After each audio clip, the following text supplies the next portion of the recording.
Okay. Now we should be fine. You know, I think it's just because when I change scenes and the other thing isn't loaded, it makes the thing go a bit screwy. I'm not entirely sure.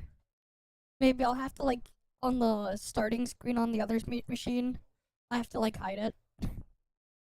Okay. Anyways, we should be fine now. Right. Alright then, let's just get on with everything. Right, we start from here. Okay. What was a ping for? Wait, hi Tayo, hi Tara, hi Bootleg Gamer, welcome guys. Alright, welcome, welcome.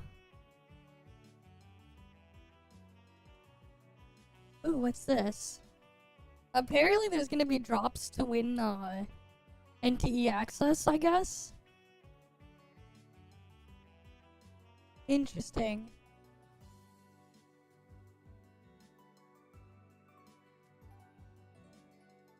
Interesting. Okay. Sure. Not entirely sure how the thing works, but apparently there's gonna be drops for NTE beta access on Twitch. So that's something. Okay. Alright, let me go claim this stuff here.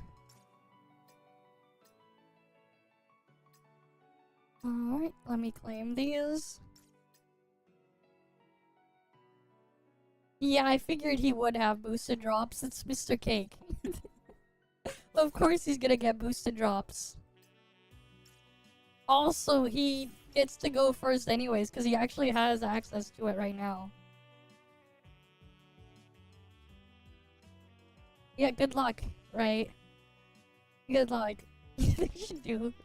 Depending on the people doing it, they should make it so, like, everyone who's in the thing, or the thing, could give the drops.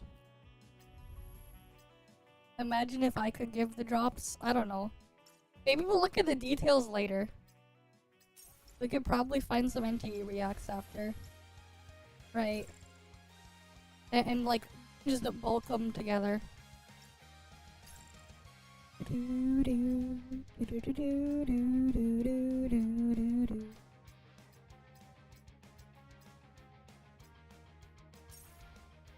Either you play Micro Break or play test that one, I say.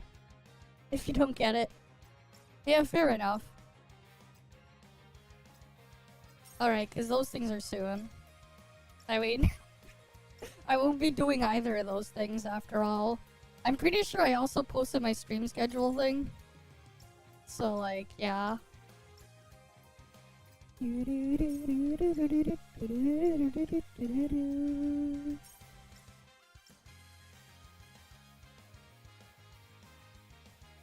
Alright, let's go over here.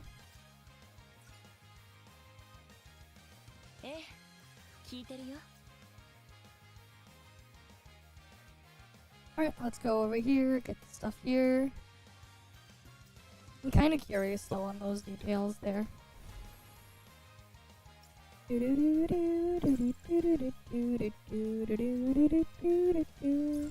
Alright, let's do hero games. Alright, time to get this done.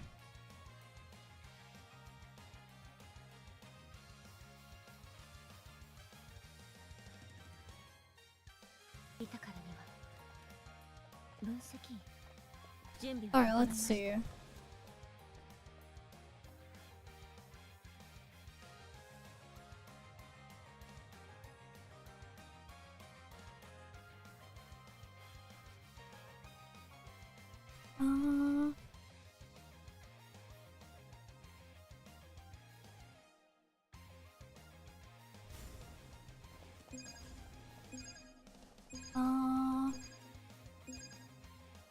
And these both suck.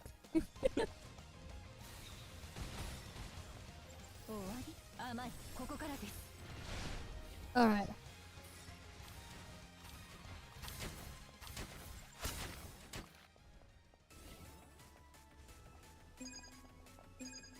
Alright.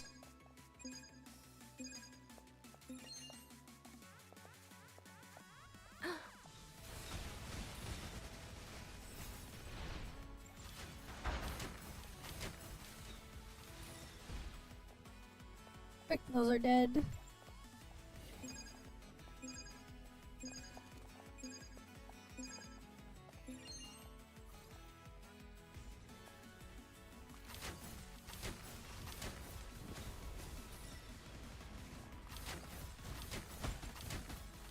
At least I don't have to think about ammo.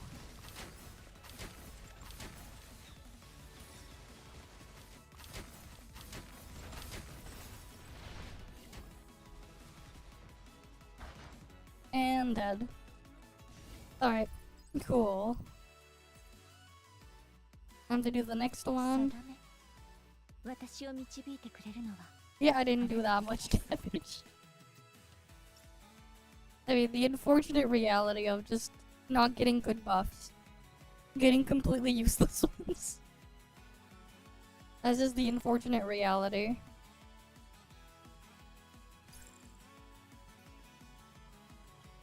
Okay. Let's get in on the second one.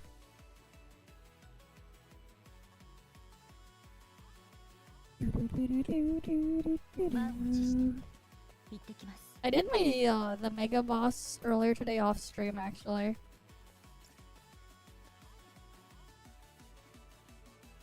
Ooh, we skill haste? Why not?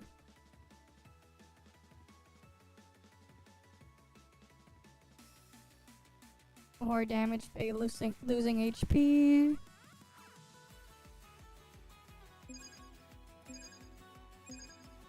Alright. We can do a lot of damage now.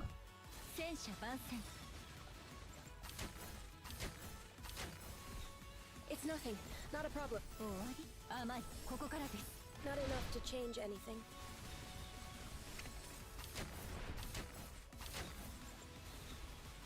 Wait. Doesn't happen a lot. No need to worry.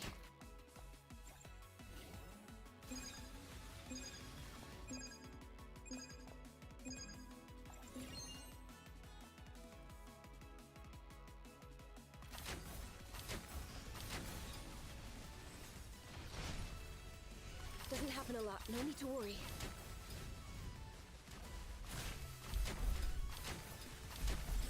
I saw how it would end. And dead. Easy. Alright, next boss for round. What do we get? Doesn't happen a lot. No need to worry.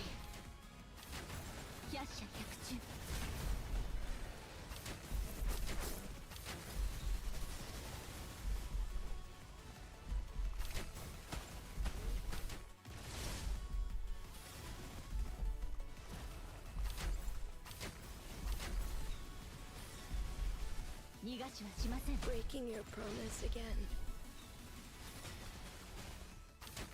It's nothing. Not a problem.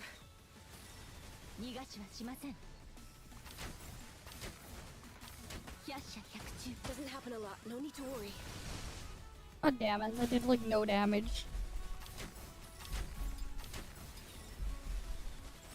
I saw how it would end Oh, for you. it's dead. If only I didn't die. Right, if only.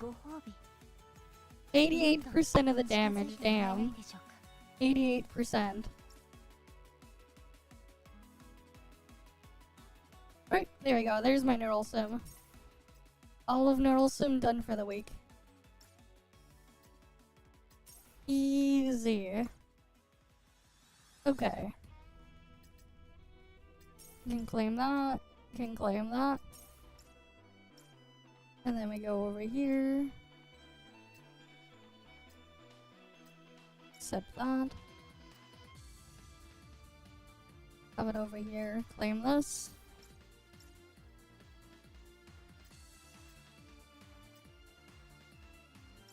Right, don't need anything there.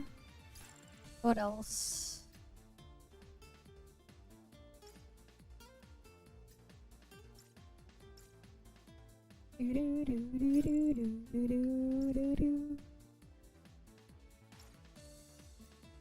Okay, we don't need anything there. Oh yes, this is a reset now. And then there should be the other thing too, right? I guess we start with this. We'll get these done. Yeah, we just push the things. Got it.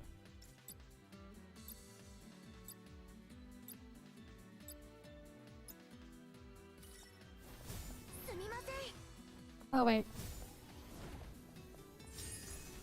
It was like that. They used this map.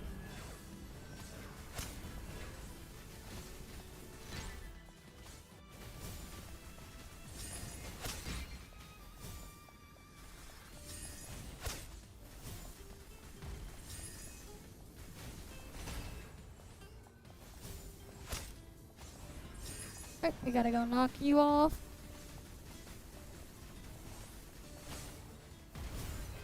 God damn it.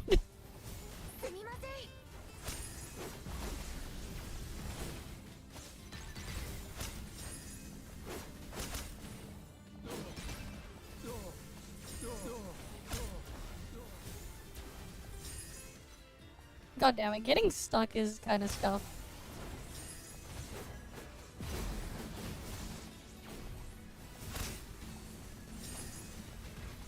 Right, you can get like stuck on things so easily in here.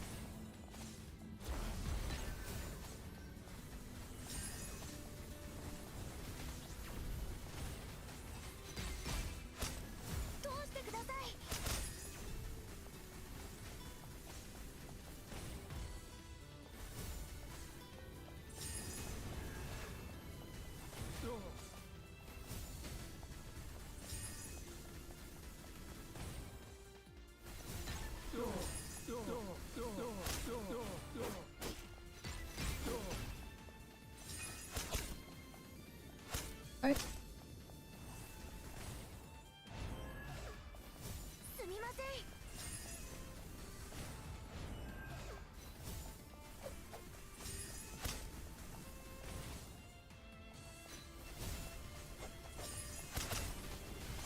Gotta knock him off.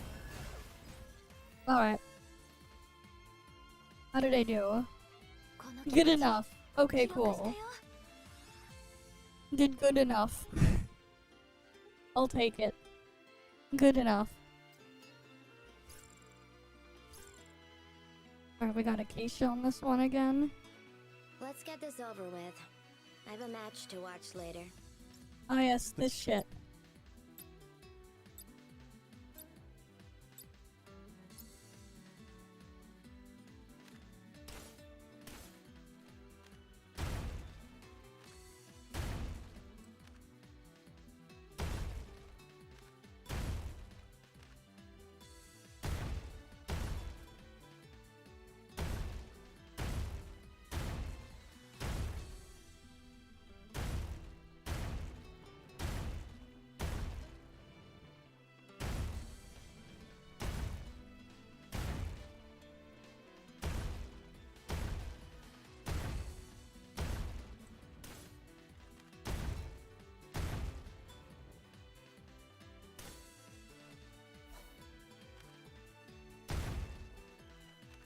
Okay, let's go from here.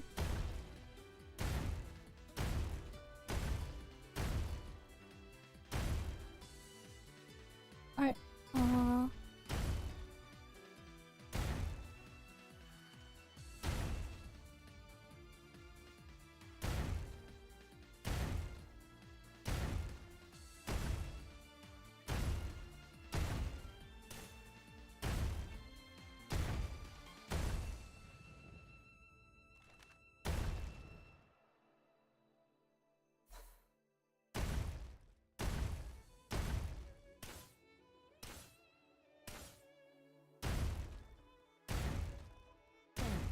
On to the next. alright, how did I do? I gotta get back. That new DLC is launching tonight. Okay, we got that one cleared. Easy. And then there's more. Alright, we got the boss Cascade 2. And now we have to use Haru. Always ready to fight. Okay.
Alright, let's see what else is here.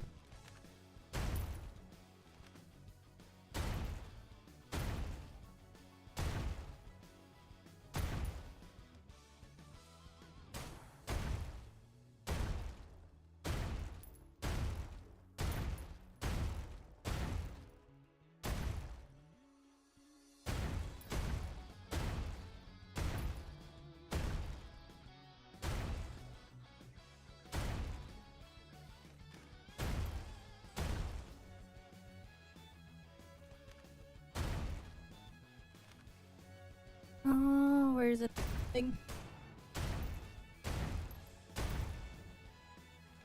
Alright, let's see.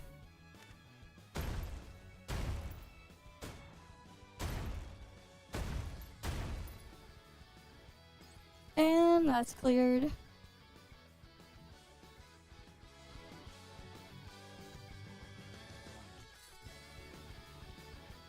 Easy. Alright, next one.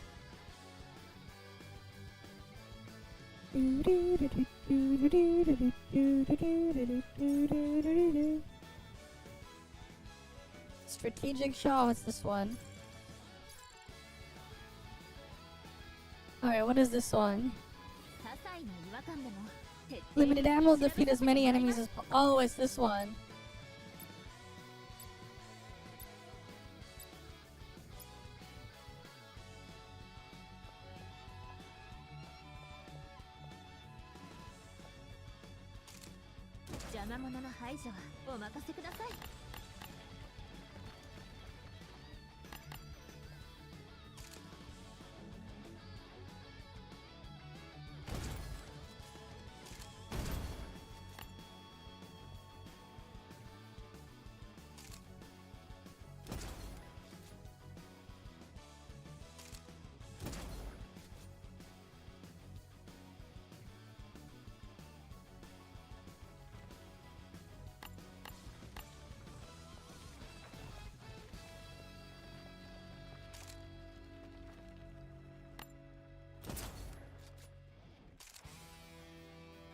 God damn it.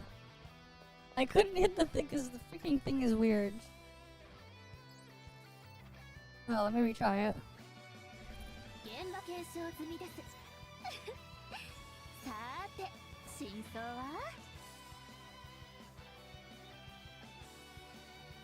Let's try again.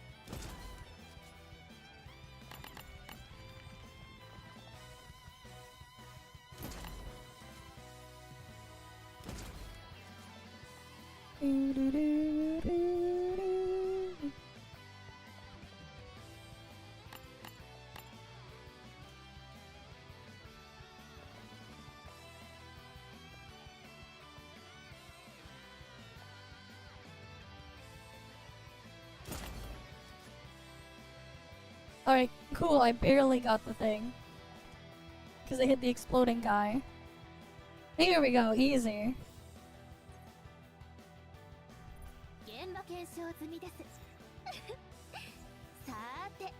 Alright.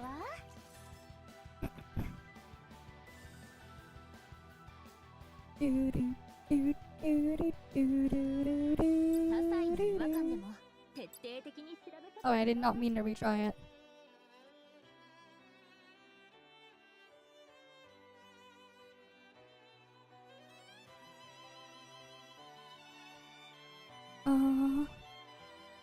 Let's do warp jump.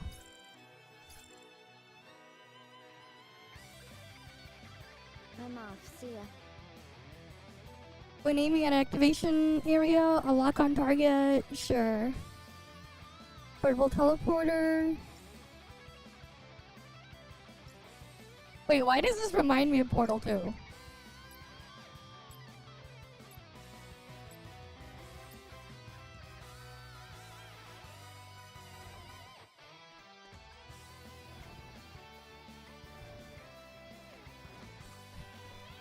This reminds me of Portal 2, man.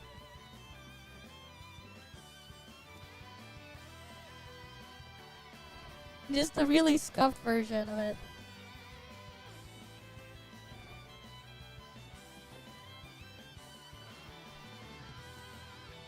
Doesn't it?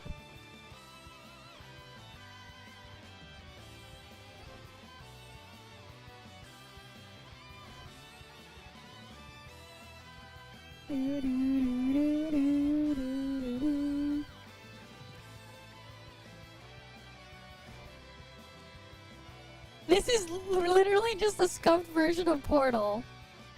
Specifically Portal 2 mechanics, because we had these paths in Portal 2.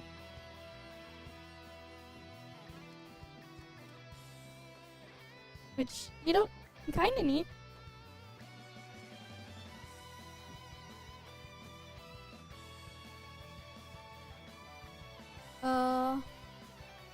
Great. Oh, they want us to go this way.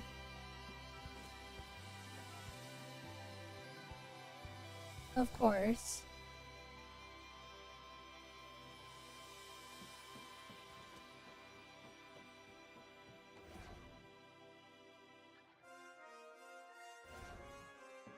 Done. On to the next. Yeah, it's Portal without physics. Saving the world. One step at a time. There we go. Well, that's neat.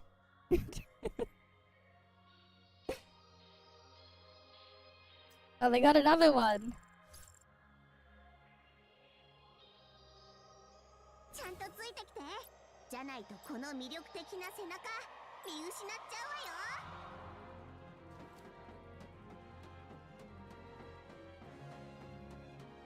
Wait, why are they... Oh, they want us to dash through. Of course. So now we can dash with the thing. I forgot about that.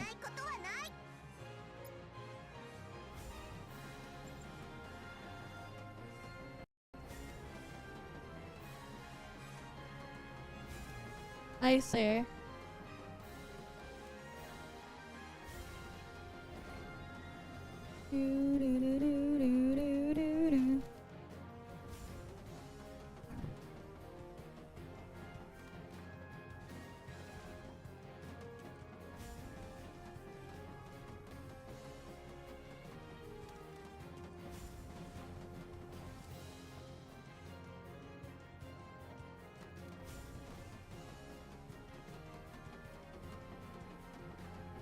I guess can't do that.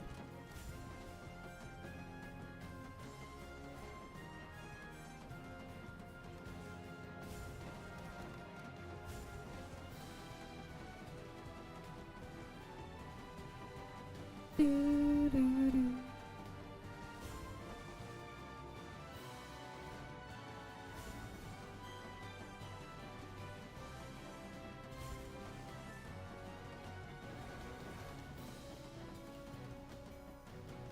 Nothing about going backwards though to go forwards. Is anybody hurt? Right, it didn't say anything about going backwards to go forwards. But they also don't have a lot of the other things you can do in Portal in here. Like shooting portals inside of portals to go do the other thing through it and whatever. No turrets, no anything, man. Alright, target mayhem. 安心してください。お姉さんがついてますから。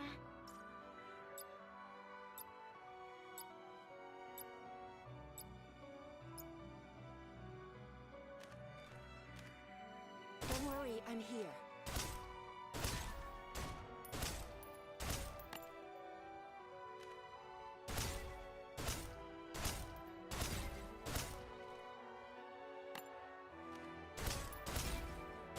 I was hoping we'd avoid this.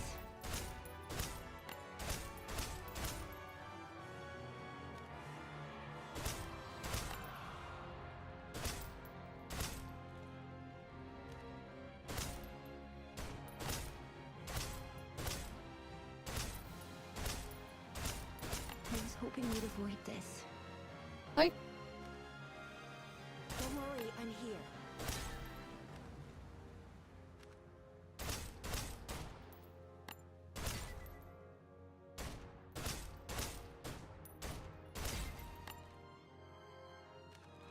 Don't want to hit those because those will blow that thing up. Right.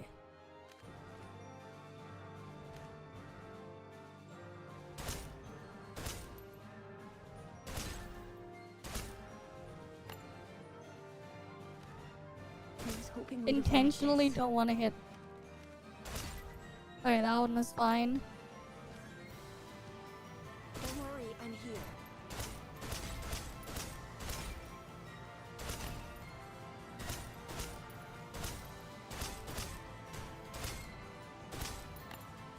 I was hoping we'd avoid this. I should have a good enough score. Wait, a Portal Diet version. Ah yes, Portal Diet. There we go. That one's dealt with.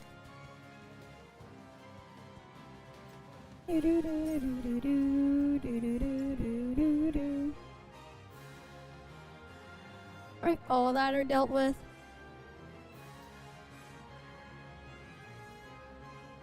Alright, let's go buy the other stuff from the shop. 分析員さんのチョイスに外れなしです。 Alright, we gotta slowly clean out all of that. Pretty sure we don't need anything else there. So that's good. Alright, don't need anything else there.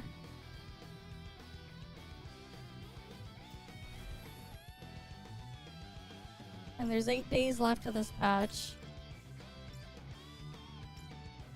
Oh wait. Gotta dump these.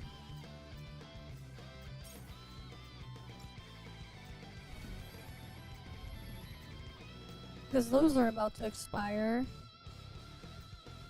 Can't have that happening, can we?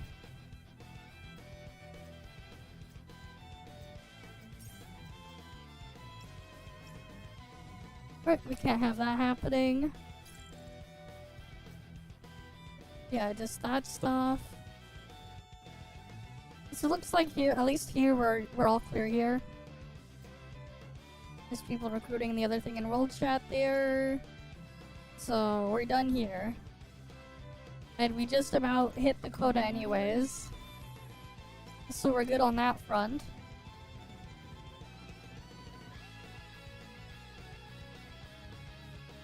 Alright. Where's that button?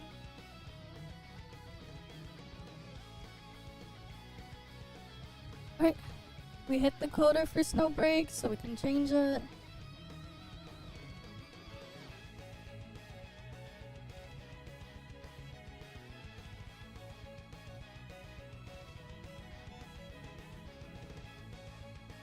Yeah, we hit the thing I showed in manga protagonist. Alright, let's get booted in. We gotta do a weekly raid and stuff. And then a bunch of other things. Right, we got stuff to do. And then we'll do some reacts when we farm world bosses later.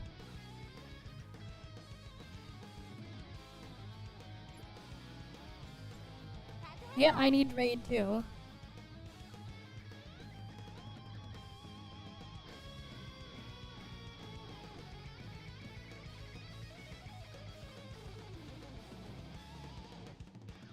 Alright, let's get loaded in.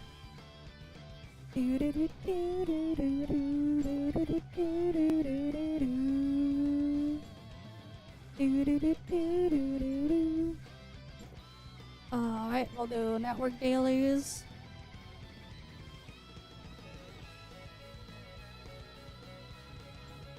I need to do joint ops as well.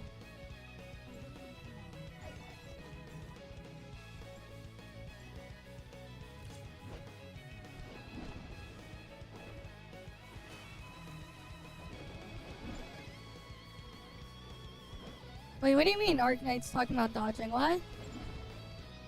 What about it? I don't think I have. I don't exactly pay attention or watch gotcha stuff unless it's a reacting sent for on stream. I don't actually look at that stuff off stream, man. I don't. On my own personal time, I do not. So the answer to your question is a no. I actually don't. Like, I actually just do not pay attention to the stuff.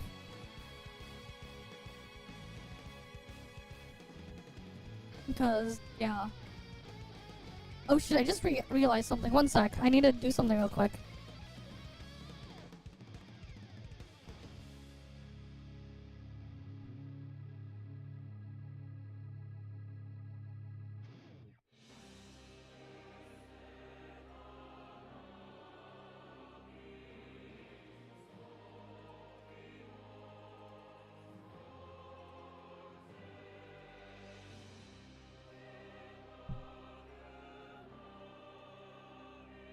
No, I just realized, wait.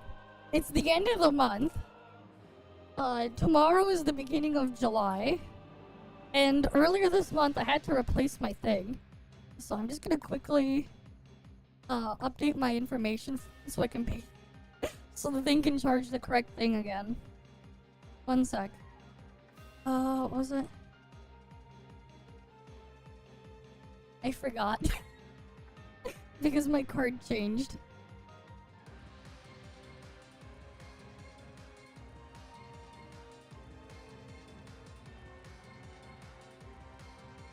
But yeah, just send it in the reacting. We can look at it in a bit.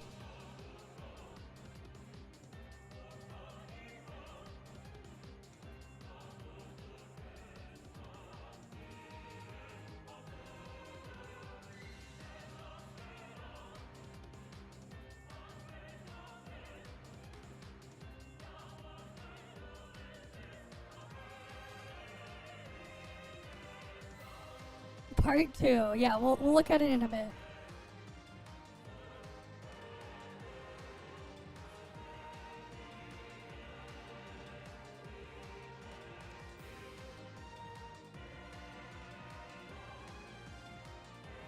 One sec.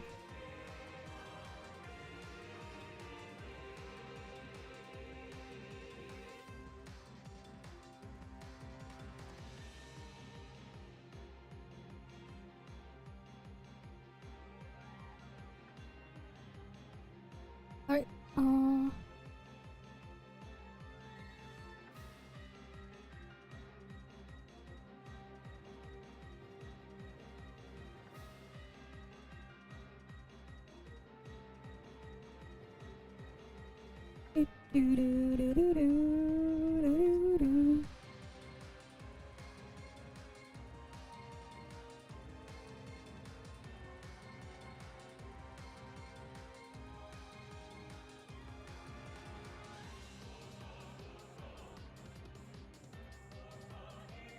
Alright.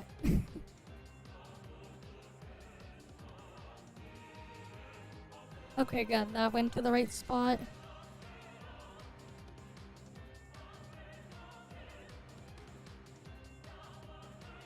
Okay, I was just worried for a second. Because I just realized... Oh shit, I forgot to do that thing.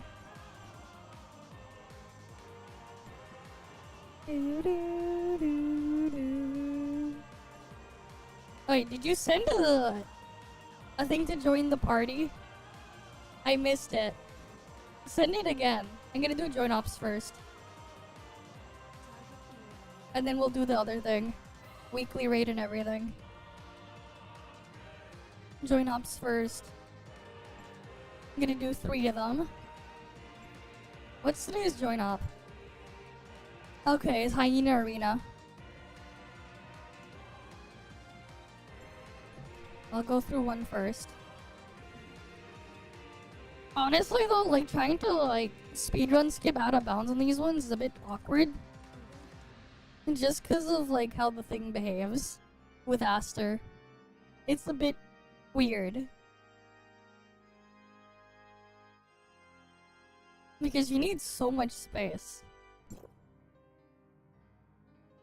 Unlike with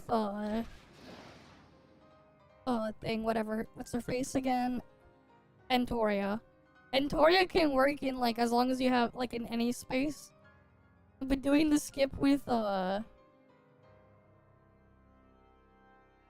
Aster's a bit harder. Just cause like you need so much space to ascend and swing up.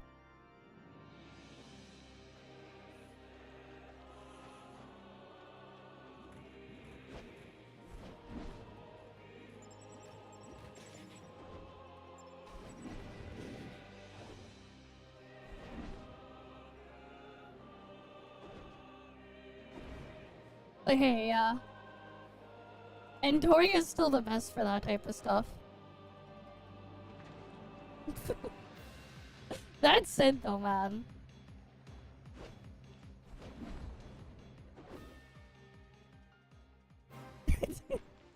This stuff is still neat. I can't be wrong. My ult already freaking killed Lucia before I could get in here. I will avenge you.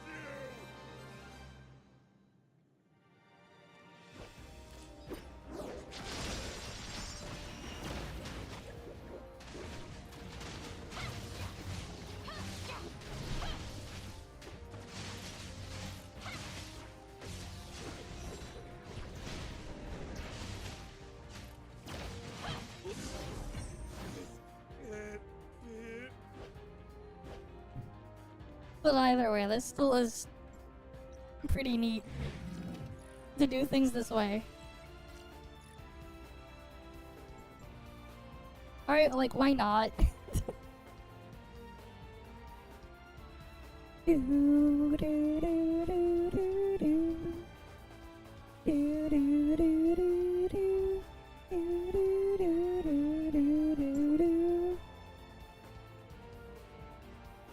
No, my ult is not on a macro.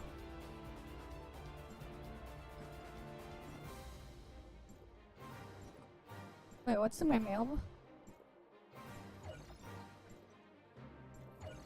Alright, thanks for that, Roslyn, I guess.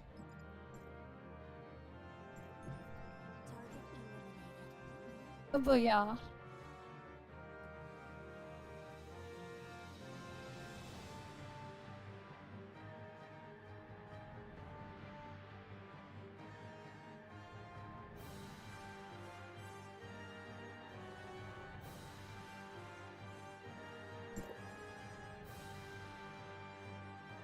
Problem with Arknight's Enfield's dodge. Okay, yeah, I see what you posted.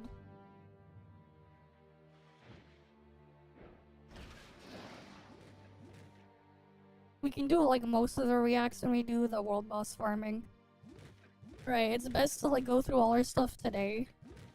Today and tomorrow, so we're free for the rest of the week. Because, you know, the focus is gonna be for like the next 2 weeks anyways.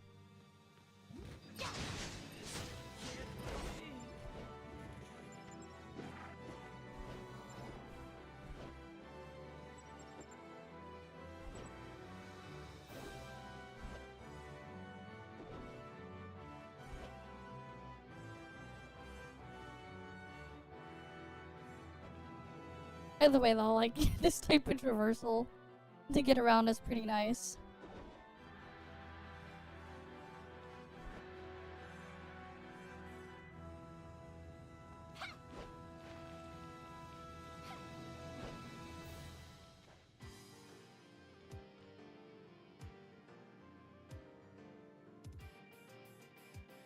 Look, I'm just chilling here with Lucia.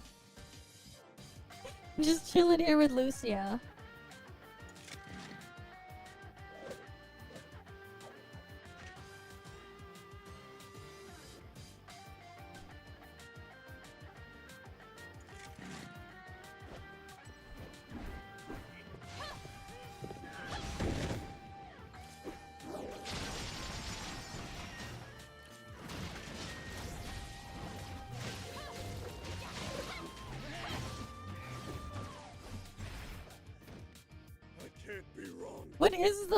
What is this week's raid anyways, weekly raid? What is it this week?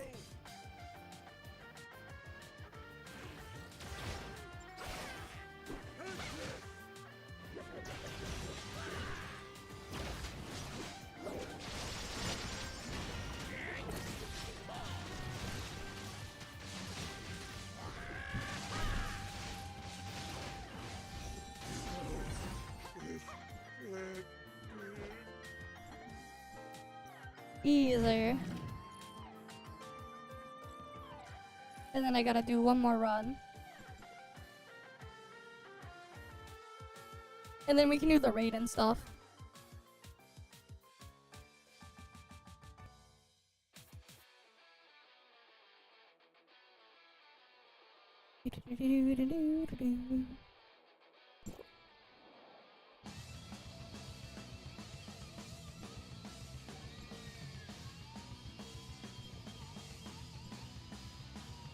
Alright, make sure I claim my stuff.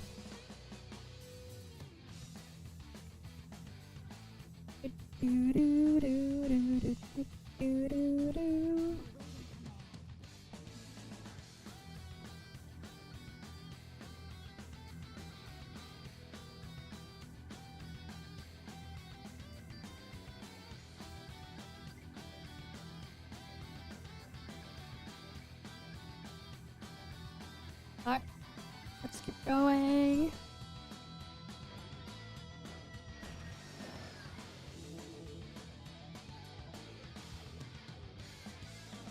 Do do do do do do.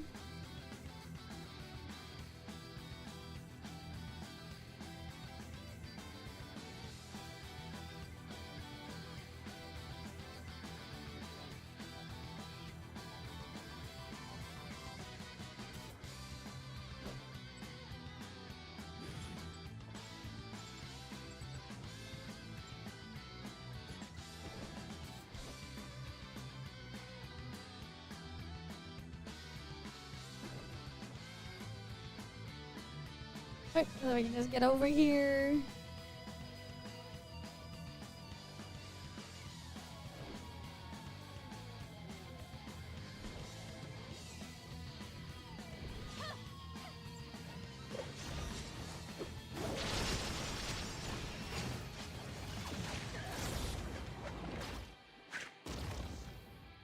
I can't be wrong.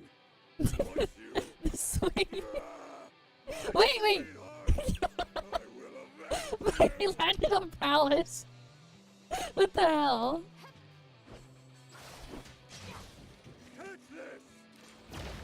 You see that? They freaking landed on Palace.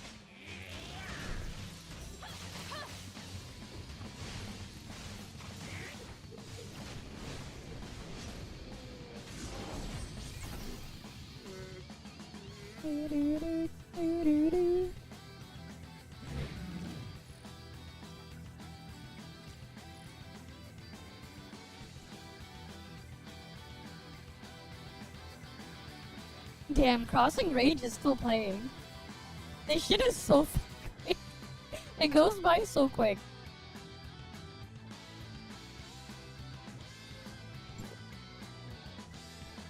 It's nice how now we don't even need to select the weekly crew mission, they just send it to us immediately. It's actually quite nice.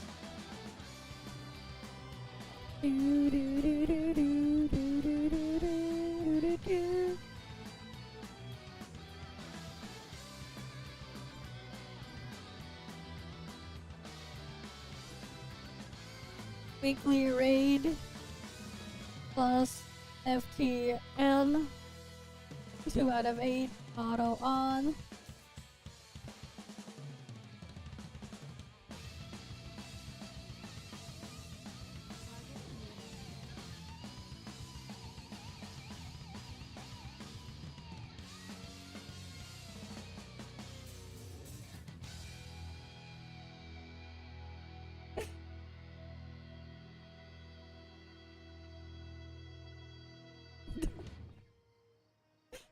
Surely.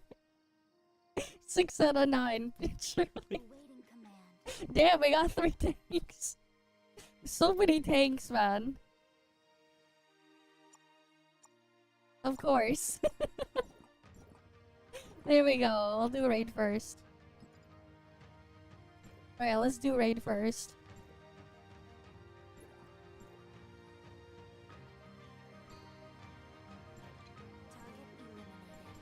Target eliminated.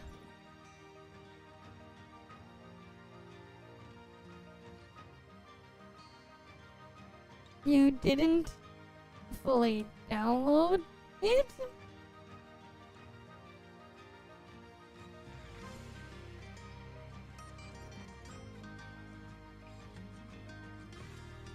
Oh, he left. Okay, wait. That was in the wrong chat.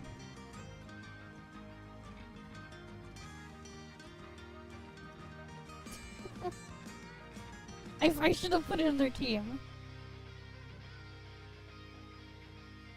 There we go. Now we can go. I'll do raid first.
Let me do those.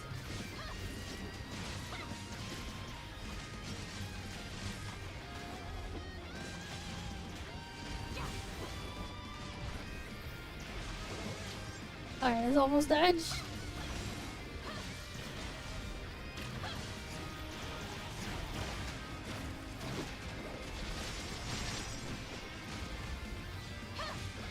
Did they buff up Xingqian or something?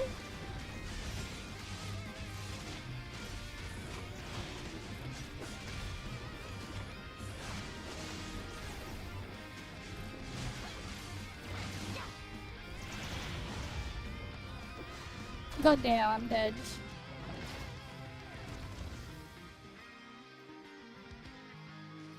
Why does he feel a lot stronger than he used to be?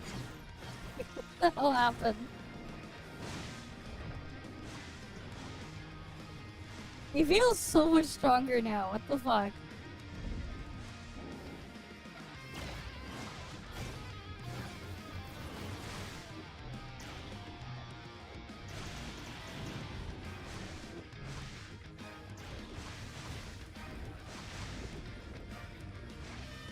Yeah, cause like, he wasn't this tanky before.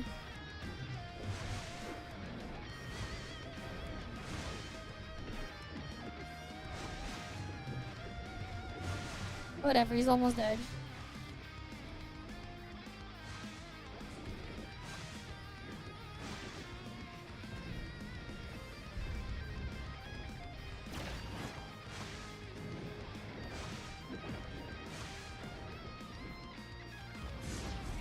There we go. As long as he's dead. Clear is a clear. Alright, a clear is a clear is a clear is a clear.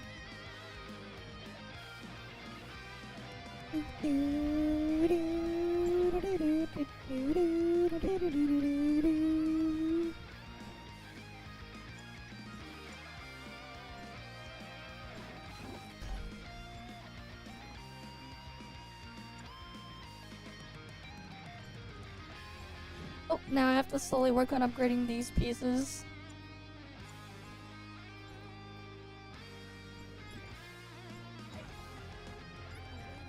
Alright, on to the next thing then.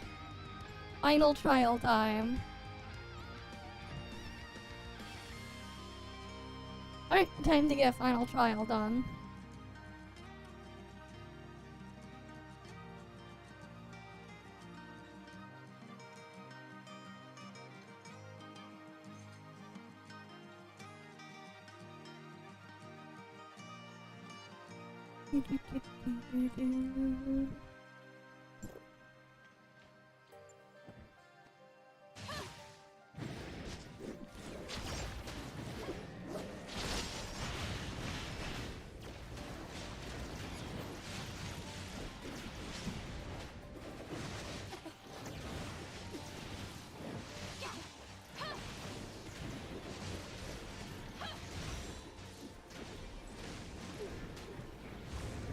And I'm dead.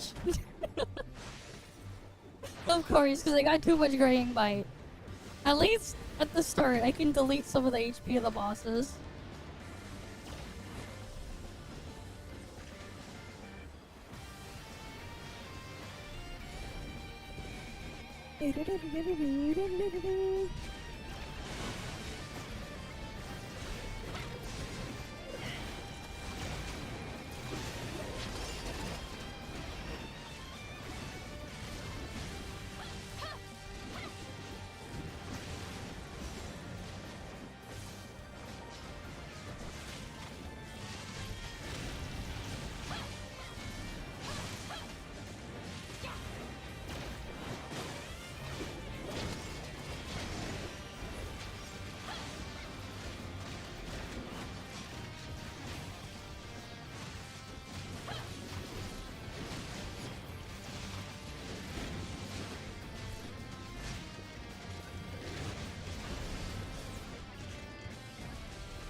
Oh, someone got the sword execute there before I could get it.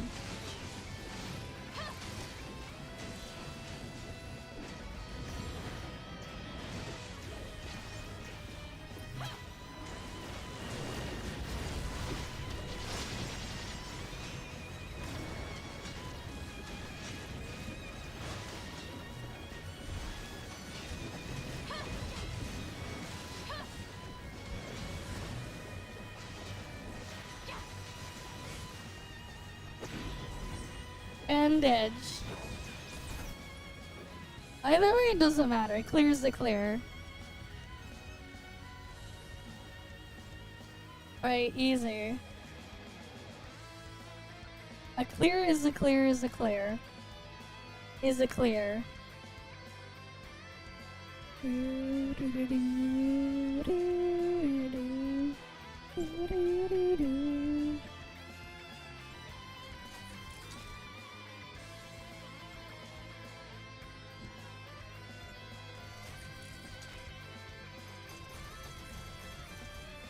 Yeah, I'm getting really close to getting this to level 10. Really, really close. God damn.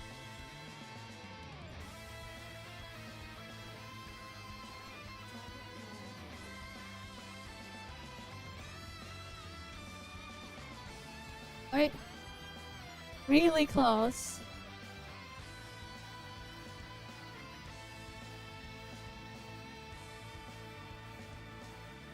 A curry is real. Okay.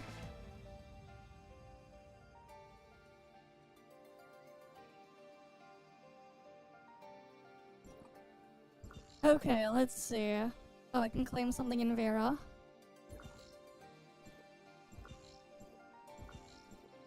Alright, those just give me useless rocks now.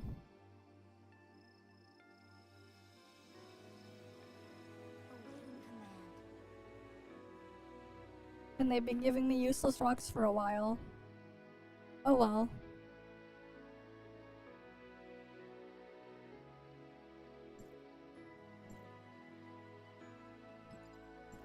Okay, gotta do dailies.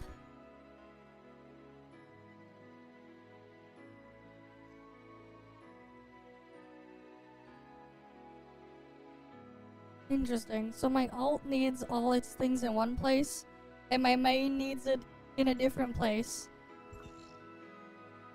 But they're in different parts of the network map. My alt needs indoor zone, my main needs outdoor zone.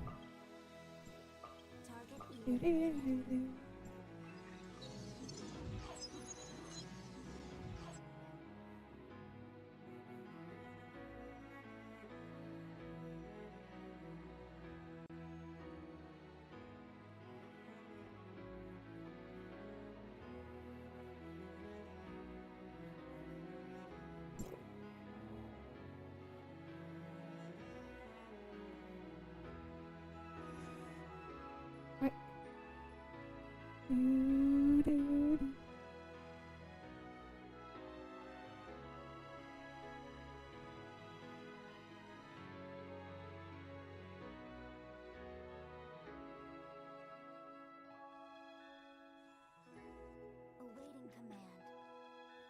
I won't even bother to do the thing on my alt out of bounds, because it's just the aberrance area that has everything I need. And my alt got its dailies done.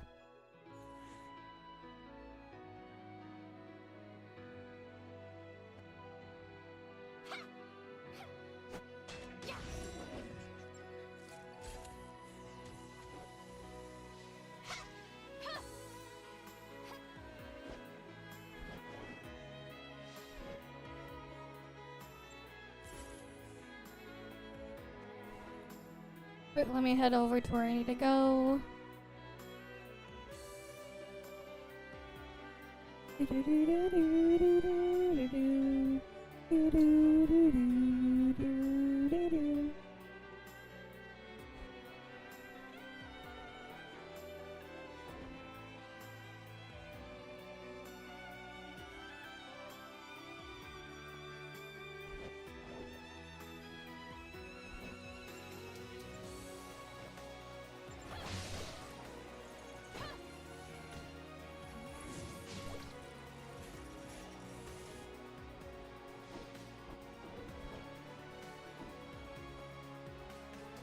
I don't know. I have no idea if it does or not. I don't feel like doing shit in inners anyways, so it's like, I just take whatever it gets me, man. I think for some of them, maybe.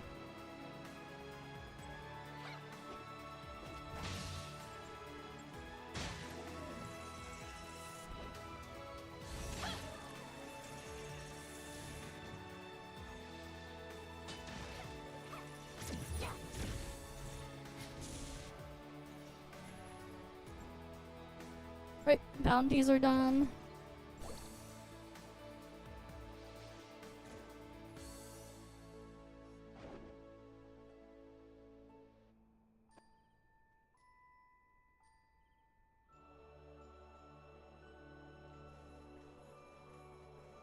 Do, do, do, do, do, do.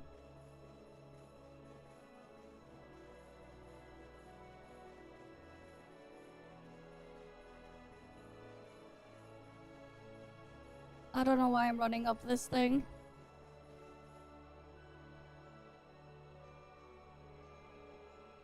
It gets most things, I'm pretty sure.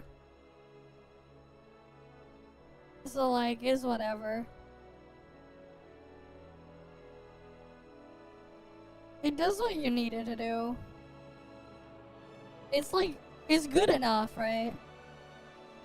They can explore everything, but sometimes you still got map progress. Oh, yeah, yeah, fair enough.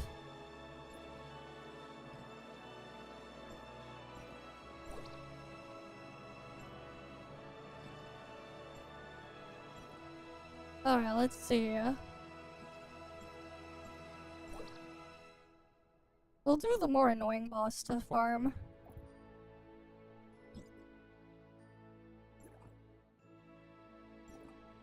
Alright, we can't do that like this.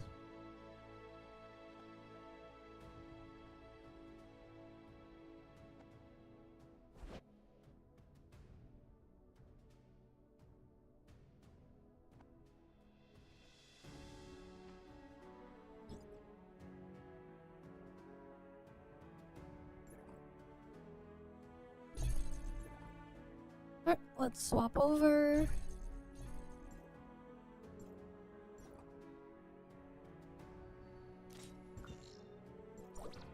Alright, let's go farm All-Seeing Eye.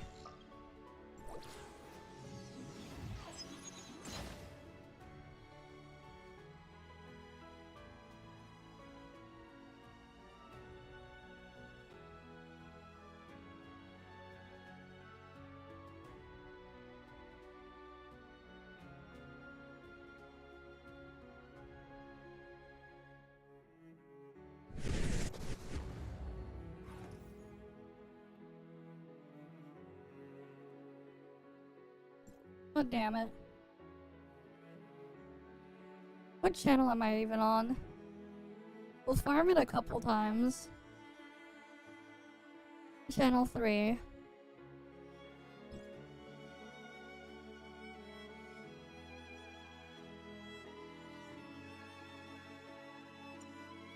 This is 35 a week. And that's 3 a week.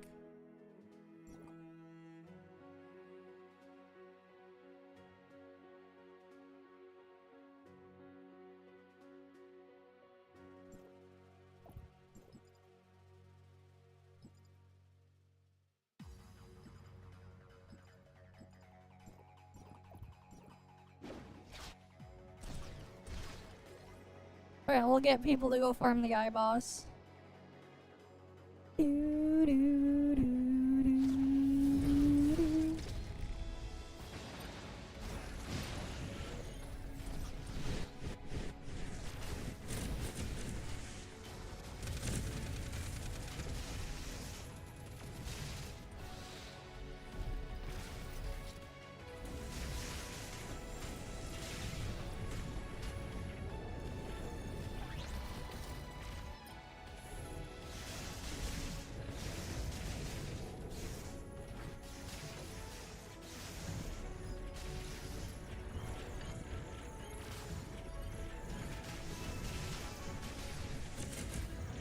Alright, because like we can do some reacts like this.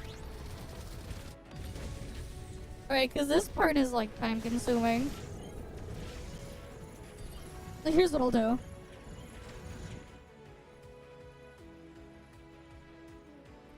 Let me switch to the mini ToF. Where is that source I'm looking for? Alright, let's swap to ToF Mini.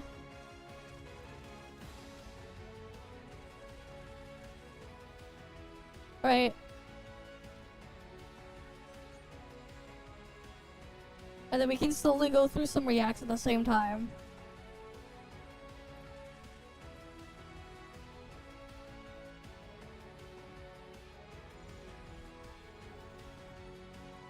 Here, let's go with this one first. The Enfield one. How long did it take him to make up part 2 The there? power of language comes from rules and restraints, not from Okay. arbitrary imagination. Only by imposing constraints upon yourself can you make progress in the incantation arts. 3 months ago, I dropped a nuclear bomb on the Arknight's Enfield community titled The Death Knell of Gacha Games, in which I decried their homogenization in the name of appealing to the masses, complete with deranged yelling at said masses. Don't f***ing lie to me! While everyone understands the need for gacha games to make money, the vast majority of people agree the combat is far too disconnected from the base, that Genshin-like homogeneity would be a disaster, and that hypergriff need to be true to their roots. However, the universal divide was the call to remove the dodge. Some agreed with removing it, some said just make it more strategic, some said remove the iframes, some said tie it to a factory item, and this guy decided I'm gay. But after being posted to Bilibili, it then spread further into other forums and became so divisive that some of those forums started arguing about the dodge button, whether the game should lean more into strategy or action, to the point where one content creator even made a response video because those arguments were getting out of hand. So, having briefly divided the community into warring factions, I will now attempt to do it again. I mean, I will now explain why the dodge button is a mistake beyond simply pointing a finger at those who want to keep it. In order to do that, we first need to look at how a few of the criticisms of combat in the technical test were addressed in the beta. Not all of them, just the relevant ones. This will be brief. The most common complaint was the slow pace and long downtime, which was addressed by what is essentially a total rework of the combat loop. Two of the most noticeable changes are the bullet time targeting being removed in favor of a lock-on system, and healing items being used automatically with per-operator cooldowns instead of having to bring up a sub-menu to choose who to heal. Previously, it was only limited by one operator at a time getting the heal with one cooldown for the squad, but now that it's automatic per operator, there's a limited number of charges on it while in battle. Perhaps the most important change, though, is the way skills work. That is, instead of each skill having an individual cooldown with the set number of uses required to charge your ultimate, skills now have no cooldowns at all and instead use a shared bar of SP, and you have to decide which character gets to use the SP you have. There is also the addition of combo skills, and being able to trigger each operator's combo skill is the key to building good teams and the easiest way to get a general idea of how someone is I don't remember having a time slot. Plus, there was the issue of guaranteed attacks, which was addressed with the dodge button. Combine all these changes and the pacing of combat feels much faster. Right, now, when can we see how players felt about the... Alright. Oh. Players were clearly happy with some changes, considering all the praise and comparing it to the tech test, but nonetheless they were still not satisfied with the dodge, and they were not satisfied with the rate of SP generation. But unfortunately, much as they might insist otherwise, these complaints about dodges and SP are misguided, because dodging is not the root cause of the issue. It is virtually impossible to discuss dodging in video games without someone at some point bringing up Dark Souls, and endless comparisons to Souls-likes can get rather tiring. But in our case, we have good reason to. Lowlight, the creator of Arknights himself, is known to be a huge fan of Elden Ring, and he has already confirmed the existence of references to it in Enfield. So let's examine the role of dodging in Enfield by first seeing what we can learn from Elden Ring. From Software are known for their enemy and boss designs for a reason. Enemies hit hard and you are expected to die repeatedly. The game provides you with several ways to mitigate that damage. Armor and shields are abundant, vigor increases your HP, etc. However, the ultimate form of damage mitigation would of course be total invincibility, and oh look, how convenient. Dodge rolls provide an accessible and unlimited supply of short windows of invincibility known as iframes.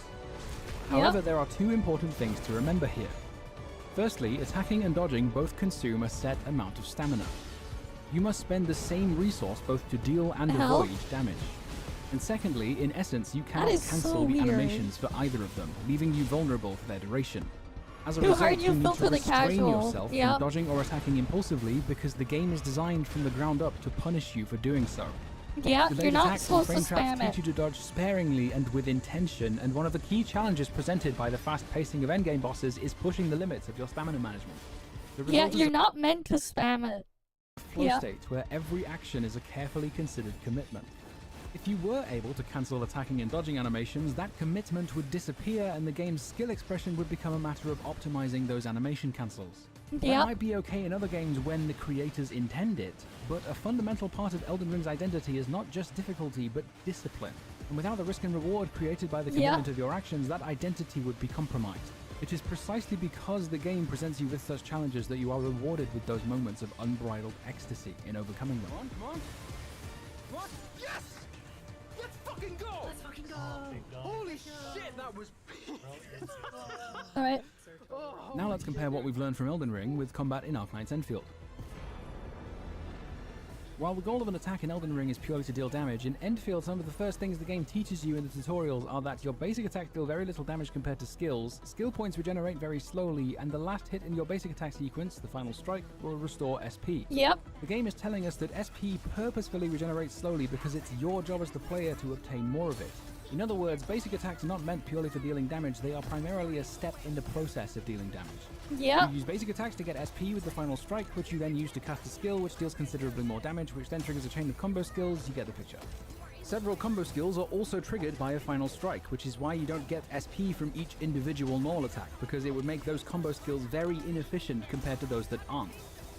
Now, if you only have 1 bar of SP and you use it on a random skill that doesn't enable any combos or elemental inflictions, you'll then be left without much to do besides going and getting more SP. Exactly. Consider also You're the not example of supposed to. Aviwenna. Her combo skill and her ultimate will place thunderbolts in the ground, and then with her battle skill, she retrieves those thunderbolts, dealing is electric not damage the to greatest everything in their path. example. But if you just use the skill aimlessly, all she does is a little jump and spin, which totally wastes the SP. Furthermore, consider the technical test's bullet time targeting, where every single skill cast forced you to make a decision because it was a 2-step process of selecting a skill and deciding a direction.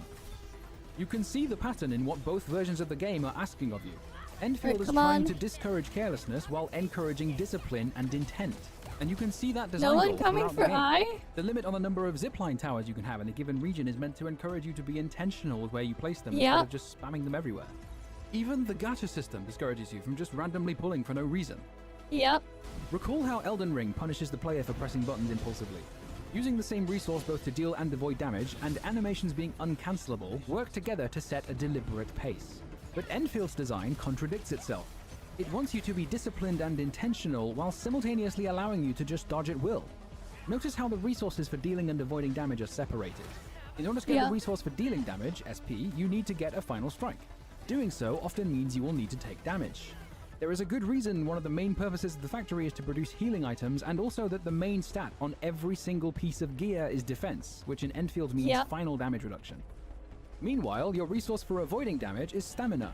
Dodging will consume 1 bar of stamina, and the game starts you off with 2. But once you've collected all the Aetherium, that increases to 6, and at that point you don't even need to think of it as a resource anymore, because in practice you just never run out of stamina to dodge. Which Yeah. consequently means players do not have any expectation of restraint with the dodge button, nor of being willing to take damage. And in addition to that, every single attack and skill You can animation make will be cancelled by Literally dodging. unlimited The sole amounts of exception them. is Gilberta's Gravity Well, which is the To the only point battle where skill in you- the game you that is an actually have effect over a inventory fixed duration issues. as opposed to a single instance of The damage. thing is, the rate that you can manufacture them and keep producing them is so high that, like, it makes no sense to not use them.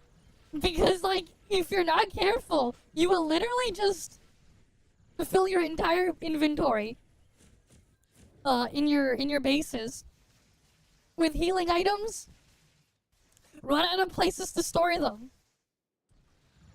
So, like, there's no reason not to just keep them on you. And just have them automatically consumed. Damage or an instantly applied buff. All of this combined tells us that Enfield's dodge exists in direct contradiction to the discipline and intentionality the game is trying to encourage. It may well be possible to adjust it to complement their intended design goal, but if you are a beta tester who looked at the feedback section, you will have seen that in reality, the vast majority of players were asking for the opposite. More Yeah. iframes, more SP, more rewarding, and so on and so forth. The astute observers among you might have figured out where this is going, but bear with me here because remember, dodging is not the root cause of the issue. To take a very brief detour and give necessary context for an example I'm about to use, in November, Arknights tried an experimental co-op game mode. Unfortunately, Okay. it took place a couple of weeks after the release of Wishadel, who was given the most ridiculous kit Hypogryph have ever made. I don't know who that is, but Fans okay. of Wishadel were naturally going to be inclined to use their shiny new win button, and so most of my co-op games consisted of my teammates deploying her, killing everything in sight, leaving absolutely nothing for me to do but sit on my ass and wait for it to be over because leaving early would put me on a matchmaking cooldown. To put it in other words, I had no agency. My teammates' Yeah. use of Wishadel was preventing me from taking any action, and it was absolutely fucking miserable. So I decided to take matters into my own hands. Ark is an operator who deals a fixed amount of physical damage to an allied unit in return for a hefty buff, but Wishadel doesn't have enough defense to tank it. So I brought him to every game and immediately team killed every Wishadel I came across so that I could actually enjoy playing the co-op mode together with my teammate.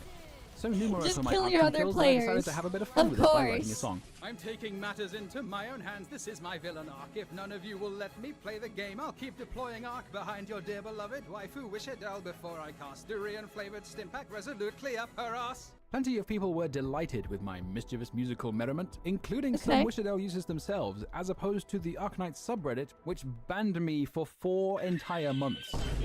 But while I will freely admit that yes, I was being a Damn. little bit insensitive, there were some comments on both the video and the Reddit post which elucidated a common point of view among those who were offended by it. Nearly all of them said something along the lines of, what if I don't care about the event? What if I want to just get the rewards and be done with it? I mean, that's the problem there. When that's how you know when it's time to stop. You don't even want to do the thing anymore. You're just doing it because you want the stuff afterwards. What's the point anymore? What is the point? It didn't matter to them that this was a cooperative game mode, and no matter how clearly it was explained to them that their use of Wishadel was preventing me from using anyone, it just fell on deaf ears. They didn't even enjoy the game, they just wanted the rewards that came after Exactly. it, with zero consideration of how their actions might affect their teammates' experience. Now think about some of the complaints from the beta for a moment. Remember all those seemingly random requests for open world mechanics like wall climbing and grappling? I actually don't care. I didn't care they didn't have wall climbing and stuff. The game wasn't built and for stuff? it. They must be aware that a major part of the game is Right? Like, we have these fucking zip lines and stuff. There's no point in adding those things. That's why it was never a complaint of mine. Alright, it's like, if you're not gonna build your world and map around it, don't bother, because it's just gonna make it just worse. Right? Like, imagine level design and stuff, man. Make it intentional. Like, what's the point of putting all this shit in there if you're gonna fly over it? Or skip over and ignore it all? Like, what's the point? Like, I like the idea of just like, okay, you finally got over there, or whatever, you unlocked all this stuff to get there. Now, if you want to go back and forth there quickly, your reward is you can build all these, build and power up all these, zip lines, and use those instead. Right. relaying I like power that and building part. your own zip lines, right? The inspiration from Death Stranding should be pretty obvious. You get to choose where the zip lines go, but you have to Exactly. set them up yourself. You can't just have them without building them. But all those requests for random open world shit exist because whether you realize it or not, you're asking for exactly that. You want what the zip lines provide without the responsibility of building them yourself. But I like the Importing building the mechanics zip like grappling lines. hooks and wall running and flying or whatever simply wouldn't work. The game is fundamentally not designed like that. Exactly. It would completely trivialize every single terrain obstacle, and you'd then Here's the thing though, the mode is not designed around it either. So you just skip over everything with it. That's why I said it turns everything to a freaking straight line. The stuff in there. be left wondering why the world feels so much smaller. Because that constraint is not an oversight or a shortcoming, it is deliberate. Yep. Looking back to those earlier complaints from the beta about SP and dodging, if you're performing final strikes, getting SP is very simple, or you can just use Arclight to make it easier. But the player is insisting on dodging even when the game is punishing them for doing so carelessly. And instead of making that connection and deciding not to dodge, they are just asking for more SP and easier dodges. You may have noticed a pattern here. At first, the root of the problem appears to be that gacha players do not want their actions to matter. Yep. Except, that's not actually the full picture. Plenty of gacha gamers are perfectly willing to accept those design goals in other games. It's not as if they're all just unteachable and refuse to take responsibility for their actions in every part of life. But it seems to be near universal when they're playing gacha games. And that is where the real root of the problem lies. Gacha gamers have been taught their actions won't matter. And Yep. therefore, gacha gamers have come to expect their actions will not matter. The complaints Yep. from beta testers all stem from this root cause. Dodging when it's a bad move led to consequences, but your expectations are that dodging is never the wrong move. Pulling impulsively is always a bad decision, but because the rate of guarantee carries over in MiHoYo games, your expectations are that doing so doesn't usually make a difference. Setting Yeah, up your own zip lines weirdos. is a major part of the game, and not setting them up means you'll be walking everywhere, but your expectations are that of already having a plethora of locations to teleport to and of being able to fly around at will. Arknight's Enfield's dodge button currently means deciding whether or not to dodge matters, but we saw earlier that players do not have any expectation of restraint because the stamina basically never runs out and the dodge lacks commitment. The commitment in the example of Elden Ring means you're punished for acting carelessly, and Elden Ring is known for that. Discipline is expected. Gacha games, on the other hand, are the opposite. They are known for having very few consequences. So when they introduce a consequence to something players aren't used to facing consequences for, it subverts their expectations of the game. The problem with gacha gamers is not a problem of commitment. The problem is that instead of reevaluating what their expectations are, they simply ask for the game to better match their expectations by removing those consequences. With Elden Ring, we saw that Come on, restraints on your people, come agency to create the eye. We're reward, but almost when done. my co-op teammate prevented me from contributing, we saw that zero agency just creates frustration. The Yep. problem with the technical test was not the lack of a dodge, the problem was the lack of any agency in reacting to those attacks. Dodging is not the only solution to that lack of agency, but it is a popular one, which is why there were so many calls to implement it. But now with the beta, the problem is that dodging exists in contradiction to the discipline and intent they want to encourage. There are various solutions you could try to make the dodge actually complement the combat system, like basic attacks slowly reducing your stamina and only recharging it once you stop attacking, but that wouldn't solve the issue because dodging would still interrupt your basic attack sequence, so you'd still need to take damage to get My eye is SP, so almost gacha dead. players would still complain. And if dodging didn't reset the sequence, combat would simply be reduced to a matter of optimizing animation cancels and memorizing optimal rotations, and the game's identity is compromised. The call to remove the dodge is not a call to bring back the guaranteed attack to the technical test, it is a call to change what that agency looks like. It doesn't need to be a reflexive dodge or Honestly, what would be nice is if, like, while in combat, if we could just build more towers and stuff. And you would have to, like, defend and build your towers at the same time as dealing with the other things there. That's honestly what I want to see. If I can, like, actively build shit while in combat, because you cannot build when you're in combat. It'd be a lot more interesting if I could build while in combat. That's something I want. Especially because it's like, okay, I build all the things anyways in the factory, I have all the stuff. I'd like to be able to, like, build and deploy more shit in combat, as well as, like, throw explosives and stuff because I have them in my inventory. But it's like, as soon as you enter combat, you're not allowed to build anymore or throw explosives after your initial toss it at the start, which kind of sucked. I kind of wish I could do that instead. It would change things a lot, but it would be a lot more interesting for me anyways. parry button. Removing the dodge is an immediate way to force the player to reevaluate their expectations from the very start. Because if the controls and inputs do not let you dodge impulsively, then you have to reconsider how you're going to mitigate damage, which forces you to appropriately adjust your expectations of the game. That response video from Billy I mentioned at the start of the video makes a very good point related to this problem of expectations. 在我看来啊，相比于优化闪避的呼声，要求蓝图的声音可能还要更大。这些人可不会在要求蓝图的言论中拿那几个游戏给自己陶盾。抄作业比起亲力亲为的闪避，才是最快捷、迅速删除掉一个玩法乐趣的东西吧？那为什么有那么多人对蓝图？ Why didn't they copy blueprints? 就是因为许多人他就是抱着 Many people play gacha with the attitude of eating fast He's food. absolutely right in saying that blueprints would be an atrocious idea, and if they'd been present in the beta, the Death Knell video would be sunshine and rainbows compared to the Doom posting I'd be doing in that timeline. But what I think his point of view misses is the fact that with Arknights, Hypergriff have been consistently reluctant to add any features that could be considered as the game playing itself or making decisions for you. Yeah. It has never once had an autoplay button. You Yeah. have to choose where to deploy your operators and when to activate their skills yourself, and only then do you get to auto-deploy.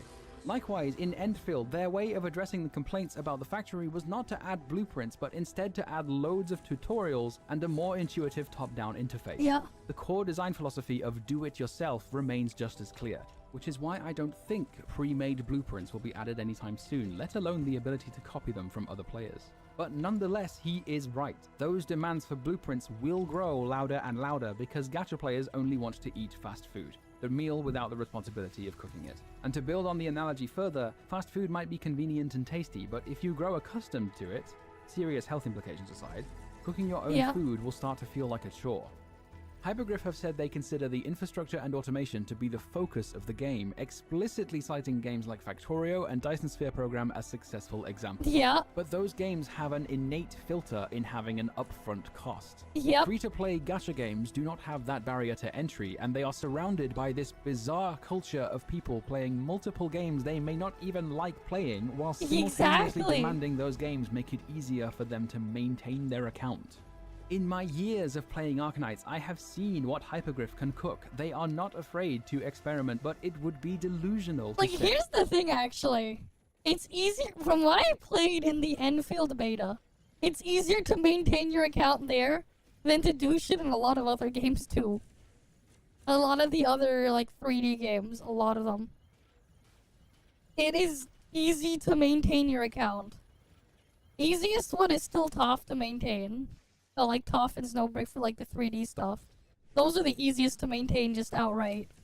Due to, like, the weird nature of the things. Right, because, like, all the other ones, there's a bunch of other barriers and weird shit in place. Enfield, once you, like, actually play the thing and set everything up, it eventually becomes extremely easy to just maintain and collect all your resources, because it's done all automatically. Because you build the fucking factory. Of course, the thing is you have to set it up and do it yourself first. But then once you have all that stuff set up and put in place, you get to reap the benefits from it.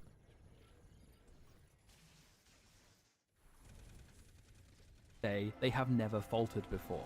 If the game wants gacha players to enjoy the base, they need to change their expectations of the game, and they will not do that unless the game forces them to. If anyone is capable of squaring this circle of sticking to their guns while maintaining mass appeal, it is Hypergriff. But accessibility must not undermine identity. Yep. Arknights Enfield advertises itself as a real-time 3D RPG with strategic elements, and in China as a 3D real-time strategy RPG. Personally, I just think the gameplay should lean more into that. After the technical test, I hoped it would be slow, calculated, and stubborn, but Hypergriff made it fast, impulsive, and forgiving. That doesn't mean I think games with dodging are bad. But I have seen other communities become jaded, only able to sit and watch the obliviating drift of their beloved games towards an audience that has never cared. I have watched longtime fans of Monster Hunter resent the direction of Monster Hunter Wilds, ditching the necessity of positioning, anticipation, and commitment in favor of hitting a piñata that barely fights back, removing so many of those decisions and just going straight to the outcome because gamers don't understand why that decision was there in the first place. I have watched so many Enfield alpha and beta testers openly demonstrate they have precisely zero understanding of why some features and mechanics simply wouldn't work in Enfield, only able to draw upon experiences from some combination of Genshin Impact, Honkai Star Rail, Zenless Zone Zero, Wuthering Waves, end of list. Openly stating they have no interest in the It's those people. Those specific people are the problem. Imagine. IP whatsoever and just want yet another iteration of the same game I don't. while consistently pretending to care about the game's success. Exactly. It's like, you guys know my stance on it. On that thing. Like, I don't. If anything, I want them to play more into the freaking strategy shit. Yeah, the loud for. Exactly. You guys know my stance on that thing. Honestly, they could go further with the strategy stuff. If anything, considering the limited simultaneous inputs that you have to deal with when compensating for mobile, it's actually better to slow things down and design the stuff around being more strategic and deliberate rather than just mashing stuff in a set pattern or order over and over again. Because, like, otherwise, the reality is you end up with more of all the other slop that's already on the market.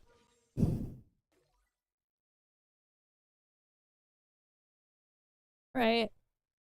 Like, you eventually, like, if you ever notice, right, you see the freaking gameplay, the stuff where, like, people are showing what buttons they're pressing when they're, like, doing shit, and what you realize, they only need to press one button at a time. If you just adjusted keybinds, depending on which hand you wanted to use, you could play the entire game on one hand when you're in combat. Because you don't need any simultaneous input. It's just push the button at the right time and that's it in the correct order. That's all you're doing. You don't even need directional input. Right? Removing the dodge would then force the requirement of positioning yourself properly instead of just being like, okay, I'll just, oh, the attack is gonna hit me. I'll just make sure I press the dodge button to move out of the way. Instead of, oh, this big attack is going to hit me. Maybe I should just move out of the way. Oh, there's big fire on the ground. Maybe I should not stand in it. Right? Maybe. But instead, it's like, nope, they just use whatever as an excuse to just ignore that. Right? It is what it is, man. You might have heard a quote attributed to one of the lead designers of the Civ series that gamers will optimize the fun out of a game if given the option to, even if Exactly! Optimize the fun out of the game. But in some cases, I can't find the fun in the game. That's part of why I don't bother with most gachas. I couldn't find the fun in the game. Or getting to the fun has me going through so much bullshit that it's realistically not worth the effort. Or anything to deal with. So I just ignore it and move on. ruins their experience of the game. But no other subculture of video games, not a single one, will not only ask for that option before the game is even out, but openly ask for the literal backbone of the game to be removed, just because they don't personally like it. Do you open Balatro and complain about deck building? Do you open Portal and complain about solving puzzles? If you complain that modern games don't try anything new, then shame them for doing so while rewarding the opposite. I hate to break this to you, but you are the problem. And if you start playing Arknight's Endfield and you complain about the infrastructure and the factory, the very things that make it Arknight's Endfield, that applies to you. Just make everything Genshin Impact! Big game always means better game. I'm not seeing enough movement. Put more shit on the screen. More big numbers, more random... Here's the thing, right? Despite all the movement in those games that they like to point to, the movement honestly just feels boring in a lot of those, because the shit isn't built for it or around it. So it's just like, what the fuck am I doing? Colors, more stupid bullshit.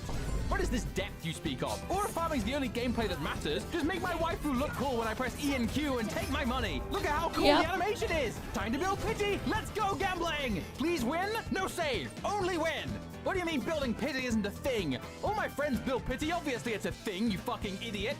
What is this Factorio shit? I don't have that kind of autism. I have the kind with no self-awareness or social skills whatsoever. Wow, chat. Look. Boobs. Absolute cinema! Take all my money! What do you mean they slightly reduce? I love this part. Okay, this thing is just pog, man. This whole thing. God, this is great.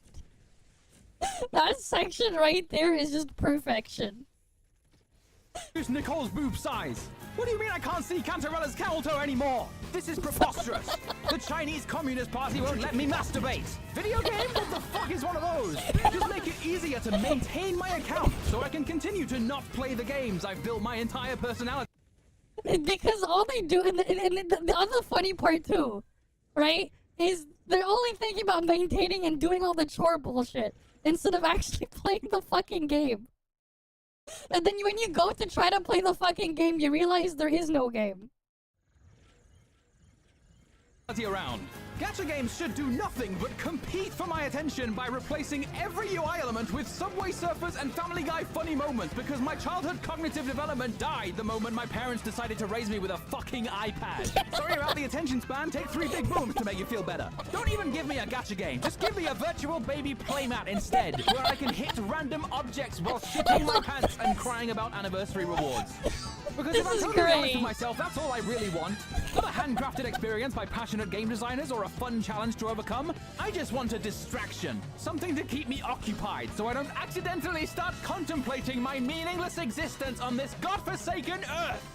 Now just take one moment to seriously ask yourself, who is more deranged here? Me for crashing out in a YouTube video for your entertainment, or you for logging into 50 billion gacha games every fucking day that you don't even like playing while having having the audacity to demand every single one of those games respects your time when Exactly. Exactly. This is why I don't do this shit. This is why. you don't even respect your own. I don't want Arknight's Enfield to be filled with people who don't even want to play Arknight's Enfield! Exactly. Ah, felt good to get that off my chest. That interview with Hypergriff I cited earlier from G-Cores ends with this paragraph. Innovation is no longer just a creator's aspiration for their own work. It's something the market increasingly demands. Simply improving production standards is no longer enough to satisfy today's players. So whether you want to or not, if you aim to achieve something in the current market, you must create something That's the that is gotcha brain uniquely rot yours. for you, yep. On paper, this sounds great. In their own words, they want to innovate and create something unique. But we must not judge merely based on words. We should be judging actions, because actions have consequences. When scores of gacha gamers who don't want good games and just want a babysitter are all now suddenly very excited about Enfield's new direction, I find that to be kind of alarming. So I voiced a dissenting opinion. What better time to voice that criticism than while the game is still in development, when it can still make important changes? All that being said, I have cherished Arknights for this long for good reason. I look forward to finding out what they've been doing since the beta, because if they make the right decisions before release, then on my life I will become the world's #1 hypergrifter. Full turbo glaze, no brakes. I would be delighted to live in that timeline. But until then, I remain patient. When the servers open, I will be there no matter what. Ready to know life Arknight's Enfield, ready to experience everything it has to offer. I just hope I will also be ready to cherish it for years to come.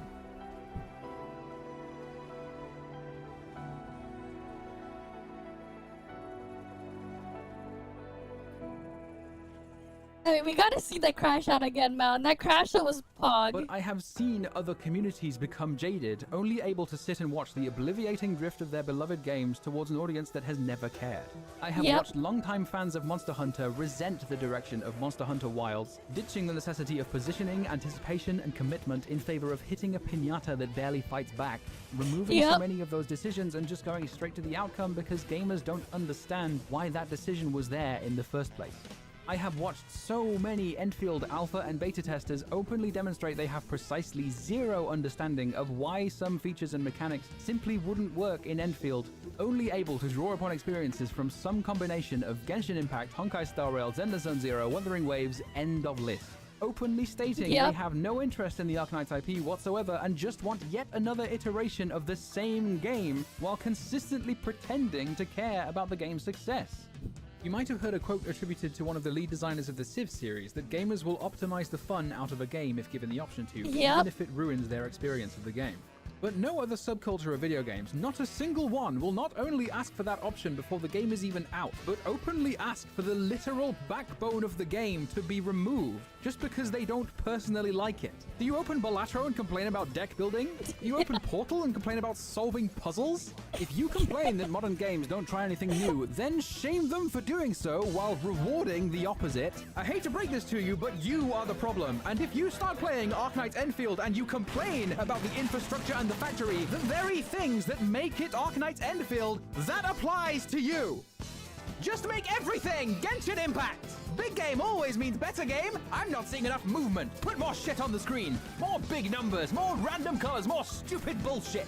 What is this depth you speak of? Aura farming's the only gameplay that matters. Just make my waifu look cool when I press E and Q and take my money. Look at how cool the animation is. Time to build pity. Let's go gambling. Please win. No save. Only win. What do you mean building pity isn't a thing? All my friends build pity. Obviously it's a thing, you fucking idiot. What is this Factorio shit? I don't have that kind of autism. I have the kind with no self-awareness or social skills whatsoever. Wow, chat. Look. Boobs. Absolute cinema. Take all my money. What do you mean they slightly reduced Nicole's boob size? What do you mean I can't see Cantarella's camel toe anymore? This is preposterous. The Chinese Communist Party won't let me masturbate. Video game? What the fuck is one of those? Just make it easier to maintain my account so I can continue to not play the games I've built my entire personality around. Gacha games should do nothing but compete for my attention by replacing every UI element with Subway Surfers and Family Guy funny moments because my Meanwhile, you're patient enough to grind in Warframe to get it on Master Rank, and just to use a certain katana. Fair enough. Childhood cognitive development died the moment my parents decided to raise me with a fucking iPad. Sorry about the attention span. Take 3 big booms to make you feel better. Don't even give me a gacha game. Just give me a virtual baby playmat instead, where I can hit random objects while shitting my pants and crying about anniversary rewards. Because if I'm totally honest with myself, that's all I really want. Not a handcrafted experience by passionate game designers or a fun challenge to overcome. I just want a distraction. Something to keep me occupied so I don't accidentally start contemplating my meaningless existence on this godforsaken earth. Now just take one moment to seriously ask yourself, who is more deranged here? Me for crashing out in a YouTube video for your entertainment, or you for logging into 50 billion gacha games every fucking day that you don't even like playing, while having the audacity to demand every single one of those games respects your time when you don't even respect your own? Exactly. I don't want Arknight's Enfield to be filled with people who don't even want to play Arknight's Enfield!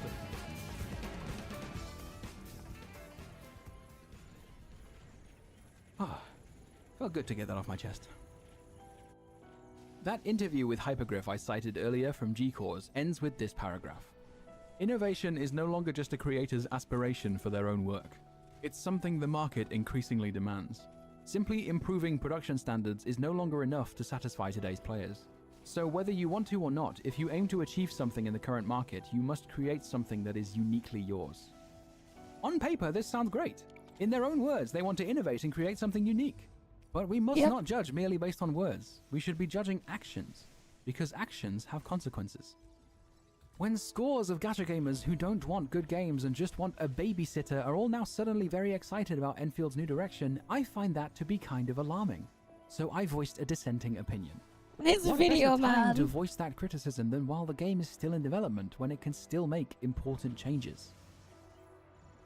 The All that being crash said, out was the best I part. have cherished Arknights for this long for good reason. I look forward to finding out what they've been doing since the beta, because if they make the right decisions before release, then on my life I will become the world's #1 hypergrifter. Full turbo glaze, no brakes. I would be delighted to live in that timeline. But until then, I remain patient. When the servers open, I will be there no matter what. Ready to know life Arknight's Enfield, ready to experience everything it has to offer. I just hope I will also be ready to cherish it for years to come.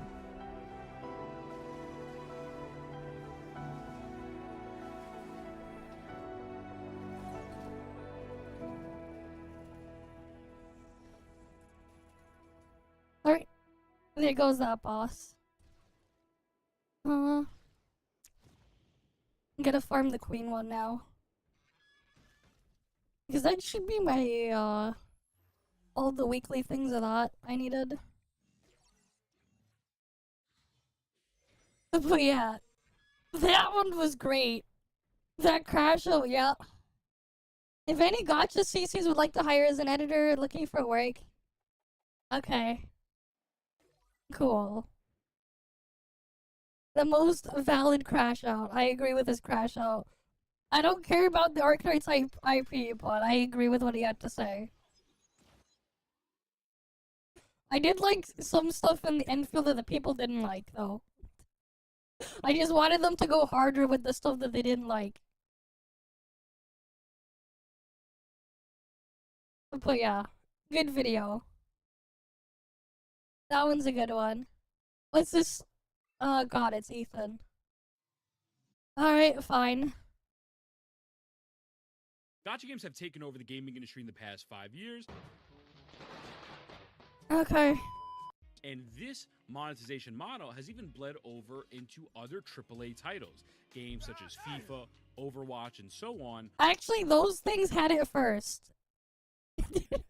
They had it first. Have some sort of gacha mechanic to maximize their profits on top of being already a full price games, DLC, battle passes, and more. Before, there were only a handful of popular gacha games around. However, now the market is becoming saturated with tons of new releases, filling up multiple roles in the genre. Games such as Ethereal Restart, Remomento Shadow for the turn-based elements, Duet Night Abyss for the looter shooter, Azure Premilia, Ananta, Neverness to Everness for the open world. The list goes on and on. for how many new gacha games Uh-huh. are coming. Now, while this saturation could be viewed as a negative, since how the fuck are you going to keep up with so many gacha games? The You one don't. big, and I mean big positive, coming out of so many gacha games being developed is competition. Competition pushes the industry forward. That's assuming they actually bother to do something instead of just spitting out the same slop with a different coat of paint. But a lot of them just end up being the same slop with a different coat of paint. But yeah, like, the reality is, just go play Warframe, unfortunately. Like, the reality is, just go play Warframe instead. Like, there are some cool aspects on that, and they talked about some systems that do sound nice and everything. It's just that when you realize how everything is set up and how they're trying, oh yeah, in Warframe, do you have dailies that you have to keep up with every single day? Do you have like stamina that you have to deal up with that has a daily cap? That you have to deal with in Warframe? I'm gonna guess you don't. Yeah, and that's one of the biggest issues with Duet Night Abyss. Dailies ruin the experience hard. It really ruins it because it basically changes the way you go in there into your mindset of what do I need to do to maintain this rather than okay, I have time now, I can play this, let me go do what I want to do in here or work towards something or whatever. Because you're being bottlenecked and forced to do things at certain after certain periods of time during certain lockouts because you need to get all these materials or whatever that are time gated behind stamina that are still very important. And then some of the other things that you might want, again, it's behind another RNG drop that's behind stamina and everything. And then you also have to do they want you to do dailies every day, and the dailies are very important to like your core resource generation for a lot of things, especially because you still have to gacha for characters and everything. That's what's really hurting it. Because like doing all those activities takes a long amount of time, right? Like we're talking like an hour a day to do everything. And it's just painful. It is painful. And that's one of the biggest things that just hurt it. They help expand lore and foster bonds. I'm gonna guess as well, then with how they do it, they have like an end to it. Like how back when I used to play World of Warcraft, right? Some of like the different factions or groups of whatever characters or whatever, or like you would have these factions and stuff, you would have like daily or weekly missions you could do to build up your reputation and unlock stuff with them. But eventually, like after like 2 weeks or like a month, you're done. And like everything there is done. It's like it's more of a thing that you slowly unlock. But yeah. It's the thing is though, Duet Night Abyss is like regular bullshit you gotta deal with is way too annoying. It's too annoying to the point where it stops me from doing the thing that I want to do in there. And that's one of the things as well that's like a problem with me and what I don't want to see. Right? Like overall, Duet Night Abyss is okay. It's just that the core systems get in the way of the okay parts. And they're just too annoying and too tedious with how you're going about dealing with them. Because you have to do them every single day. How they take a long time every single day. To the point where you're basically, if you have limited time where you're doing other things as well, it takes time away you could spend from doing other things. Or if you're doing other things alongside it, you're never going to get to the part where you can do the things you want. And that's the problem. And you can't really break the game with crazy builds or anything either. At least I didn't see anything that seemed like super crazy or anything to break it. And like that's what ruins it. They need to like readjust a lot of their systems and take a step back. Like here's the funny part, right? if they actually just went in and made it like how ToF stuff is weekly based, it would help alleviate most of those issues. Like, what they could do instead is, like, change the stamina thing to be 1 week's worth instead of a day's worth. Right? Change the stamina cap. It was like 240 a day. You know, make it like, they have to, like, adjust everything to be weekly instead of daily at least. Weekly or monthly, depending on the mode. Righty? Right? So, like, if they change it to, like, let's say your stamina cap was 2,000. 1 week's worth is 1680, but 2,000 seems like a nice number. That's just so easy to look at, or like 1,800, right? As like your stamina cap. If you don't do it today, you'll just hold it over the next day. Merge your daily's progress bar with the battle pass, like how ToF has it, where like we have our weekly stuff here, or your weekly activity, and your weekly activity gets converted into points to fill up the battle pass. But you can choose if you want to do this slowly throughout the week, everything on here, or if you want to do it all in one day, within like 3 hours, you can do that. 2-3 hours is all it takes to fill up this entire thing a week. You can do it all at once, or you can do it throughout the week. Up to you. I guess it's too small. Let me swap the view here. Right, so like here, you guys know this, right? Weekly activity, claiming your weekly activity lets you get the stuff in your battle pass or whatever. Alright, tying it behind weekly activity was great, because it means like, yeah, I can just do it whenever I want. If they gave you like a week's worth of stamina as well, and moved everything to weekly, it would help mitigate most of the issues that was stopping me from actually being able to do stuff in Duet Night Abyss. Because the reality is I just spend way too much time just doing the same chores over and over again. And the way I had to go about doing things and like the weird stamina management just so I can get an attempt at a scroll item so I can then try to get the freaking weapon farmed out. A weapon blueprint drop, let alone the actual materials for it, because I still couldn't craft a 5-star weapon. But yeah. Yeah, wait, there were too OP to give some adaptive resistance to some boss fights, yeah. 10 are too powerful, their own good. Okay. But yeah, you have a good night then, Zenmeister. They need to, like, readjust some things to fix things there. Because otherwise, like, honestly, I'm probably not gonna bother with Duet Night Abyss. When it launches, honestly, we're probably just gonna skip it. Because of just the things you gotta deal with there. It's just too much. Forward and forces companies to not only provide better monetization models for the games, but better quality of life as well. I mean, there's also the thing where just don't make the problem that people are complaining about in the first place. Right? They could also just not make the thing that people are complaining about or the problem that's there. They could just make it not a problem in the first place. They could, but they don't. Right, like, they could always just not make it a problem.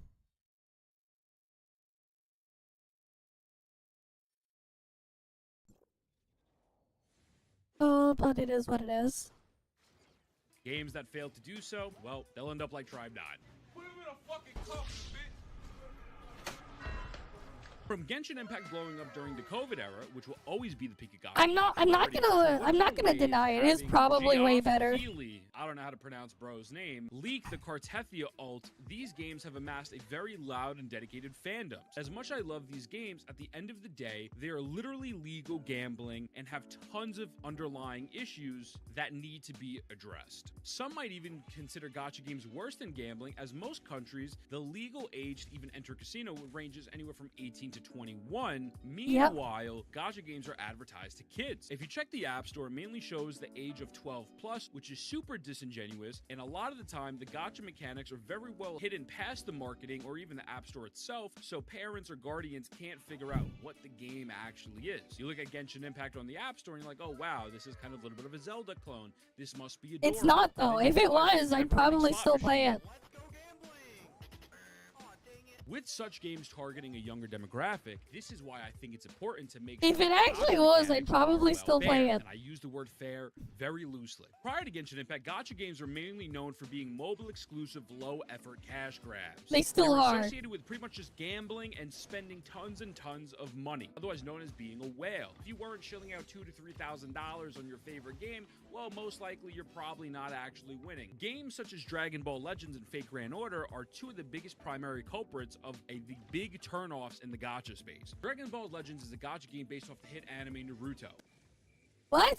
I'm so sorry, I had to do it. My mom says I like that, you know? The developers took advantage of such a lucrative and popular IP and developed what is possibly regarded as one of the worst fucking gacha systems known to man. I mean, if there's no Launched, there CCs was that no promote type it, of then fee these system. gachas would die.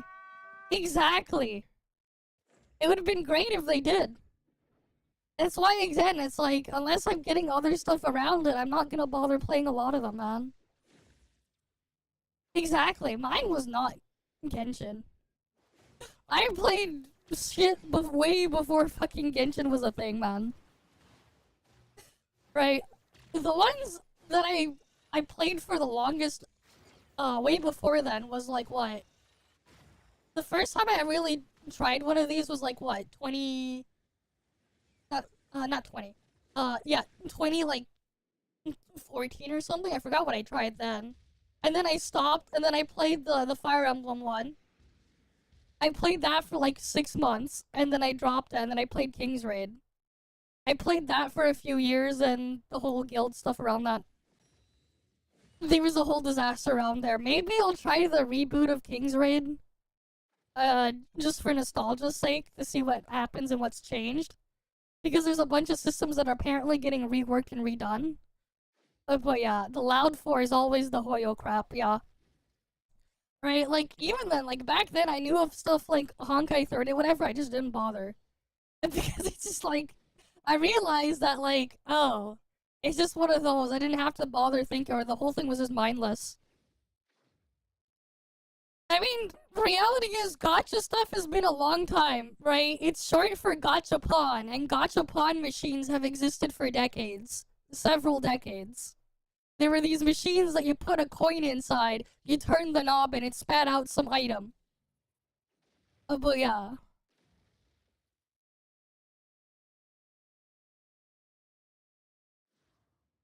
Mostly, yeah. Like, the thing is, like, if it was, like, if Genshin was an actual Zelda clone, I would probably still play it. If it actually was that, I'd probably be playing it. But it's not. It got people's attention, it attracted a bunch of people that were expecting that initially. But all the people that came in that thought it was a Zelda clone, and tried to play it like one, they all left.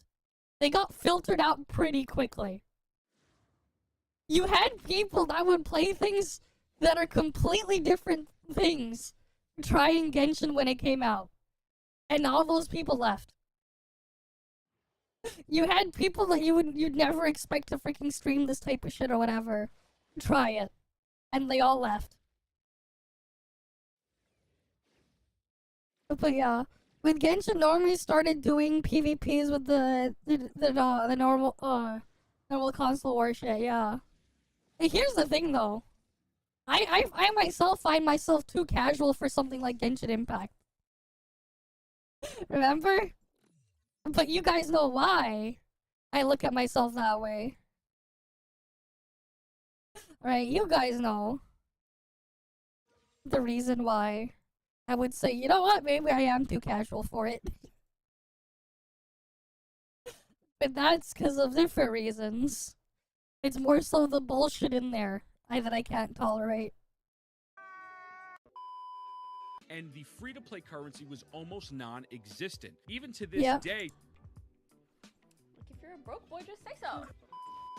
My understanding is that Ultra character banners have no pity. Fake Grand Order is another game very similar to DBL, which launched without a pity system. Finally, years later, they have decided to create a pity system. Round of applause, boys. Thank you so much. The pity's 330 and it doesn't carry over to the next banner. What the fuck is this? I mean, we even had Tuhu discussing spending thousands of dollars to get jack shit. So reasons for a system like this, well, to make money. And people are going to spend insane amount of money on gacha games like these since it includes some of their favorite characters from their favorite pieces of media. That's where Genshin Impact comes in. They were able to redefine the public perception and gameplay loop of these games and not just be stuck in the box of shitty mobile games. Except it still is a shitty mobile game, just hiding beneath a Trojan horse.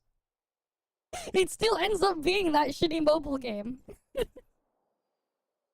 At the end of the day. However, they failed on the gacha system, and it was still just a pile of shit, just covered in sprinkles. I fucking hate sprinkles. I pulled a cheat. Yeah. You better not prop up moogold because it's literally the same fucking garbage with a 10% discount. Fuck that shit. But he's probably gonna prop it up anyways though in this cloud.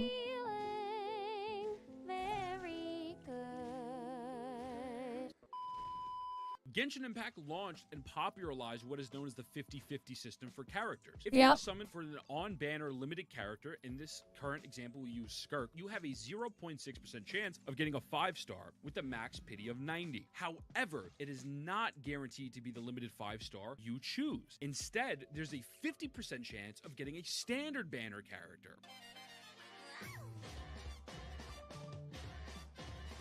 That's later. That's in a few days. Grind countless amount of hours exploring, doing You know what? 2 days from now we'll be streaming it, I think. I think it's about like 2 days from now or whatever. I put it on my schedule. I do have access to the beta. Right? Stream schedule.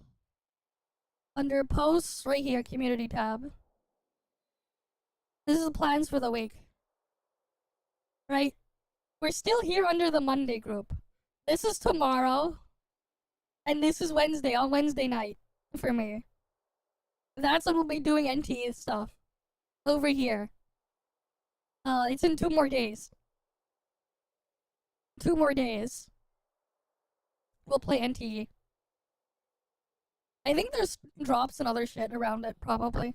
Game content, or even using your hard-earned money, and well, you see some fucking rat on your screen that you don't want, and you're like, who the fuck are you? You check their meta relevance, and it's none. Also, the old VA was a piece of shit, so that doesn't help either. In some ways, the weapon ban extension was even worse. On launch, the way it works is there was a 75% chance of getting 1 out of the 2 limited weapons on said weapon banner, and a 25% chance. Except this thing, the shitstone is a standard weapon, not a limited weapon. Get a standard weapon. Well, the massive problem comes in where there's no guarantee which weapon you would get out of the 2 limited selections. So for example, let's say you have Wolf Gravestone and Staff of Homa both on the banner, and you decide you actually win your chances of getting a limited weapon. It's not the one you want. You could hypothetically wind up with 1,000 Wolf Gravestones and 0 Staff of Homas. It's not a hypothetical, it happened. Thanks, Tectone. After the Tectone incident, Hoyoverse added a 2 fate point system in 2021.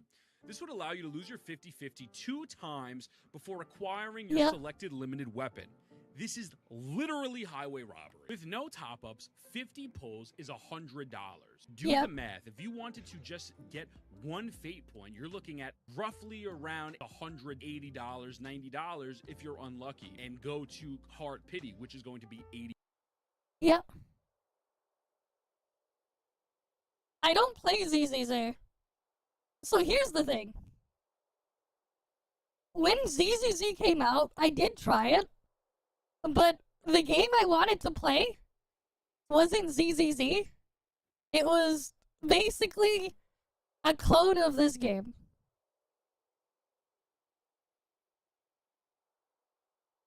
This shit. This is an old PS Vita game. You could go watch it and look this game up if you want at one point. This is an old Vita game. I actually do recommend playing it if you can. It's actually a pretty good game. It also has an episodic story type thing, like, literally at the end of, like, between chapters, it literally plays a fucking anime opening. Because, yeah, like, the whole thing was set up to be episodic, whatever. good Falcom game. This is also their worst one. This is their worst one. That one was probably their worst one, but it's still just a really good game despite it being their worst. But like, basically, I was hoping that you would basically have like a bunch of dungeons and shit built around the themes of whatever is going on, whatever problem in the city is going on or whatever. Right? You would go through it and navigate with your characters or whatever. You would swap them in and out. You would have different combo abilities and other stuff like that. Actually, here's like an example thing here, right? Depending on your inputs, when you're using one of your attacks or your skill button, you get a completely different attack or skill coming out. So like, it was basically like, you know how like in a fighting game, right? You would have things like a weak attack, a heavy, like a light, a medium, or a heavy attack button, right? You would have your dodging, your like a dash button of some kind, or like a block button type of thing. So you would have all those interactions in here. Except you would also have that apply and change how your attacks would work in a 3D space, right? So you had things where if you used like the special attack button while in the air, you would do an aerial attack there. But if you were moving forward while in the air, while jumping, and then use it, you would do like a thing called like a flying skill or whatever, and you would be like dashing towards it in the air and stuff like that. You had all sorts of different combos and stuff. For this thing. And then you had shit like, what's an example of like an early boss that was kind of crazy?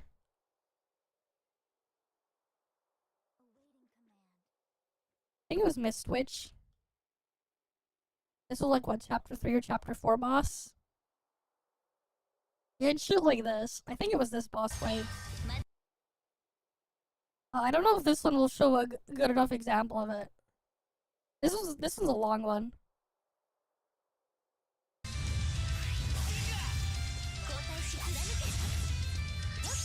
Like this is a new game plus playthrough because she's there.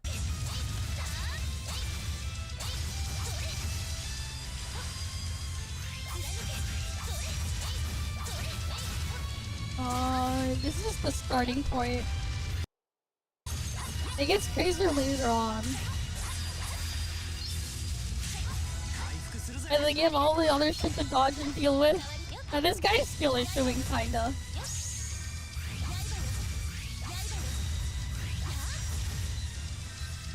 This is an old PS Vita game.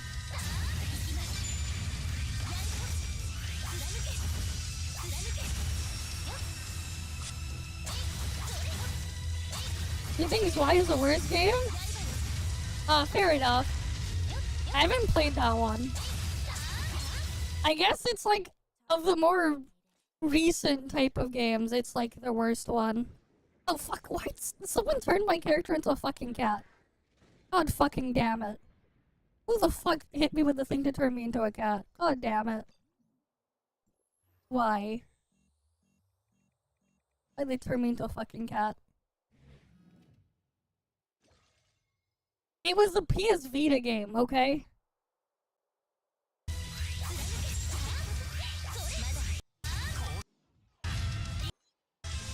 Keep in mind, this was a PS Vita game. That's how they're gonna, like, advertise to try to get more people to watch things and interact, I guess. But, like, here, let me show you an example of a fucking, 2008 game, then. Here's the thing, right? Even games from back then can look way better. Let's say we have, I don't know...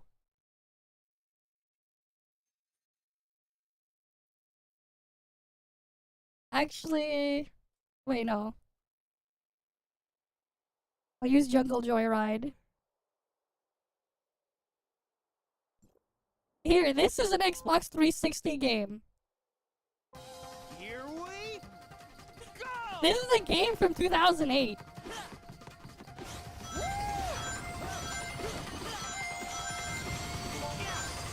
This is the graphics from 2008 era, man. 2008.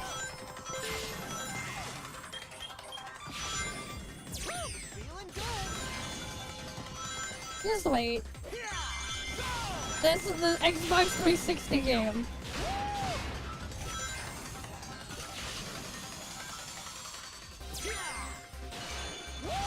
I just wait for the whole thing. I guess I could show a different stage instead. Wait.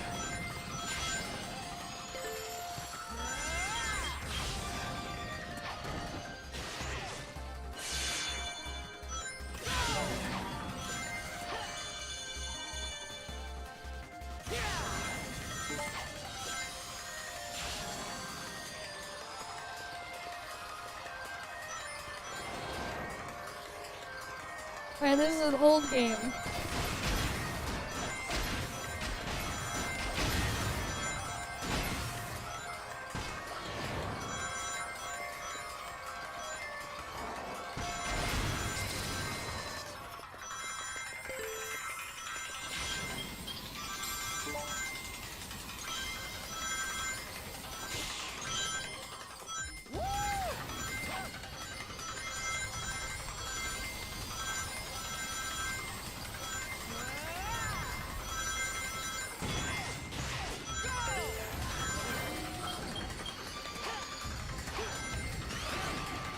Really?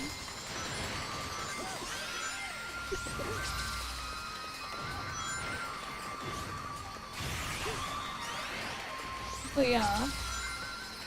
Just using that as an example. This is from 2008, man. 2008 graphics, imagine.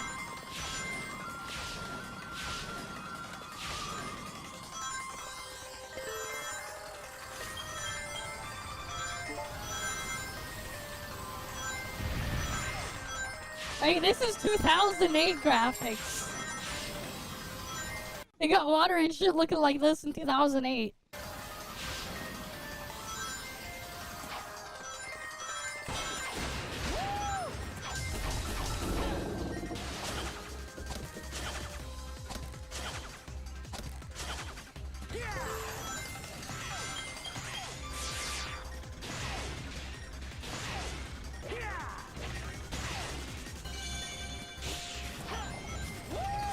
Right, that's 2008 graphics.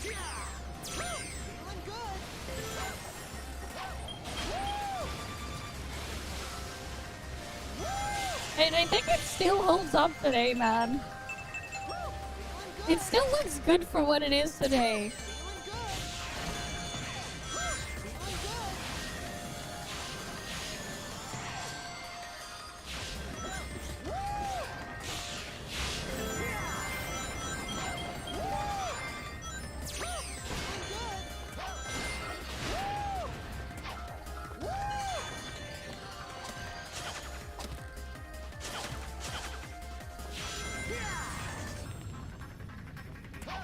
Right, yeah, it came back then looking like that.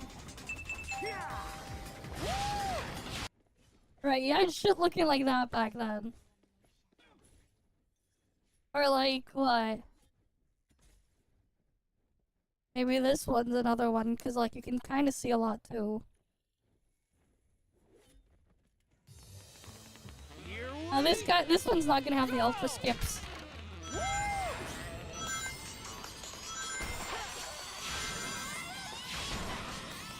Right, moving quickly to a large urban area.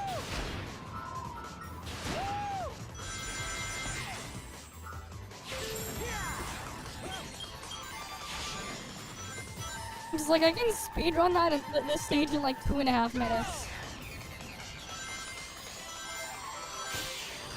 About 2.5. Actual wall running! Oh, he's not taking the fast route.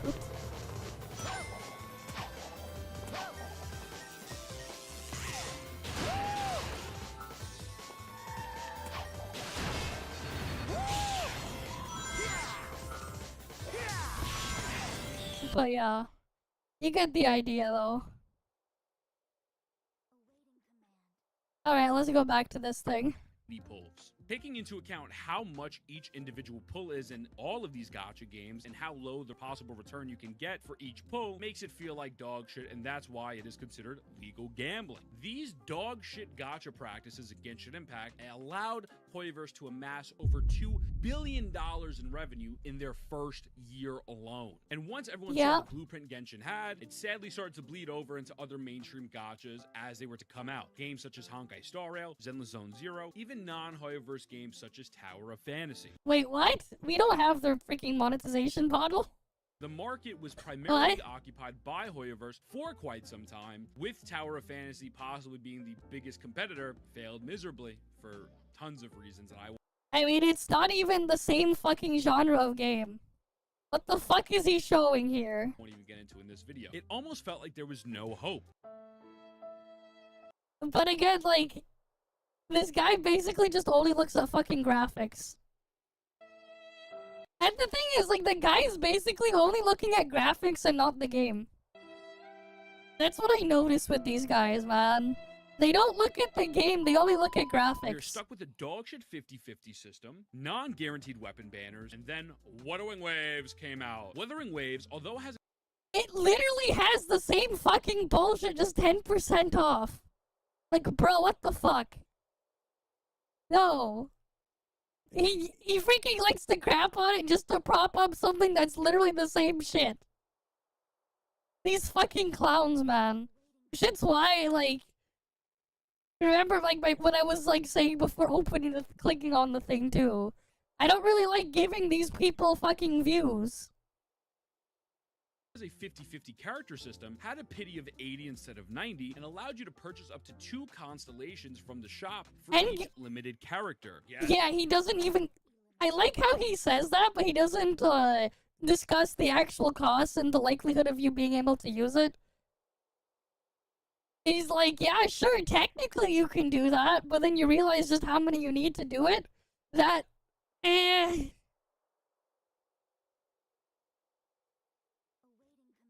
Yep, it's heavily reliant on your gear. Like a traditional MMO there. It's not anywhere near as, crazy with what you need to do with it like regular MMOs, but like, yeah. This, a guaranteed 5-star weapon banner.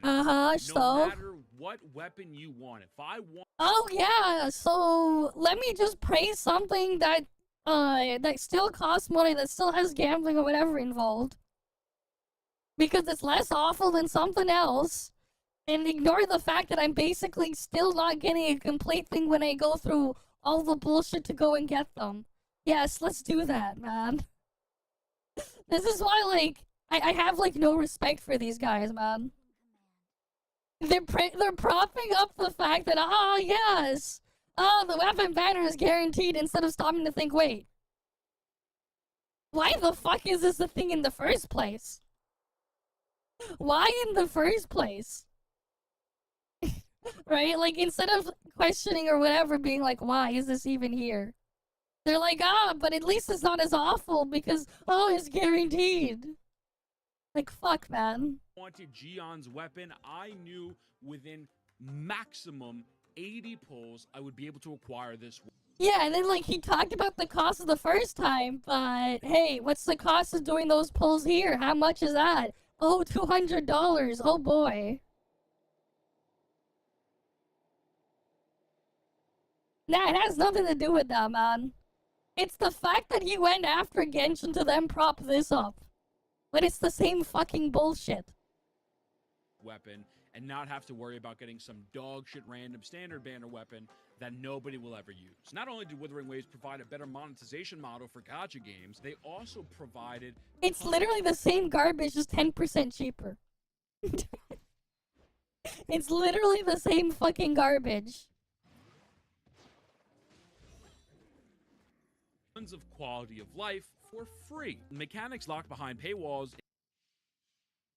I'm like, what the hell's the point of this? You're just freaking walking in a straight line.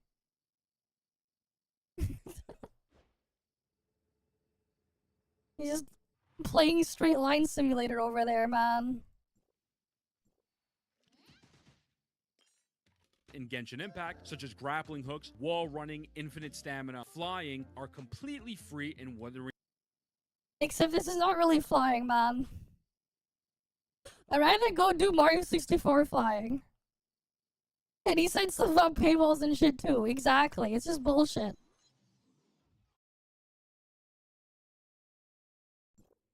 I mean, here's the other thing though with ToF. If you don't want to do all the bullshit in there, you don't have to. It's like all optional. Here, these things freaking force you to deal with it. If you don't want to touch endgame stuff at all, you don't lose anything in ToF. If you don't want to level up your anything, you can ignore it and just keep doing whatever you want.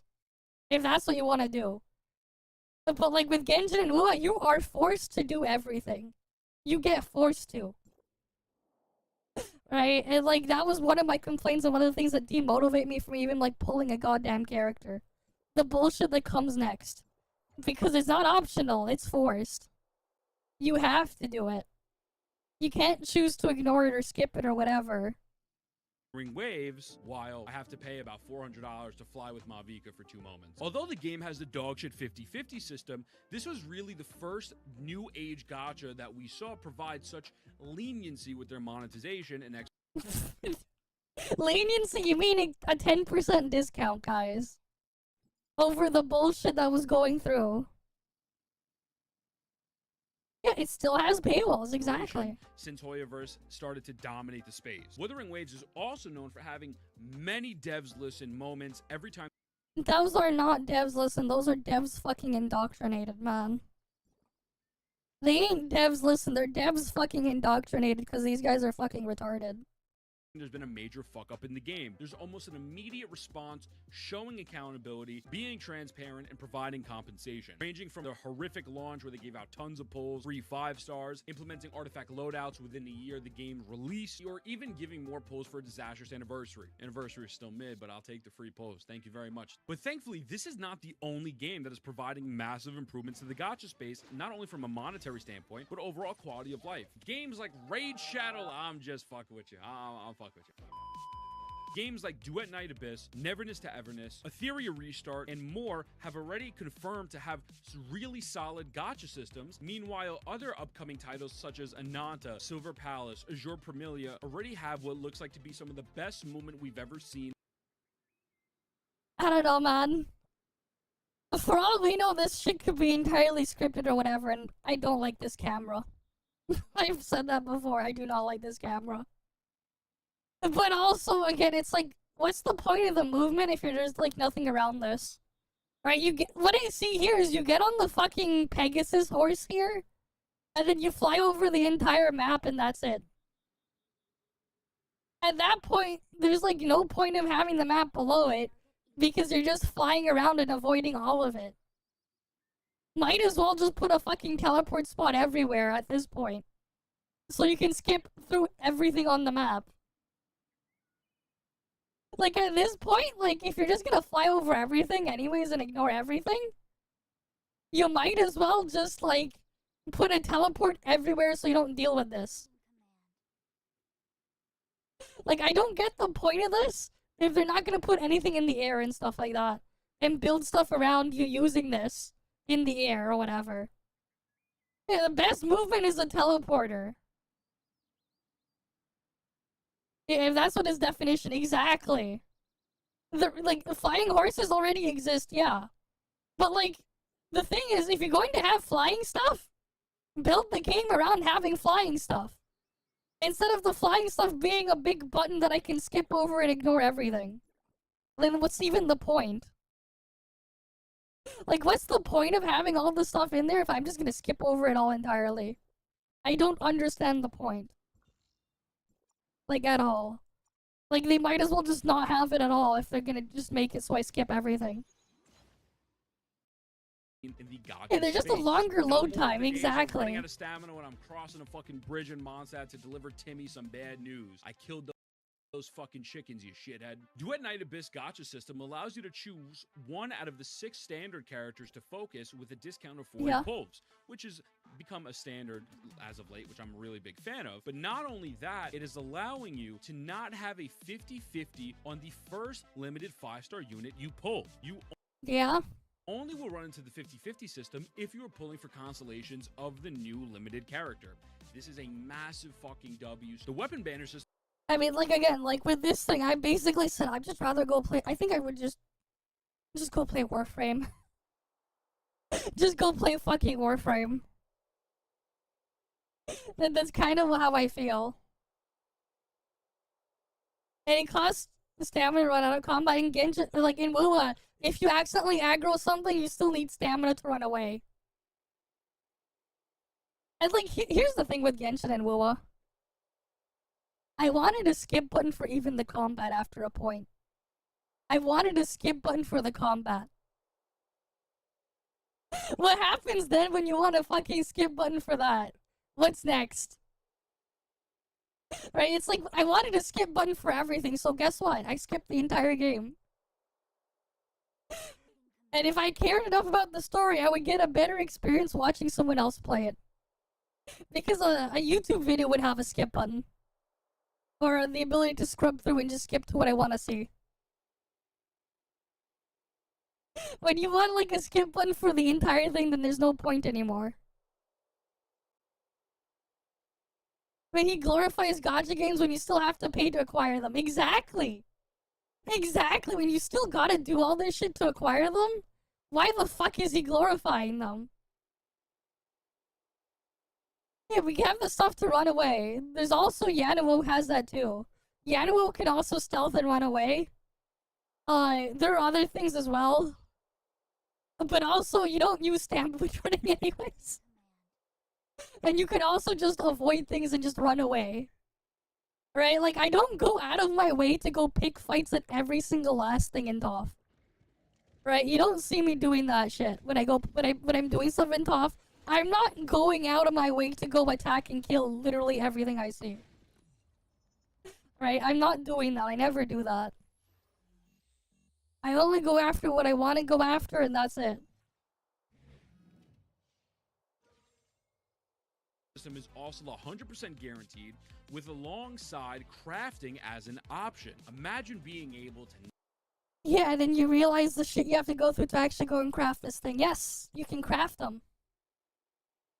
But it's just, not swipe and grind to craft a weapon. Neverness to Everness legitimately just confirmed about 2 days ago that there will be no 50-50 in their game at all. There's even headlines from Games Radar saying, "You will never lose another 50-50 open world RPG Neverness to Everness." Neverness to Everness has also confirmed there will only be a limited amount of weapons obtained through the gacha board, as most of them would be acquired through others' tasks such as playing the game.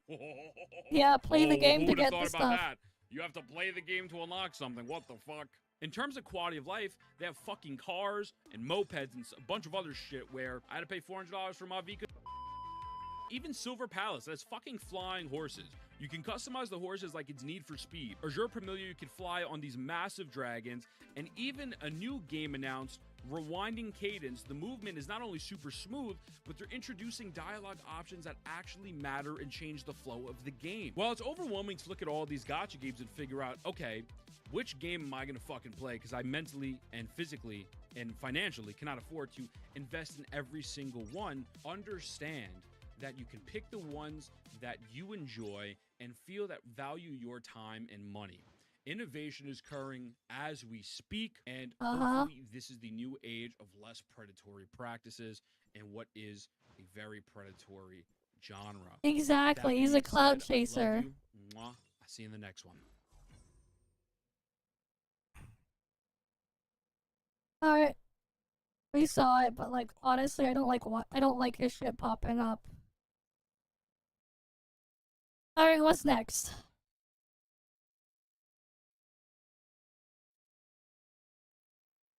He decided to honestly review gachas that tried to sponsor him. Okay, what is this? You know, I think I need to start this video off with an apology for clickbait. Not this video, mind you. No, these games are unfortunately exactly as miserable as you think they are, but you see, a bit ago I made a video claiming to have played the worst gachas ever made, because at that time I truly thought it would be impossible to find something worse. Yet in my hubris, I decided to make this video and I, somehow, played considerably worse ones. Yep. Just call me Fox Lady. Okay, Fox Lady. Sister Fox Lady. So yeah, apologies for that prior video's title, but this one is accurate because I decided to go through a fair bit of these sponsorship emails I have received from various gachas, to then play through those games and honestly review them. Now to be clear, I didn't accept the sponsor offer for any of the games in this video, I've ghosted all the emails for them. But if I wanted to, I would be able to cover sponsorships I've already taken and be honest with them. Though that list gets a little boring because it's like, Reverse 1999. It's a good game. I ain't got much else to say. Though with these games, there's a lot to bring up, both good and bad. Mainly bad. Okay. But since I didn't want this video to be an hour long as there's a lot of games to cover, They use the weapon to move around, okay? I will play these games until they make me, as a player, not want to play I didn't see the RC thingy, I don't know what that is. You guys can send it to me if you want me to look at it, but I have not seen it. The thing is, here's the thing for me. I played a lot of platformers and stuff growing up. I value something that is notably absent in most of these games. Okay? I've already made it clear what I do value in these as well. Right? Movement stuff, again, is cool and all. But if the thing isn't built and designed around it, and it's just a tool to use to skip over everything, just let me skip over everything at that point. Right? I actually don't care how crazy whatever the movement is in these games if they don't actually make use of them. I don't give a fuck. Like, it may seem cool, but like if I'm just using it to skip over the game, I don't care anymore. I'll just skip the game. If that's the only point. It's not really a thing that I would actually value. Especially because the reality is I could play games with way better movement anyways that actually make me feel like I'm actually playing a game instead of just skipping through everything. And I would rather do that instead. I will give them all a legitimate shot, putting my biases of how some of them look like ass aside, and play them until I feel like any regular consumer would want to uninstall this shit. Now I do want to clarify that if one of the games I bring up is something you really love, and I proceed to insult it, my opinion should be worth less than trash to you. If you love something, that's all that matters. Enjoy it as much as you want. Don't let others take that away from you. And also at the same time, if I insult a game here you've seen another CC sponsor before, please don't shit talk them over it. I don't think taking a sponsorship offer from a dog shit game is something worth being harassed over, and who knows, hey, maybe they like the game. But with all that being said, time to continue with the video that's going to ensure this channel never sees the light of another sponsorship ever again. So first game up is Bloodline Heroes of Lithis. It starts with possibly the worst character creator I've ever seen. You're provided with the world's most uncanny face, and that's literally all that changes. You just swap the face. The body remains the same. It's like popping off the head of a Lego figure to throw on a new one, except the Lego figures look like a horror story. But after your creature is created, the opening of the game starts, with a baby being shedded out. You know, game's Bloodline, Heroes of Lithis, so I can't say they didn't exactly foreshadow that the core part of this game is literally having kids, but if we're being honest, just didn't expect that to be one of the first things I saw after sitting down to play this game. The actual gameplay is just a generic auto-battler. Take any auto-battler made for a game that no one knows about, that's this game system. Where it tries to innovate is having the air system, where you can court your companions to raise their babies, or do that with the units you gotcha for. Now, does saying that explanation out loud and having a voice clip of me saying it exists on the internet weird me out a little? Possibly. But it's a game system that isn't entirely unknown. I mean, I remember Fire Emblem did that shit with Birthright, but a big difference, and as to why that one worked but this one doesn't, is the characters there actually had, well, character. And this one, all the kids just look the same exact fucking way. Horrifying. And the way to raise them kind of reminds me of those shitty mobile game ads. But what I noticed was that after an hour of playing, I was ranked for the 748th spot in my entire server. How many people are playing this game? But the unfortunate part is, after playing for a while, I climbed even higher in the rankings, but the gameplay never changed. Which, I know it's a lot to ask for an auto-battler to innovate on the battle part, but dear god, when your game is so uninteractive, it gets boring quickly. The progression isn't particularly interesting, nor are the characters, and the first time you interact with the gameplay is pretty much how most of the main story ones will feel after that. They try to make the world seem like you're a king running it, with shit like Senate hearings and all that, but it's just a simple minigame of choose this option, get this reward. The only interesting things I've seen from this game are it giving me a top-up bonus for furries, them having an ad that's literally just a woman giving birth, and the game saying my browser stopped working whenever I booted I don't it play up. games. Yeah, I don't like them. Huh? Next up is Revelation M. Had zero clue what to expect going into it. Hopes weren't exactly high after the prior game, but it's best to keep an open mind. What I didn't expect was being able to create a child. Not in that way. The game has a character creator with 3 options, male, female, and girl. Don't know why that's an option. Some answers. Why? Wait. Male, female, and then girl. Okay. As to why that's an option, I don't personally want to hear. So moving on, I decided to choose my class. They got paired with them, and I decided I'd don the drip of female Dante. And then I had to make my character. Now, to the game's credit, the character creator is really fucking good. There's a shit ton of options, and I can definitely see people spending hours in it. Now, me personally, I didn't need to spend hours. I have a lot of experience in Dark Souls character creator, so I knew precisely what to do in no time flat. The result of my expertise Korean game? Oh yeah, probably. I even went so far as to give it a fitting name. Truly, I think the hand I craft with has no equal. Unfortunately, the face used for dialogue boxes isn't my character's face, so Mona Lisa can't exactly shine as much as I was hoping for, but on the positive side of things, the game actually looks fairly good for a mobile game. It doesn't run particularly well at all, and this is with me playing it on an emulator with a PC that is way more than what is required of this game. So people actually playing this shit on their phone, I recommend buying welding gloves so you can maintain your fingerprints. But I noticed it went into the game that the combat seemed very similar to an MMO, and unfortunately, I was correct. This game is a mix between an MMO and a gacha. This immediately terrified me for 2 reasons. 1, MMOs are a very difficult genre of game to work with. To actually have one do well and thrive is incredibly difficult, especially when one of the biggest problems for them is player retention, which doesn't work well for mobile games because I feel like out of any way to play a game, mobile ones don't exactly scream as a platform where people are looking to log in and give the game their full attention. It seems like a big mismatch, and hell, just aside from that, the mixture of a gacha and an MMO kind of makes me feel like we're going to get the worst of both worlds rolled into one. And the other worry is that I created one of the most ugly characters this world has ever borne witness to, called Abomination. And this game is an MMO where everyone I come across is going to be able to see this creature. Dog, I thought this shit was going to be a single player game. But in brighter news, I decided to look into why this game came to be, and turns out it's a mobile port of an older MMO called Revelation Online that shut down. And I noticed the Steam reviews were mixed, so I decided to check them out, and the game apparently had spyware in it. Damn. So that's pretty cool. And aside from that, anytime I've seen it mentioned, it was with people saying it's dog shit. Wonderful. Glad I decided to play this. After doing the in-game capture, what I was worried about came true. It gave me no cohesion. You see, to progress through the game, you can pretty much just auto-walk to wherever you gotta go, which I think is a positive, as I've seen newer MMO players get lost in the maps a lot, but the game doesn't give me a hook at all. I just auto-walk to destinations, and from what the game has shown me of its combat for an MMO, it really doesn't look interesting. And then comes the gacha. It's kind of just thrown at you. It's open and you start gambling, and the game doesn't really do a good job of explaining what you're gambling for. Part of the reason for this is because you actually unlock the gacha before the game thinks you will, so you end up gambling before their tutorial on gambling. Damn.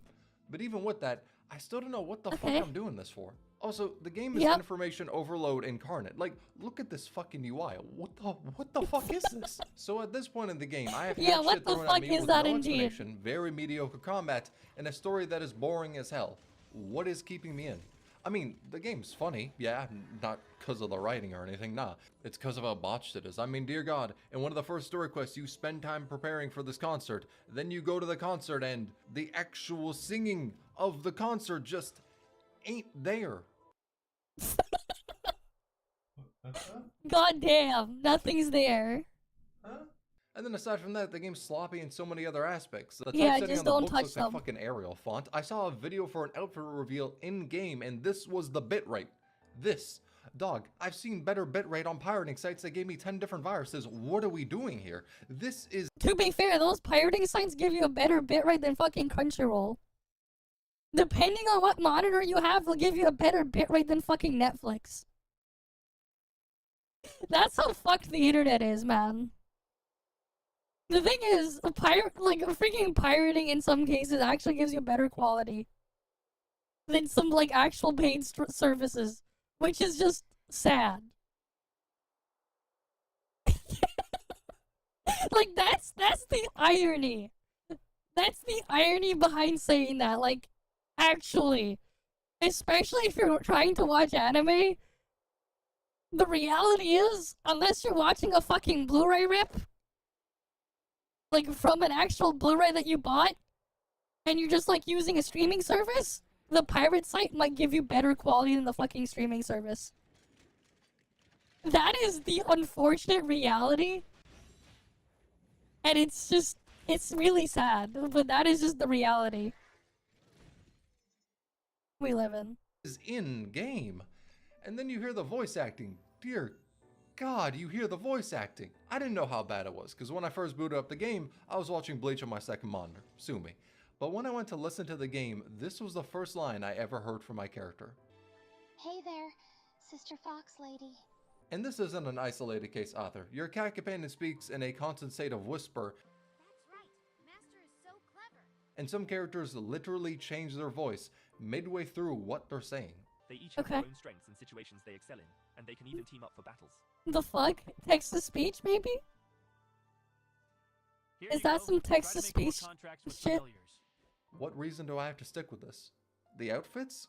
Is that the sell? Is this Infinity Nikki but dog shit? Oh wait, that's right, Info ruined the game recently. Never mind. Okay, is this just meant to be Infinity Nikki but an MMO? But hey, maybe the dungeons are interesting, so I decided to queue for one. It took me 3 minutes to get a team for a daily dungeon, not half bad. But then everyone immediately left the party after I joined, so yeah, that's the half that's bad. After that, I decided to solo queue for the dungeon, and the game literally just played it all for me. Yeah. Just autoed it. This is when I decided to call it quits because I don't see what reason I have to play this game. Aside from the idea of playing an MMO on my phone, this game hasn't shown me any reason to stick with it or any polish where it matters. And then apparently Final Fantasy XIV is launching a mobile version, so why not just play that instead? I don't know. Games only have so much time to prove themselves, and this one didn't. Now, some take a while to prove themselves, right? Like Final Fantasy XIV. But those games have word of mouth to help lessen the beginning being asked. Though the word of mouth around this game was apparent spyware, and everyone's saying it's mega dog shit. Doesn't exactly inspire confidence. On to the next game. Eternal Evolution. Outright, the opening was much higher quality than what I expected out of any of these games, but when I got into it, the aesthetic was kinda shit. Like, the game tries to have a Warframe aesthetic, but it just fails at it. It feels really lifeless. Then you get into the combat, and it's literally just a box standard auto battler. And the monetization is sketchy with the need to pay to get story completion milestones and not telling you a pack is paid only till you click on it, then it tells you. But honestly, none of that's really as important as the combat itself being boring. For game modes, you literally just got shit roguelike, go down different levels of an area with the same exact combat and kill bosses I would never The biggest play problem them. is, partially because it's an auto battler, is that none of these really play different. Yeah, they're different game modes, but it's like saying a bag of Lay's from Walmart is different from a bag of Lay's from Costco. Motherfucker, they ain't really. So it just leaves you with an experience that's boring. Not like atrocious, they didn't do anything fucked up. It's just boring, which there is something more interesting to talk about with that, but before getting into it, I want to bring up the next game because it encapsulates my point that relates to this game perfectly. Jujutsu Kaisen Phantom Parade. This is by far the biggest game I got on the list, and I won't lie, when I got the sponsorship for this game, my entire thought process was, no thanks, 99% of these anime gacha games are trash, I'm good. But I was actually pleasantly surprised in some areas for this game, and fucking baffled in others. Yeah, IP cash grabs, The art in this shit is beautiful, they killed it, and the animations are really good as well. It's got style to it, which for something like JJK, I think nailing the style is really important, but you also gotta nail the characters. Pause.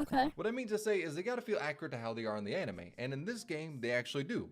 Like for example, take this Gojo unit. Bro's invincible to skills because of Infinity, but in 7 turns, he has to bounce. He leaves and auto dies. That's a perfect way to have him as a unit. Infinity is treated fairly similar to how it is in JJK, and Gojo needed to be at 10 million different areas at once so everything doesn't fall to shit is also accurate. And it was really smart making the units alters of the characters at different points in the story. Okay. JJK's cast isn't gigantic, or at least it ain't big enough to support a gacha game, so divvying up the shit like this, smart way to pad out the cast. Game's also got Sweep, which I love, and an SSR ticket that you can reroll to get the character you want from the beginner pool. Also, the gacha animation is really clean, and you got a fixed pull for a memory of Yuji's grandpa fucking dying, which, really, it has no overall importance, I just found it funny. But that's most of the good. Now the bad. The menu's responsiveness is equal to the responsiveness of an amputated, brain-dead possum after it has been deceased for a year. This shit is so ass. I cannot even put it into words. Okay. Going through the menus feels like I am flipping through the slides of a fucking PowerPoint. It takes so long to load your clicks or load the things you're clicking into. It's less responsive than all the other games on this list. Brother, how? How do you have a game that's really high quality in some areas, then have one of the least responsive menus I have ever seen? Which ain't helped in the slightest with the game having 50 million different pop-ups when you go to level up characters. Or also having pop-ups to download the character voices and story cutscenes before you play a story stage. A browser game, it my does. first time really seeing that done. It kind of does look like a because who the browser fuck game. wants to spend time downloading a story stage before they get in it? What are we doing here? But the main problem it has is being a turn-based game, asterisk. Okay. I don't say that because I hate turn-based games. After all, my favorite game of all time is one. But I say that because this is a very bare-bones turn-based game. Coming out in 2023 and a year later in 2024 for global. For a turn-based game to come out anywhere in modern times, we gotta have a more complex system than characters have a stamina bar, it fills over time, some attacks use a stamina bar, they have ultimates. Like, that is the bare minimum for a turn-based game. Some turn-based games that came out 2 decades ago play like this. Now, some character kits help this problem by being more interesting on their own, so they add some substance to the combat, but then it creates a problem where the bones of your turn-based game are boring, so you then need to rely on getting specific characters to really start having fun with it. And this only gets doubled when you can compare it to Honkai Star Rail. That's also a turn-based gacha game, but its combat mechanics are more interesting, team building is more interesting, character kits are more interesting, and bosses are more And I still found them very boring. interesting. I don't fully like tying this game down because Honkai Star Rail exists, but you're releasing a turn-based gacha after that game came out. You need to pay attention to it and innovate so it doesn't just mog your combat system, which it does. And aside from that, it does feel like a bit of a mismatch with a JJK game being turn-based instead of action. Though, thinking on it, last time I saw JJK have an action game, it was the fighting one, so never mind. Turn-based is fine. But the way they did the turn-based isn't interesting. Because after I got my current team, the way I played them in the first stage I had them was the exact same way I played them hours later. Bosses or not. New game modes or not. It was pretty much the same. I followed the same rotation for everything. The gameplay wasn't malleable. And this is the same problem I have for Eternal Evolution, though to a lesser degree because this game is considerably better than that. But it's a problem I see in a lot of games. The actual combat feeling very samey. Like for example, Limbus. The way you approach 90% of stages in the game is the exact same. Nothing really different. But an example of a very malleable combat system is Arknights. Since the stages change drastically, the way you play them also changes. It's a good example of something that can break the mold and not feel like you're doing the exact same shit over and over, which Phantom Parade felt like. It's unfortunate because I like the series, the game has style, the progression system is pretty interesting too, but the gameplay just feels like the same experience rehashed over and over. I think the game has potential. What it does well is great, but what it does bad is just wild that a game coming out in modern times would fumble there. Menu especially. Though it's still considerably better than the next game, Pixel Hero. As this game is almost one-to-one with one I covered in the past, Pixel Duel. Thing is, that game ripped off a bunch of different anime and stuff, but this one, in terms of its characters, is original. It has its own cast, story, and actual voice acting. But that and the combat being changed to turn-based instead of a raw one like Pixel Duel was, are literally the only changes between the two games. The UI is the same, banners are the same, banner systems are, systems to spark are, character progression is. Literally the second I loaded into this game I went, oh, it's just like Pixel Duel, and treated the game the exact same as I did that one for progression, and it worked. It's like Pixel Duel but without anime characters, higher quality except for the semi-shoddy translation, and with less players. Because in my entire server there was one guild to join. And only one, damn. Now from what I heard, these games are basically just knockoffs of AFK Arena. Never played it myself, so I didn't make that connection until I heard people bring it up. But looking at the footage of the game, yeah, it's clear these games were built off as clones of AFK Arena. But honestly, aside from that, there's really nothing else to say about the game that I haven't already said about Pixel Duel. I mean, it's just Pixel Duel, but actually legal to function. Now, if that's more appealing to the player, I don't know. On one hand, you will need to find out the new name the game's under because copyright law shut it down, but on the other, you can't have a team of 5 different characters from 5 different anime all at once, so, you know, there's that. Though, moving on to something that's hopefully better, we got Goddess Order. Yeah, And when there's I just looked a this game up, lot I of went to their copy page pasted and looked stuff, through it, and I don't bother looked. with them. and kept looking. Then I came to a realization. Okay. There's no download button. There's a character menu where you can see a whopping 3 of them. There's a media menu where you can see 4 different backgrounds. The home menu that has 2 trailers which don't fucking work when you click on them. Literally clicking does nothing. At all. Oh, someone's Eventually, stuck in the Discord fucking and Twitter chest links here. work, but I'm not joining the Discord, and the Twitter had its last post on September of 2024. With the comments under it all just wondering when the game is going to be released. And I won't be too particular about this in case it breaks some rules, which I doubt it would, considering I didn't sign an NDA, but still better safe than sorry.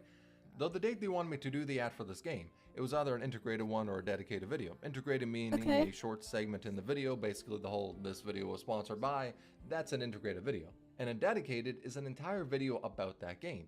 But to do a dedicated video, you need to actually have a game to play.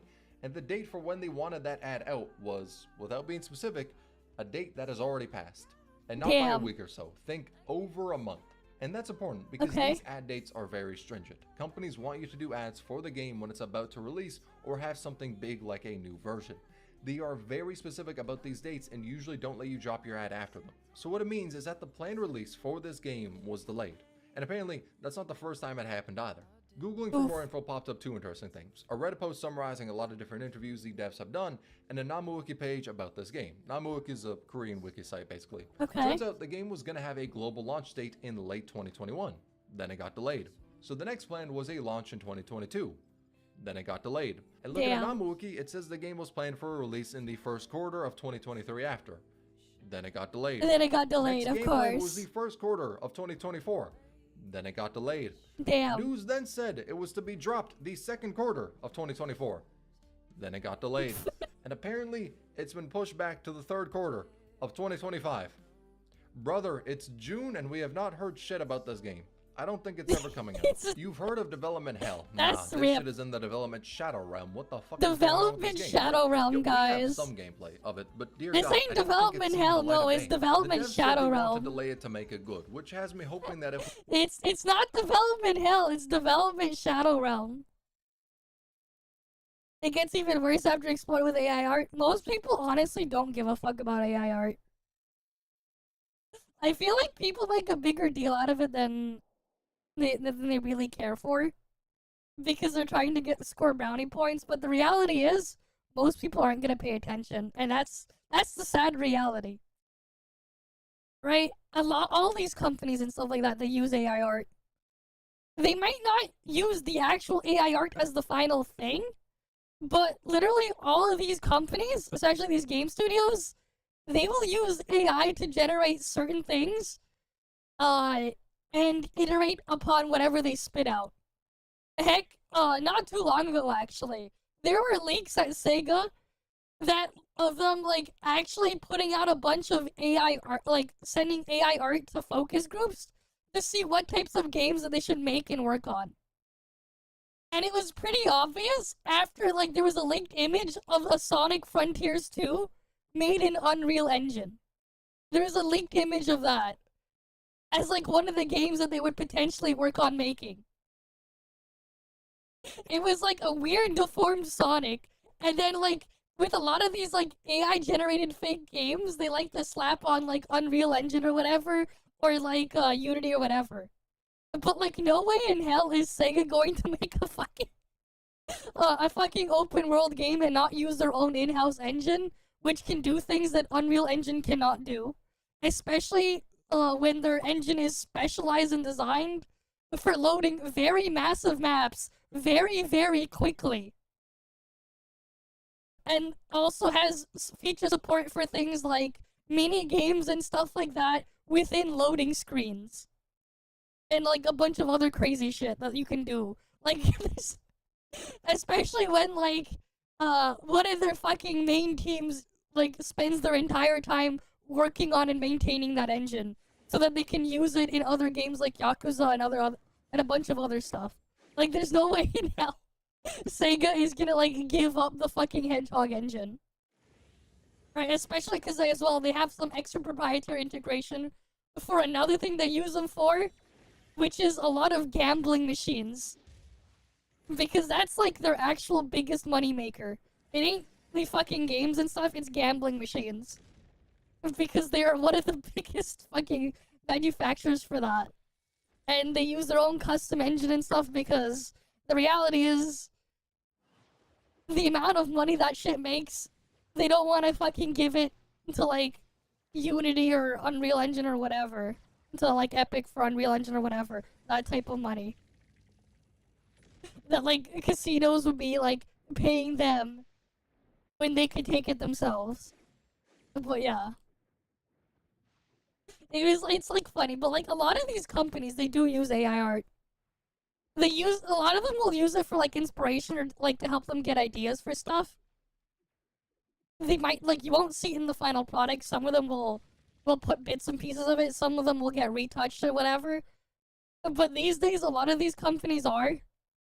They're just not doing it out in the open or out in public. But there are cases where they've been caught. But it's like, where they use them, it's like, it doesn't really matter, and most people don't actually care. Like, my guess, like, when they made the Pirate Yakuza, it was probably some hallucination from an AI, and it was sent to a focus group. The focus group really liked the concept and the idea, so they greenlit it and made it into an actual game. I wouldn't be surprised if that's what happened at Sega. When they came up with the Pirate Yakuza. For just like what it is. Alright, like most people, again, like they don't care.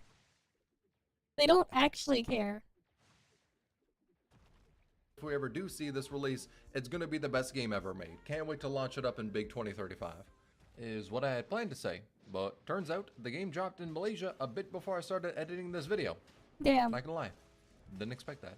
Hell, I'm recording this segment at 2 a.m. Actually just fucking baffled. They dropped this shit out of nowhere. Yeah, I still don't know when the global release is gonna be, but maybe there's actual hope that it drops.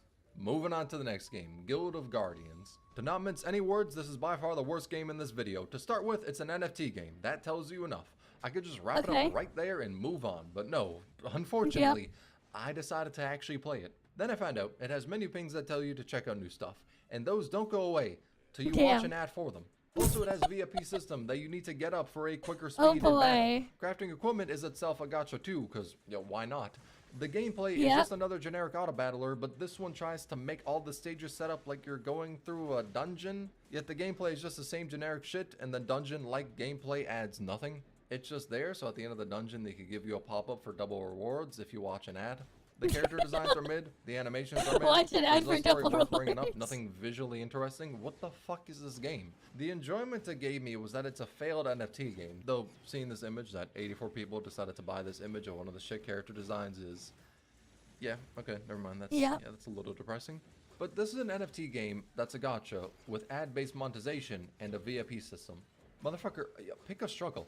This is the most I have ever seen a game be monetized. Holy shit. And the terrifying part is, when I made a tweet talking about this game without saying the name of it, I heard a couple of people bring up other gachas from the brief description I gave of this one, which means there's more dog shit out there that I haven't even had the chance to be depressed by. Damn. Wonderful. But if you actually want to play the game, good fucking luck doing that, because I couldn't even see where the fuck to go next on the map, because the game makes you have the most severe fucking case of cataracts ever recorded in the human race the second you make the mistake to play this. You know, I'm not gonna lie. At times, I feel like I don't put as much effort into YouTube as I should be. I mean, we recently hit 50k subs, and that's already more than a dream to me. I don't believe it. I also think I'm at 10k, and that number is already insane. So when I look back and see some of the delays I've had for videos, I feel a little bad. And I felt the same looking through the sponsor offers. A lot I just ghosted instead of replying to. It felt like a waste. Felt like I'm not doing enough. But if this is the level of dog shit looking to sponsor me, nah, brother, I am fine with having ghosted this game. It can fuck off. Holy shit. This is so unbelievable ass. I do not want to be known at all for trying to push the blight of this game onto my audience. Hell nah. Though this shit was so ass, and the others, bar JJK, weren't much better either. To where the combination of playing all these horrid games really got to me. At this point, I didn't know if I wanted to finish the rest of the ones on this list. But I decided to lock the fuck in and play them. The first one being Metal Slug Awakening. I came in knowing nothing, and in the tutorial, the game fucking crashed and died. Well, rip. Not a good sign. Also not a good sign that I had to individually download the resources for the characters to actually see them. But when I did that, the game fucking died again. So, nice. Also, not the best sign.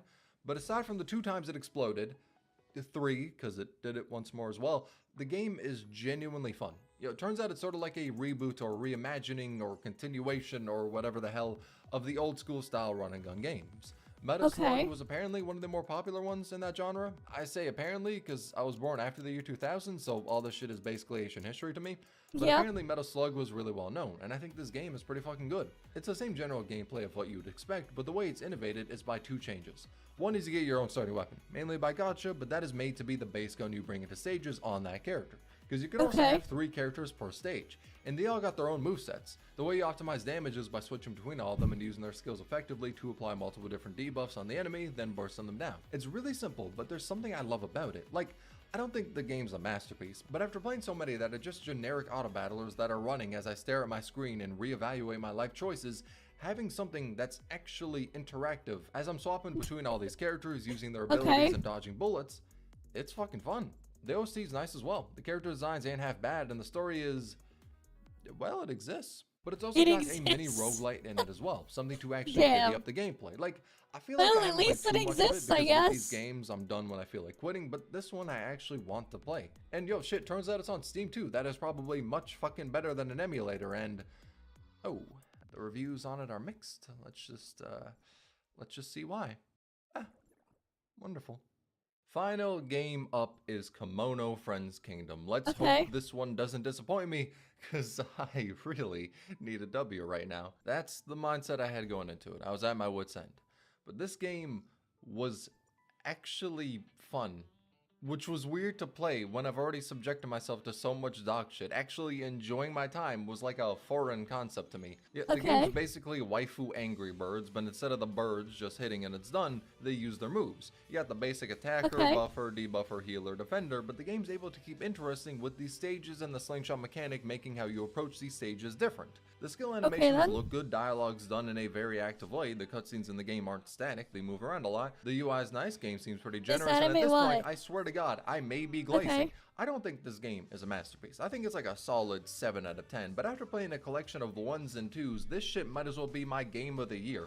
I'm like a beaten dog actually getting some love in its life for once. Holy shit. Like, this game isn't trying to be hyper complex or whatever. It's a dumb, simple, fun game, and it exceeds at it. Only negatives I can really think of is fighting the bosses gets a little boring because you're just on a flat plane with them, and the story isn't too interesting from what I saw of it, though it being very active with really good art helps.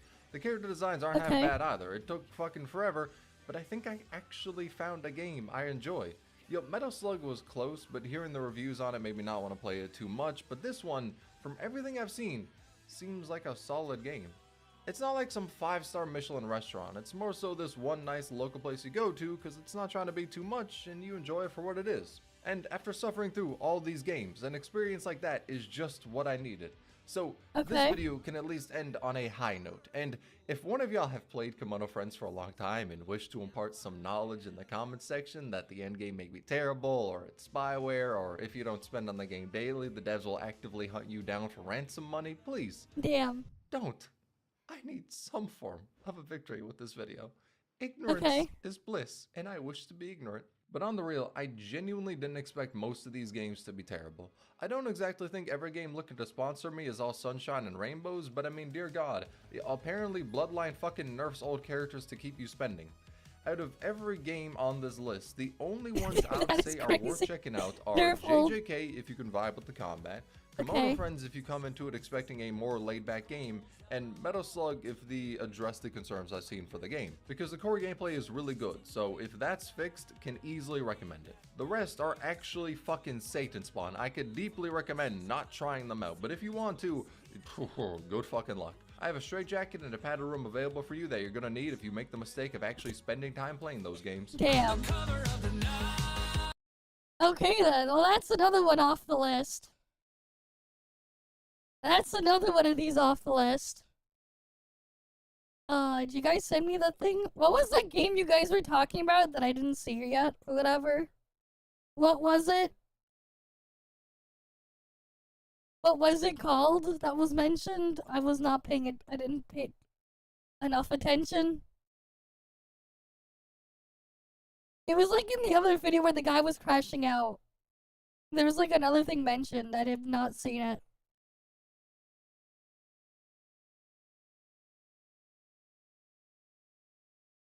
I have not seen it.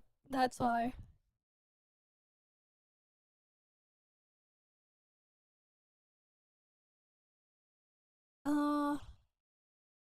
I feel like some of these are like no point in even looking at them, but whatever.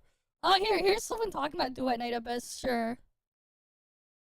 What does she have to say about Duet Night Abyss? Might Duet Night Abyss give us everything we wanted from a gacha game? Pan Studio invited me to take part in their second closed beta test and sponsored this video, and I'm so happy to have had the chance to give it a try. So far, I'm genuinely impressed. DNA is a gacha RPG with hybrid action combat, with dizzying scope for player expression, an intriguing story mechanic where your dialogue choices have an actual effect on your interactions with the world, and so many of the quality of life features that the wider community have been begging for years. And they also seem to have a dev team who acknowledge issues, listen to feedback, and quickly change things for the better. The progress they've made since the first beta test a mere 3 months ago is staggering. This will, of course, be my unbiased perspective on my experience with the game. If you like the sound of it and would like to try out the game, you can support my channel and the game by pre-registering and following the DNA accounts on Twitter and YouTube through the links down below. I only had a couple of days to play, so remember these are very much first impressions, and since this is a beta, the in-game footage does not represent the final quality of the game.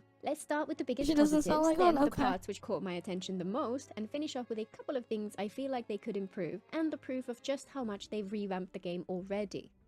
The combat in Duet Night Abyss is fast, frenetic, and just a ton of fun. The movement stands out right from the first moment. There is no stamina, and instead the key mechanics are a helix leap, where you slide along the ground, then launch yourself into the air. Plus double jump, slide, dodge, and wall jump. This feels incredibly fluid. While I've seen people play third-person PvP shooters with movement which looks similar to this, I've never played them personally and was surprised at just how good it feels and how quickly it became quite natural. And the actual fighting feels the same. Each character has melee attacks which feel powerful and satisfying to use, along with a skill and an ultimate to provide unique abilities and elemental attacks, and they all have a ranged weapon too. And you absolutely need to make good use of them all, because good lord, this game throws a ton of enemies at you. I'm used to other games where the enemies spawn in smaller groups and it can get a little annoying to chase them down, but in DNA they come by the dozen and they all flood towards you in endless waves. And the skills and ults don't have cooldowns. Instead, they You admit that the melee combat for DNA beats Warframe, but Warframe beats it by how crazy you can build up. Yeah.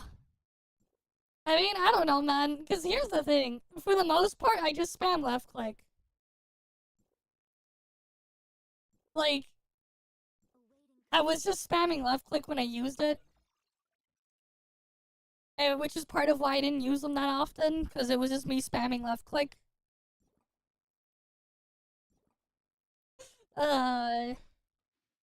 It is what it is. But yeah. Sanity resource which recharges via combat. This provides a much looser limit on what the character can do when, which feels freeing without ruining the balance. It's just unapologetically fun to play. And while button smashing hack and slash seems to be a valid tactic early on, the complexity of the character builds hints that there may be room for strategy and difficult content later on, and it's possible that team building may become important Yeah, too. then eventually I just, I can just go fly in the air and just hold the button to just auto fire. Pretty much. It eventually just boils down to me just flying up in the air, holding a button and just waiting for it. I mean, like, that's just the reality. It gives me the option to do it. The path of least resistance and everything.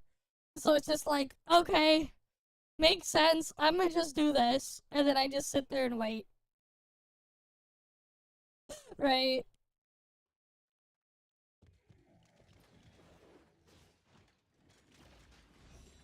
And, like, I get it, not every character can go and fly and everything, but the areas are just very big and open and stuff like that, so I can just get away with doing that anyways. And, it just makes a lot of sense. Another way the combat stands out is that Take you advantage only of it. control one character at a time, but can summon up to 2 other characters onto the field, where they are controlled by AI which assists you in battle, though that AI probably needs a little work. All of this adds up to exactly the balance I'm hoping for. A fun, easy, engaging experience at first, which reveals its depths over time. Let's hope they get that right.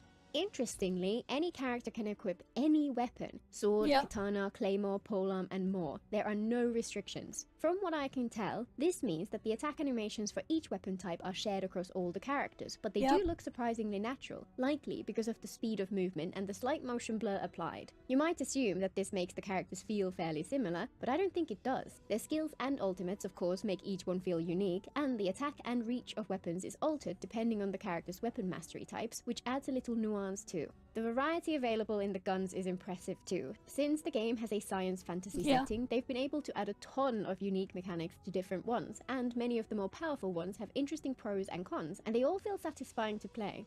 A minor problem I encountered was that I genuinely didn't notice I was taking damage until I was about to die each time. Maybe I'm just not noticing any visual indicators that might exist, but so far I definitely wished for some more significant feedback when you're hit. The enemies regularly drop health potions when they die, however, so while I had to scramble to stay alive a few times, I rarely actually died. This may also be partially due to the explosion of damage numbers which constantly fills the screen, since they do make it hard to figure out what the heck is going on half the time. I also feel like the combat might benefit from some more depth to the enemies themselves. It's possible that this already exists further into the game, but in the early areas the enemies feel fairly mundane, and the battles are essentially just a power fantasy with you slicing through the hordes. This is a very fun experience so far, but I suspect that it might end up getting less engaging over time, and throwing in some I mean, eventually when you do too much of it, I get bored of it. with I more got detailed bored. mechanics might spice things up a bit, and the same applies to boss mechanics. Since I'm perhaps not the most combat-oriented person in the first place, it's unclear to me how much skill expression there will be via the combat and where the ceiling is. I suspect the key is effective use of character kits and team combinations, combined with the right weapons and demon wedges, as well as mastering movement while paying attention to enemy weaknesses. I'm a bit too early on into the game to have a feel for that yet, but I can't wait to dive deeper. Overall, the combat has been a blast so far, and I'm excited to see what more they do with it. From what I've seen, the level of depth and control we have over our character and team builds is awesome. There are so many different dimensions to a character's build, with multiple categories of equipment. Yeah, they're a lot more leveled up than what I was messing around with. Different ways to level or customize that equipment, and surprisingly creative and innovative items which have innovative effects on how characters function that I've never encountered in other games. I've barely scratched the surface of what DNA has to offer here, but it's pretty clear that these systems are designed to be forgiving for those who prefer to set and forget, and really satisfying for those who want to tinker to their heart's content. One interesting nuance is that while any character can equip any weapon, most do get a bonus for equipping certain weapon types which they have an affinity with. A nice way to nudge people towards using the most appropriate weapon for each character while keeping that unprecedented freedom. The starting point is, of course, the base leveling system for your character, their melee weapon, and their ranged weapon. These work much as you'd expect, with the typical ascension system which locks further improvement until you collect some special materials. Each character also has 3 skills you can level: damage, buff, and passive, plus a couple of extra bonuses you can unlock once each skill reaches a certain level. And, of course, characters and weapons also have extra abilities unlocked via duplicates in the gacha or crafting systems called introns and smelting. These are familiar foundations, and there isn't anything unexpected here.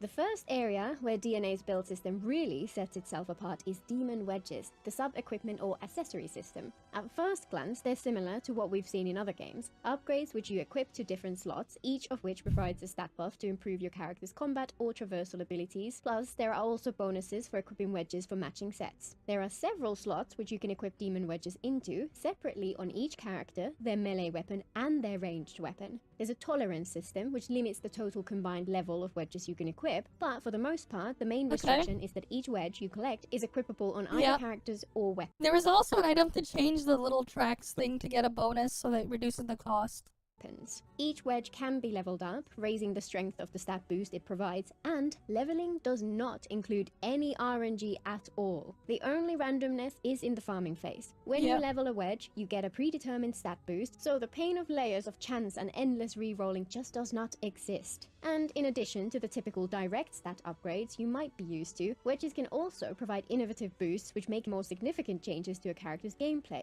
For example, by increasing the range of AoE skills, or adding damage to helix leads directly so that you have an extra source of DPS. Or reducing the cost This of is a genius idea which should unlock so much potential for customizing and improving your characters. And every single character has 3 loadouts each for their main character wedges, their melee weapon wedges, and their range weapon wedges, which can be stored and swapped between at will. And wedges can be used across multiple characters or weapons. Next, Genimon, little creatures which you can befriend in the world and summon to help you in battle. Each Genimon has a passive buff and an active skill which you can activate in battle, which can provide extra damage, heal your characters, or apply further buffs to your character. They also have a level up system which improves the strength of their abilities. And again, there is further depth here. Each Genimon has empty slots into— I need to use the washroom. I'm gonna be right back. I'll be right back real quick. 1 sec.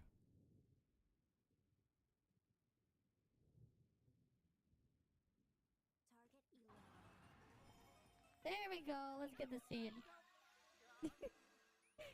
The mush. What? What the fuck, God? What the hell was with that momentum? I let go of the stick, and then he just launched himself to his death. What the fuck is that momentum? Right, I did this a lot on the test server. It is very convenient. Because they ask you to, like, recharge and stuff when you're testing. This is just very convenient. Being able— This one, I just need to go down the thing. Yeah, Canadian Superstore, because Canadian Superstore is Loblaws. It's just Loblaws. You just see this at Loblaws. Yeah. This is just the Loblaws brand. Canadian Superstore, Shoppers Drug Mart, Loblaws, I think the Fortinos, No Frills. It's just the same company. Yes, President's Choice has this. Yes, this— I did a thing, guys! I did a thing! I did a thing!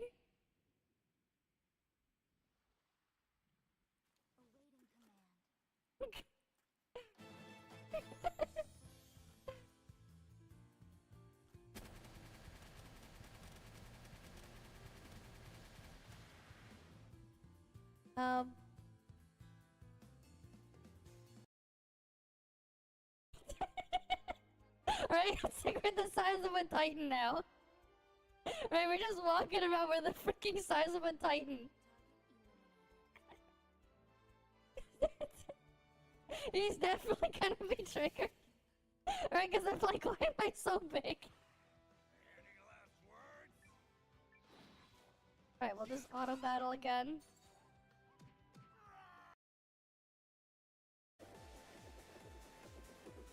Look at him go.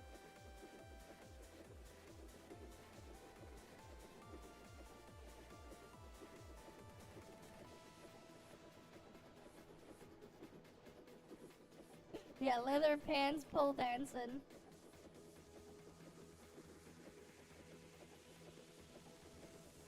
But you know what? I'm playing it.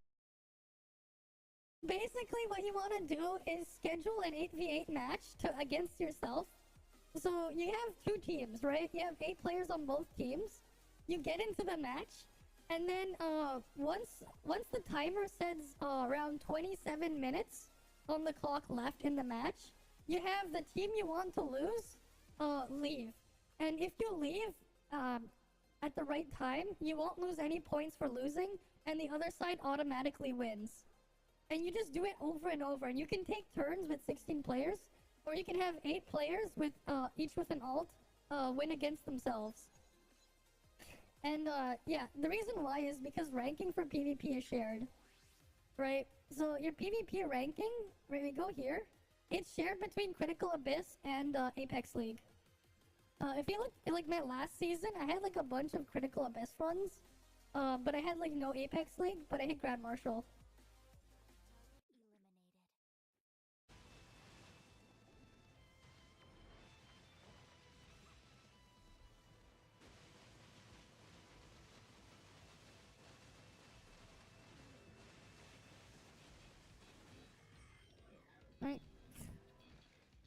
Just the lazy way.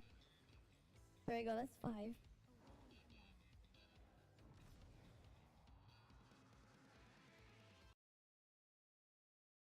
Right. Alright, let's just kill Eber.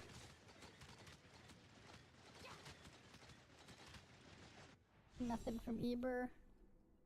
He just dropped dried meat. I want his unicorn head.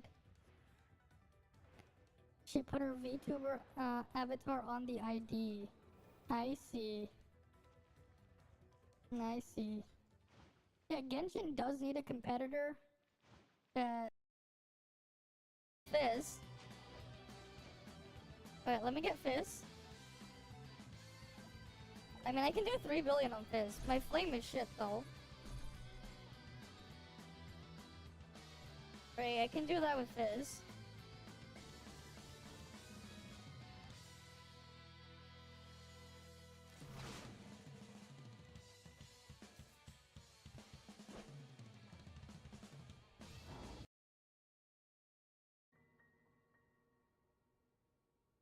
Right, if you want the cat face...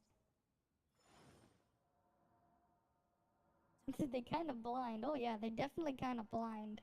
Because, you know... See, this is what happens when I don't have the human face. I have the cat face now. See? Yes. I have the cat. See, I have cat ears now. I have cat ears. No. No. Osmanthus wine tastes the same. Yeah, see, I got the cat ears. Morpho capabilities. Exactly. If you want the cat, I got the cat. Wait, did I go and do the right one? Oh yeah, I did. Okay, let's go through here.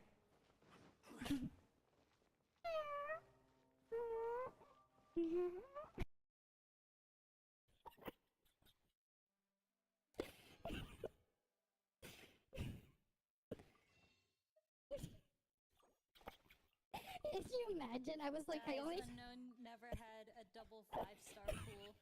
on character banner. Okay, so that's like my 4th double 5-star pull on my account. But like I've done so many pulls. Okay. There we go. Let's go. Perfect.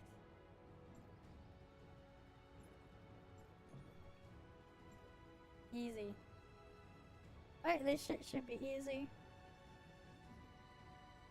This is just a weekly raid.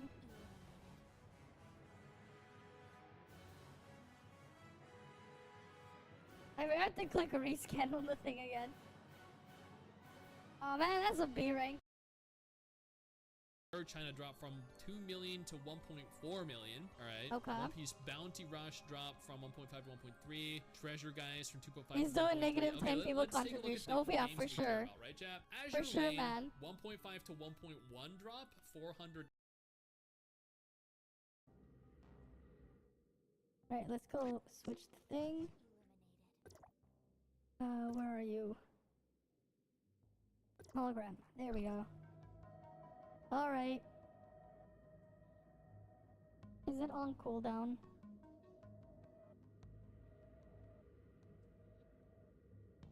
Okay. Okay, I'm back. Alright, I saw some of the freaking clips that ended him there. The hell are you guys clipping? Some of those old clips. Okay, anyways, let's get back into this one. I had to use the washroom real quick.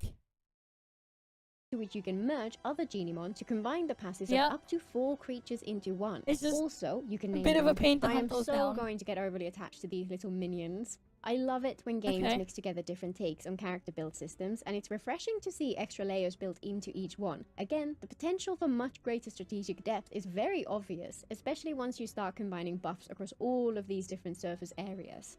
And finally, we also have the Tactical Backpack. This is a feature-rich shortcut wheel which contains up to 24 slots in total across 3 pages. Currently, you can equip consumables, health, ammo, or revives, emotes, or sigils which perform specific actions, and you can equip support characters so you can quickly summon different teammates to assist you in battle. Say, for example, you have your main character who you're currently using on field, and you have 4 support characters you want to use them with: a healer, a shielder, and 2 DPS characters. But, of course, you can only have 2 supports at once. In other games, swapping between different teams is a tedious process. Thanks to the characters being available in the shortcut wheel, in DNA you can quickly swap them in at the click of a button. In certain situations, this feature is restricted. For example, during commissions or certain challenges, you cannot dismiss your supports once you've deployed them. But I think that restriction makes sense in those limited cases, and the utility this provides during exploration in particular is just great. There's also tons of potential for this in the future. For example, I could imagine other consumables being very useful, such as mines, tripwires, and so on, to provide further depth and creativity to the combat. And of course, the game has 3 loadout slots for the backpack because sometimes we can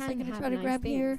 I would be unsurprised if there are more build systems which I simply didn't notice, but what DNA has so far looks pretty amazing. Each system has breadth and depth without the RNG which plagues the competition, and even a cursory understanding makes it clear that there's a ton of potential. What else do I need to do here? They cater to more casual players Okay, with there's things that like thing. the auto-equip feature, but I suspect that at least these events here in ToF don't open until until much later. Different builds.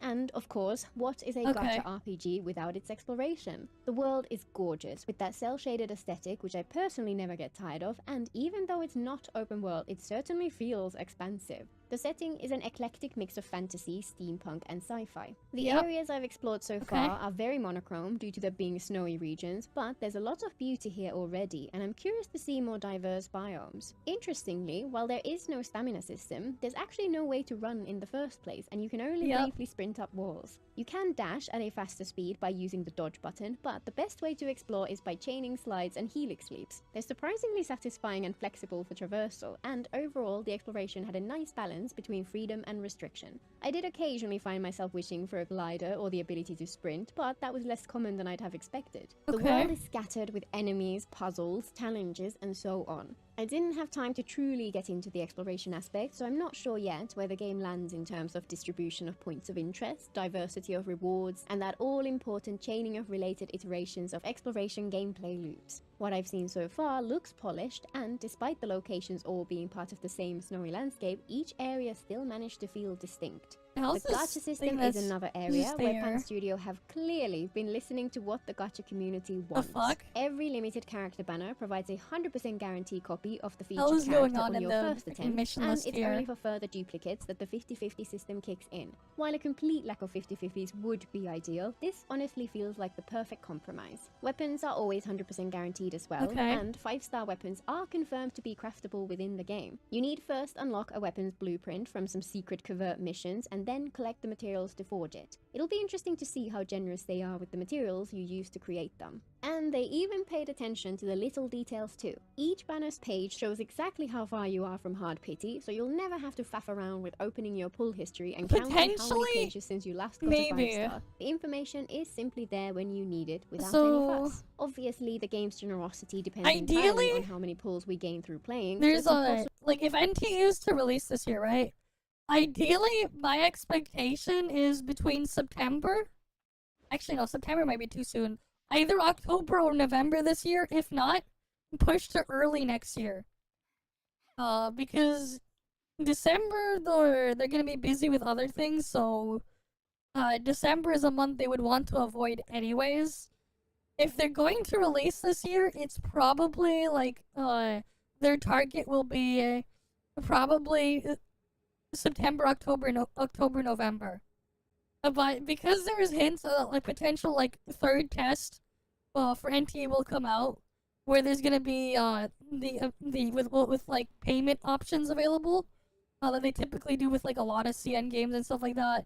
They'll have like another beta where like again they're gonna wipe it, but like people can swipe and stuff like that. I'm gonna guess that type of time frame, like again, like to test like monetization and stuff, would probably be like September, or like either like end of August or like to the September period or something. for like a few weeks just to test some other things, and then have a release like a month or so later, 2 months later. That's like a potential that could happen. We'll see. But yeah, that's if it releases this year. Who knows? All I know is, the months that they definitely want to be careful if they were to release it next year. The reason why is, they would have to avoid, and they have to avoid April, May, June, July, August. Those months they would have to avoid. And, the reason why is, like, I'm also giving a bit of a buffer to that. I think it's kind of obvious on why they should avoid those months if they are going to release it next year, just in case. More so, not really so in China, it doesn't matter, but like for outside of China, it does. But like, even then, like, you know, probably don't cannibalize or try to compete against the more loud and aggressive things that will throw extensive amounts of ads and crap at people to try to attract them towards certain things during those months for gacha games, right? There's a like during that time frame, right? You know what companies like to like gacha game companies like to toss around a lot of ads, and for what reasons around that time frame anyways, so probably best to avoid that time frame. But also, May 2026 is also when GTA 6 comes out. So good to have a buffer and avoid anything with that either. Right, like, that's like something they would have to keep in mind, and why I don't think it would release during that time frame, because logically it just doesn't make sense. But if they were to try to do it this year, it'll probably be like October, November is the time frame if they were gonna attempt it this year. Otherwise, early next year or end of Q3, early Q4 next year. Like, if they're just gonna be smart about timing it. Because like that's like another thing too. You gotta be careful when you put your stuff out, and like what's going on with out there when you're timing it. They'd have to be careful with that too. But who knows? Only time will tell. Possible to truly evaluate right now, but these systems are far more player-friendly than the competition and remove some of the biggest problems with existing gacha games. I'm so glad to see a game actually take this step and add these things people have been crying out for years.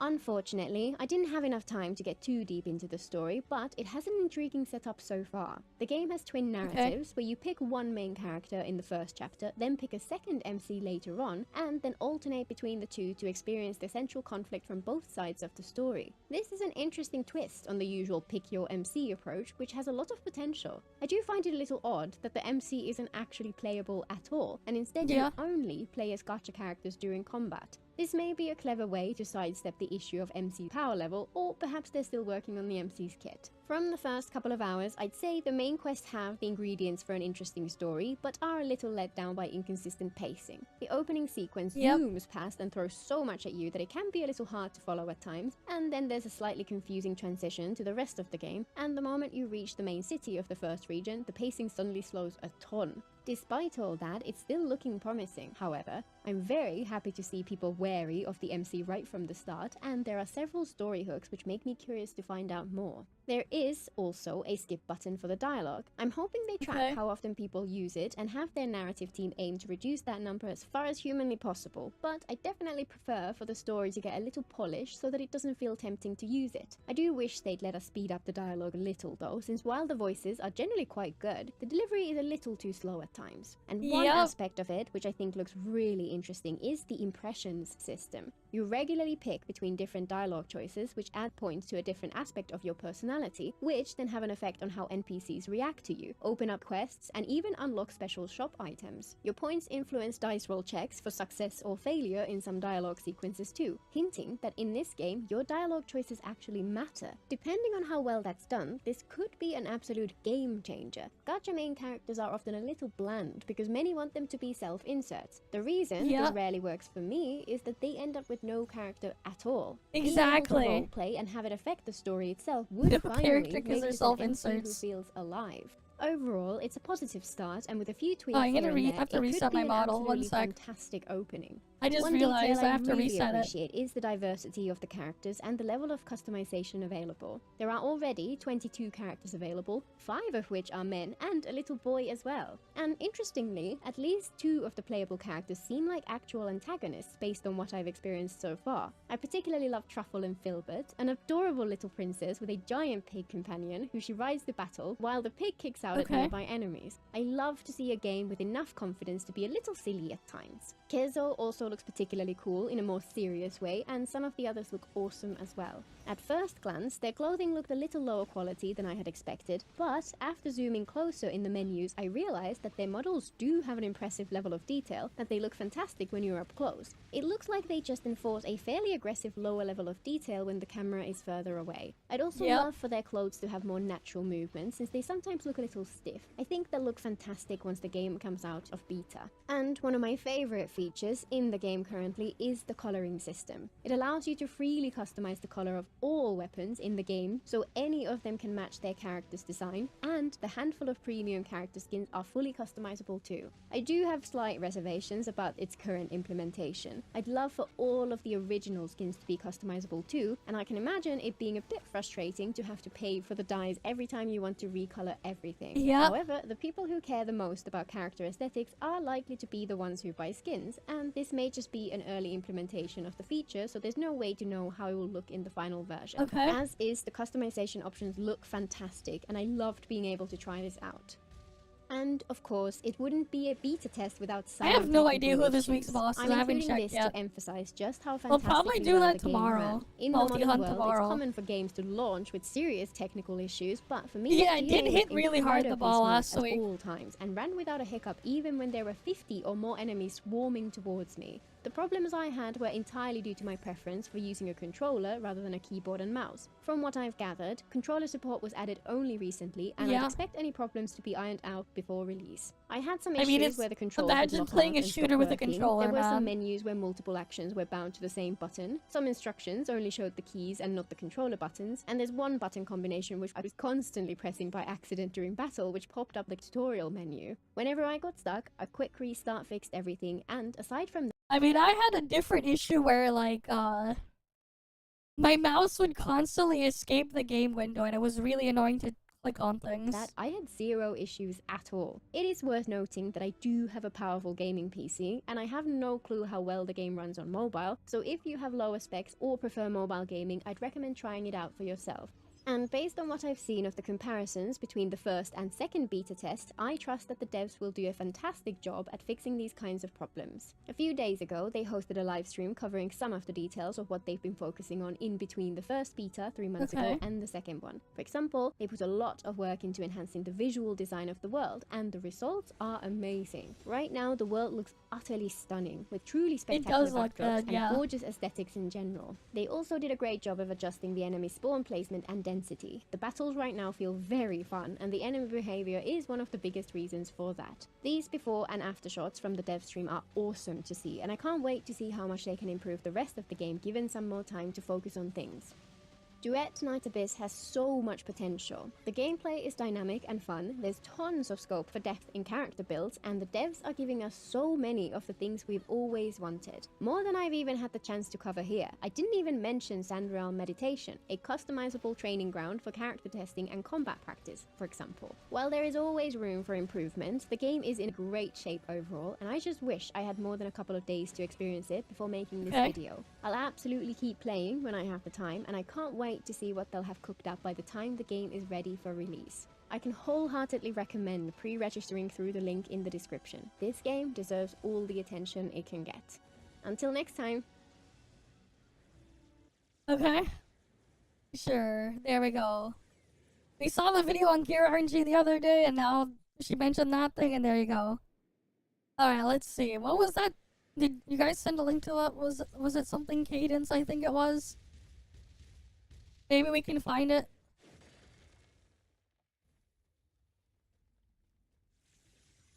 Something Cadence. I think it was. I don't know what it's called. Let me see if I can find it. It was probably shared in another Discord somewhere. I'll see if I can find it, and then we can react to it after. Because it was mentioned in that Arknight's video, whatever. I think someone else brought it up too. If I've seen it and I haven't, I just forgot what it was called.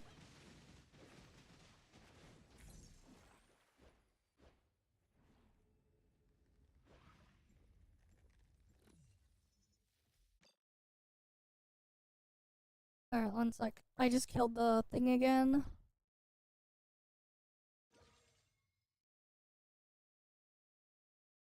Mentions.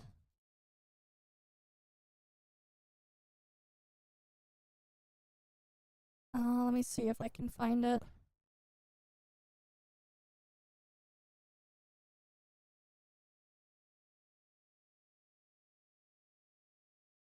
Rewinding cadence. Oh, someone even tagged me in Afro's Discord on it. Oh, but I didn't talk about it. Here we go. This game. Alright, let's see this.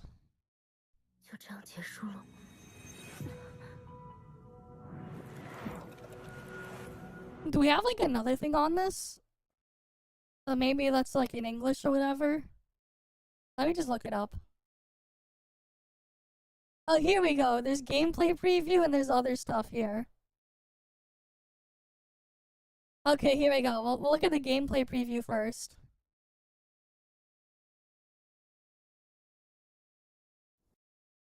What the hell is this Kazdel team? Okay. Okay.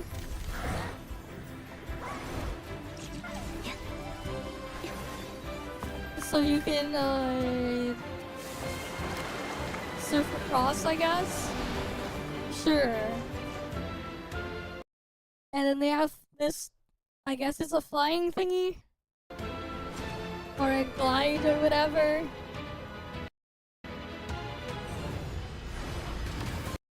But I don't know. Okay. That character dual wields some sort of weapon. Okay. Ranged character that shoots stuff, I guess.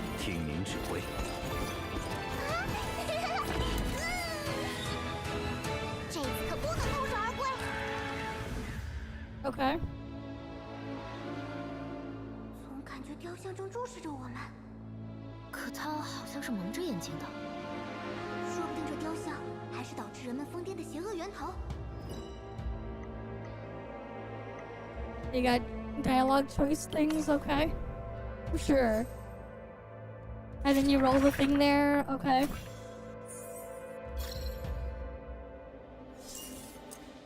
And they failed. So they gotta do it again, I guess, or something maybe. 完美。 Okay.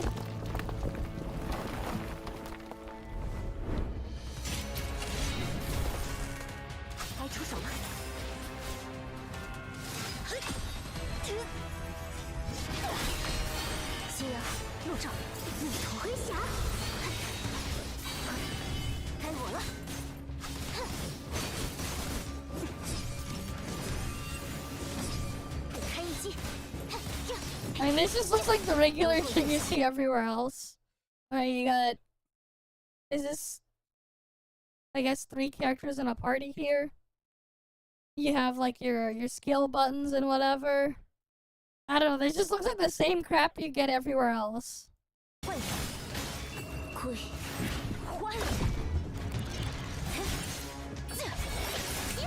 Okay.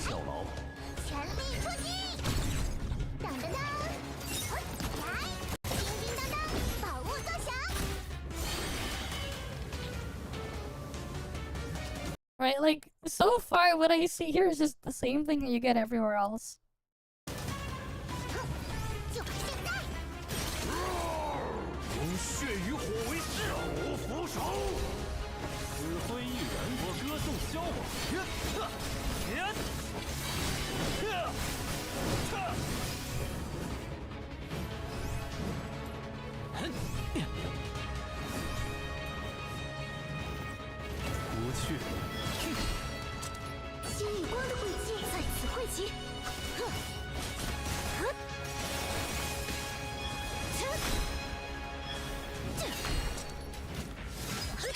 Okay. 毫无悬念，砍掌加大。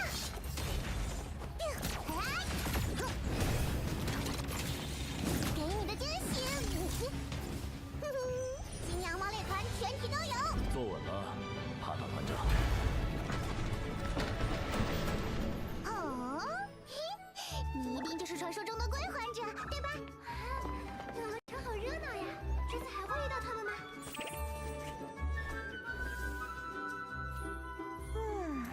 我们已经见过很多次了吗？偷偷。Okay.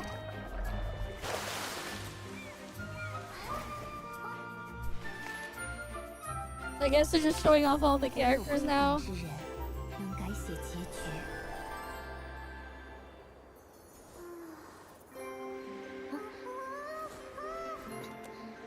抓住你了。And I'm gonna guess I got that's why they had like something that looked like 2 characters earlier over here. They have some sort of like stand or whatever. Like some sort of JoJo stand or whatever. I guess that's what it is.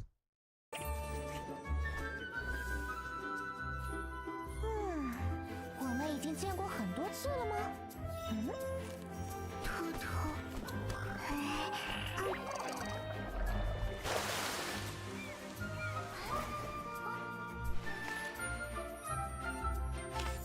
唯有归还之人，能改写结局。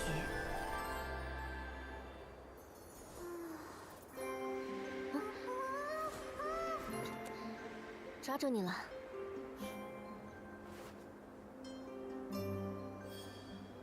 Okay.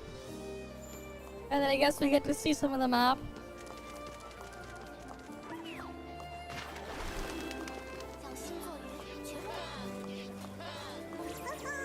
I'm gonna guess this is a waifu only game. Because that's all I see here. Alright, they've only shown female characters so far. That's all I see here. Except for a couple male NPCs. 穿越森林遇见爱，画像魔法，抹一抹一啾。感谢各位主人观看我们的表演，主人。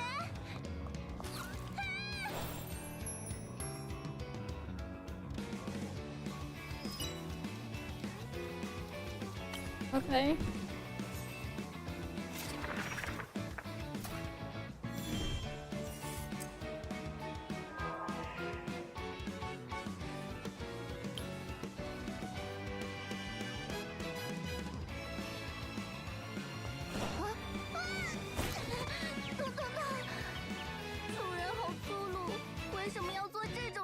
Alright, just throw them out down.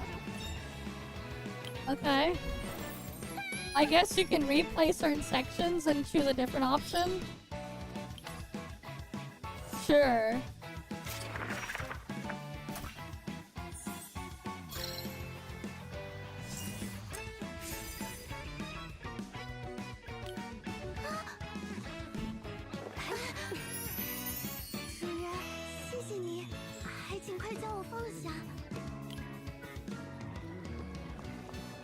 Okay.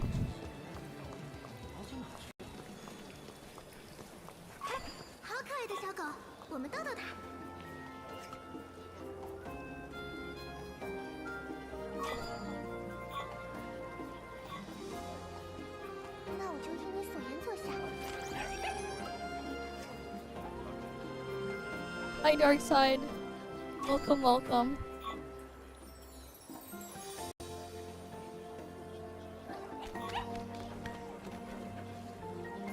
They're just looking at the rewinding cadence thingy.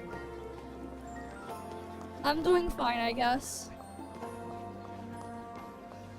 That said, the heat is still killing me, as usual.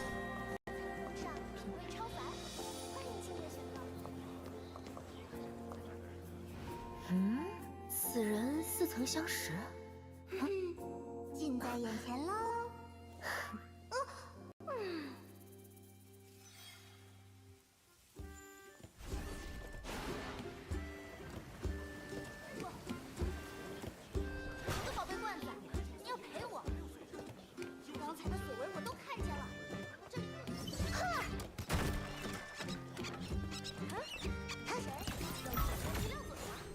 Okay, you can go attack those things.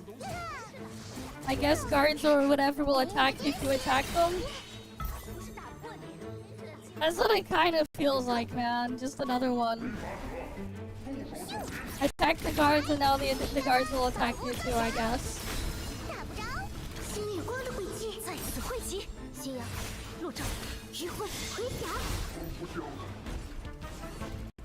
Alright, they got a wanded system, I guess, if you attack them.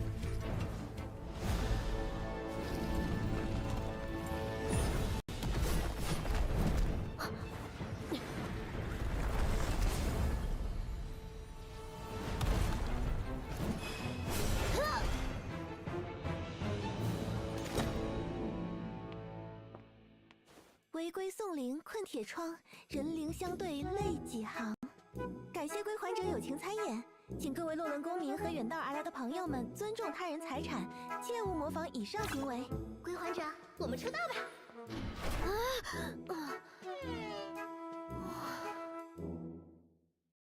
！Okay. Well, that was that one. Did they have an... I guess they had like another trailer or something, but...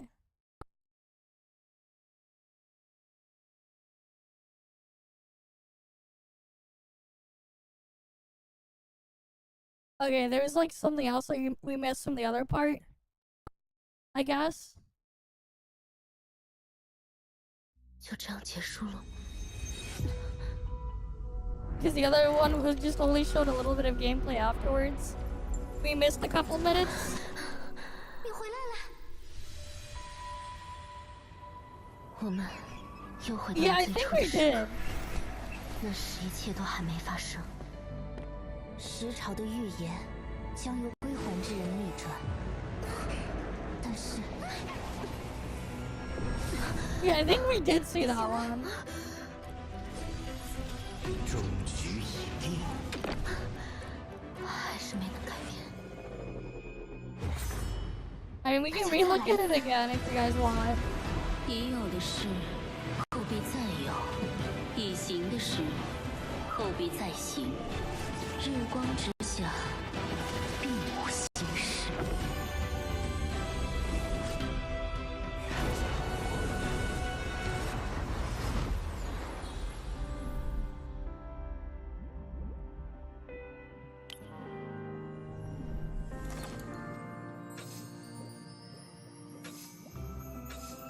I don't know what any of those things mean, but okay.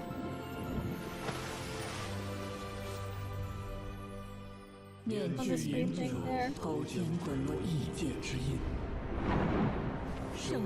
Because it's not translated. There's just CN stuff here anyways. Right, like, I don't know what the hell the things there say.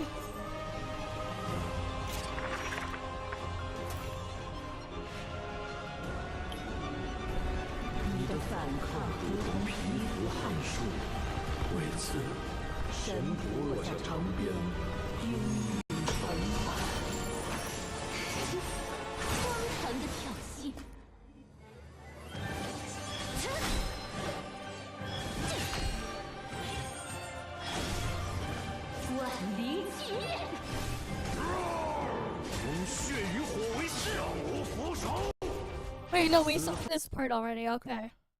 From here, we already saw this part, so we can move on from there. But yeah. It's just another one of those clones, man. I don't know. I didn't really see anything that just stood out or anything that was interesting enough, so it's like, whatever.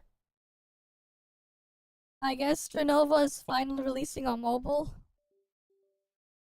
It took them long enough, I guess. Oh, you said Mongol Stardive, right?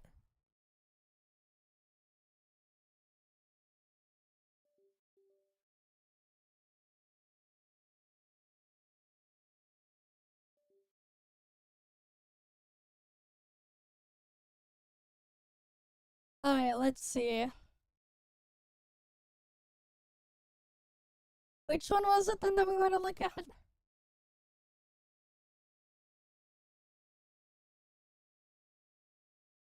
Which is the thing then? Here, Unreal 2025. This was 3 weeks ago.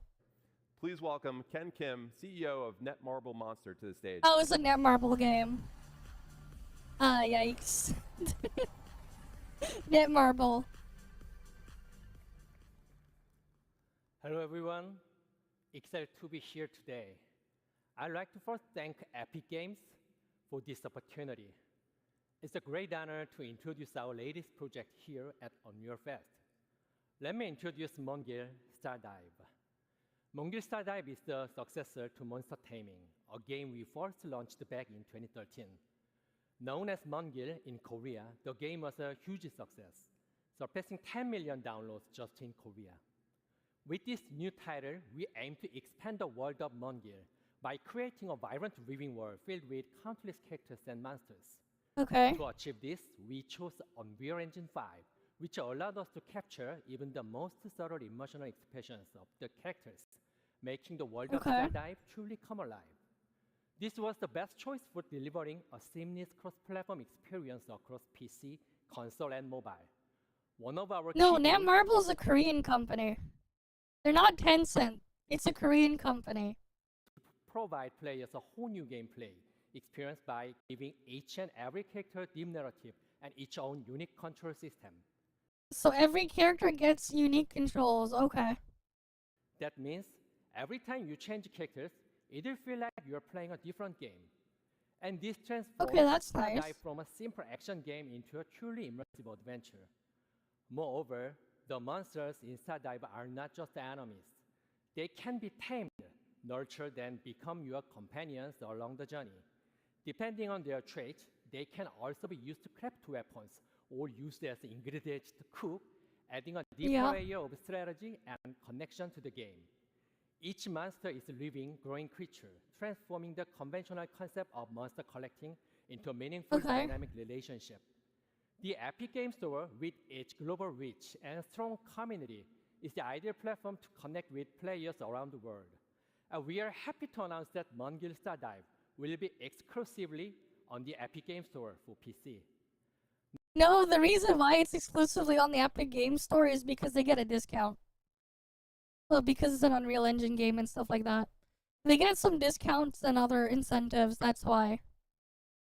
Shit's why a lot of these games you'll see them release on Epic Games Store early on first, especially if they're using Unreal Engine. And then they'll put it other places after, simultaneously or whatever. If they're gonna release a PC version, they'll start. Some cases they'll start with the Epic Games Store first, just because there's some extra stuff going on behind the scenes that Epic gives them, like extra grants and stuff like that. But yeah. Now, I'm excited to show you a brand new trailer from the game. Okay.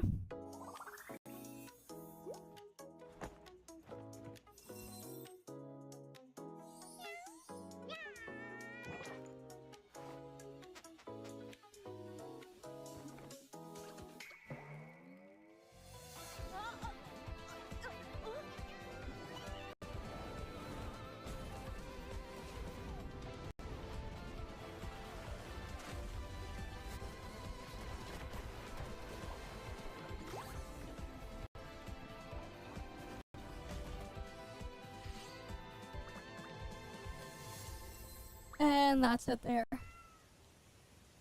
Okay. So there's that.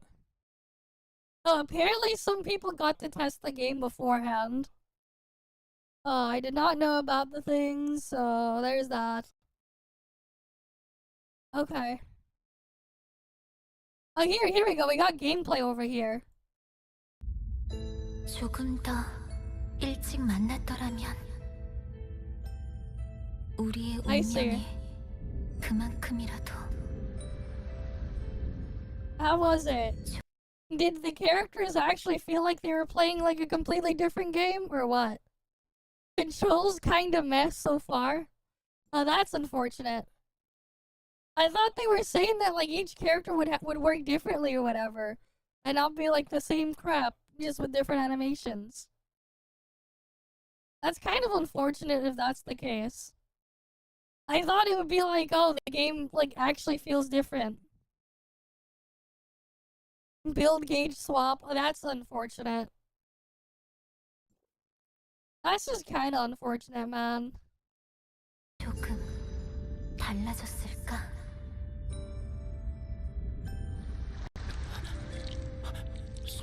Fair enough. 클라우드. Yeah, the characters are bouncy. I'm gonna guess especially in the chest region. Is that it? Very bouncy in the chest region. 고마웠어. That's what the people like, right? The bouncy. Yep. 운명의 실을 자. 세계의 상처를 봉합할 유일하며 불가역한 바늘.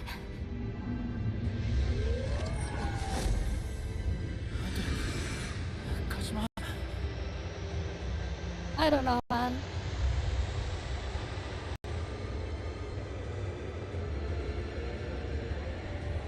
안녕. 안 돼. You went seasonal? Fair enough. I mean, do we acknowledge the existence of that game? Do we acknowledge that the existence of that Tap licensed product? Do we acknowledge that one? Because there's a likelihood of that happening there. If you know, you know. Do we acknowledge the existence of that, or do we keep denying it doesn't exist?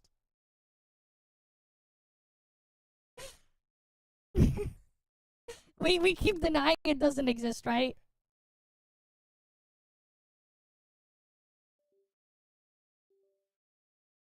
요새 악몽 자주 꾸네. 역시 잠은 지붕에 있는 데서 자요. 베르나. Yeah, the fake one, yes. 혼자 뭐 먹었어? 뭐? 뭔가 맛있는 냄새가 나는데. 말린 초피 구웠다 왜? Yeah, I don't think she's in that either. 비밀감이야. 그게 그놈의 슬라그이 뭐라고? 내가 너도 만져봤잖아. 그 슬라군의 유니크한 텍스처. 그건 진짜 그냥 슬라군이 아니라. 진짜?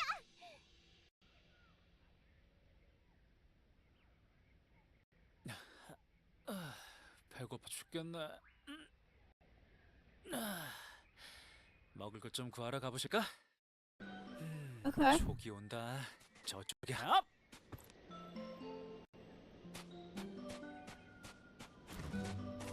역시 내 감은 틀린 적이 없다니까. 독버섯이네. 아, 배고프다. 베르나 말 들을 걸. Yep. 초피밭이다. 초피가 있다면 먹을 만한 버섯도 있단 거지. We could develop history, yep. 살금.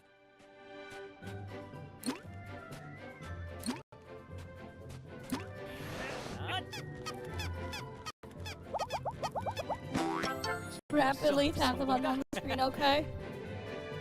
You can definitely tell mobile first. 이 정도면 충분해. When they tell you to rapidly tap the screen. 뭐지 이 냄새는? 뭔가 짭짤. You can definitely 기름진 tell. 것이 있고 있다. 이건 무조건 맛있다. 저긴가? 얘 말도 없이 어디 갔어? 설마 또 몬스터에 정신 팔려 따라갔나? 아 진짜 손 많이 간다 많이 가. 묵지를 Okay, you get to control this character now, I guess.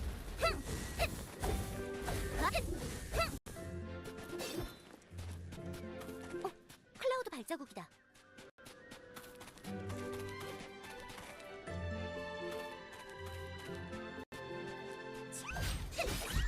거기까지.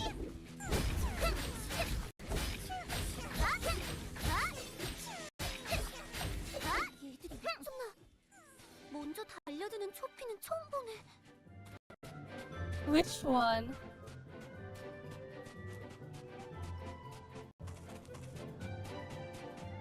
What do you mean is this swim?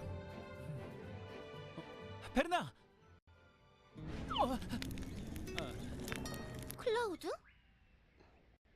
여기서 뭐해? Like, the thing is, I never finished Daybreak. I never got the time to finish Daybreak. Right? So, like, the reality is the only thing that I really got to fully go through. Like, I've played all the way up until the end of the Cold Steel stuff. I played up to chapter 4 of Daybreak. I haven't had the time to thing. What do you mean it's kind of glitchy again? Is it? Oh, I see. And this.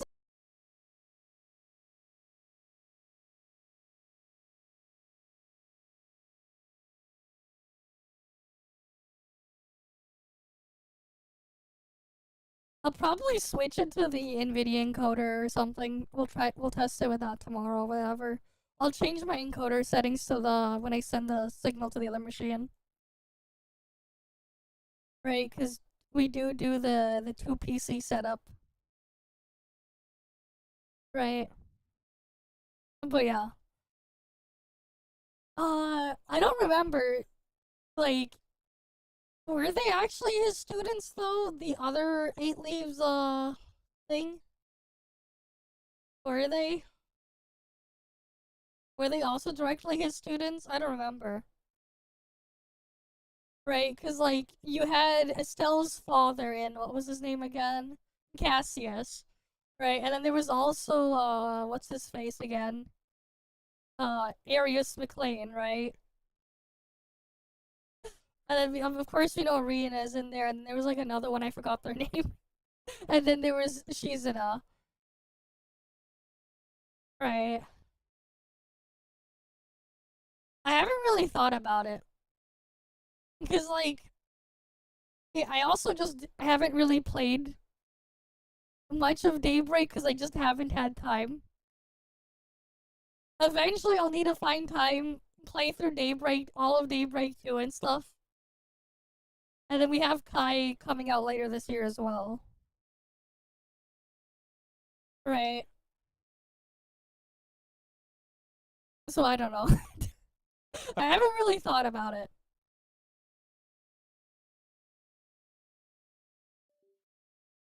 Right, and I'm pretty sure, like, I don't think Annalise was a student despite being his granddaughter, right? I'm pretty sure they never did anything with that. Right? I don't think Annalise ever showed up in anything after the Sky Arc anyways. I don't think she did. 저것 좀 봐. Yeah, just a practitioner, yeah. Yeah, I know she's a practitioner, but, like, yeah, not student. Kind of funny when, you know, her grandfather is, you know... You'd think. But, like, I guess not. 처음 보는 몬스터야. 쟤 좀 구해줘. 너는 버려도 되고. 나도 구해줘. Okay. 어디서 맛있는 냄새가 난다 했다. 얼른 풀어줘. 뜨거. Alright, he's being roasted. He's on fire now. 살았다. Okay. 먹을 게 스스로 왔다. 파란 거보다 더 신선? 뭐? 내가 베르나보다 1살 어려. 멍청아. Okay. 밤이 도망가면 배고프다. 배고프면 화난다. That is a big fork. But hey, if they kill that thing, they can have pork on the menu.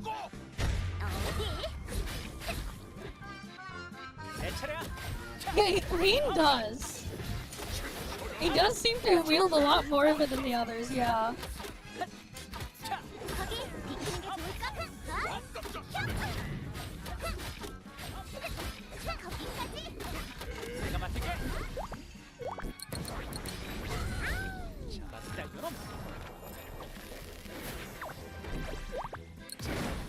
붙어볼까?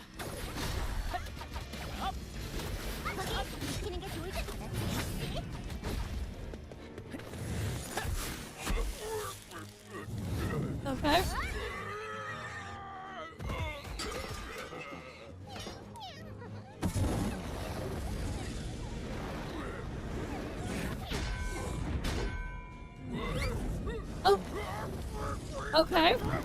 Sure. There goes that. He blasted off again.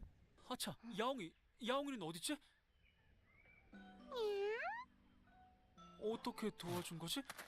묶여있지 않았어? 애초에 붙잡힌 게 아닌 거겠지. 그런가? 얼떨결에 의뢰를 해결했네. 돌아가자. 그럼 이 야옹이는? 야옹이? 글쎄, 우선 야옹 하니까 야옹... Okay, it's Yanners, sure. 그새 이름까지 지었어. 됐고, 두고 가. 이 주변이면 흔하게 또 볼 텐데. 아쉽다.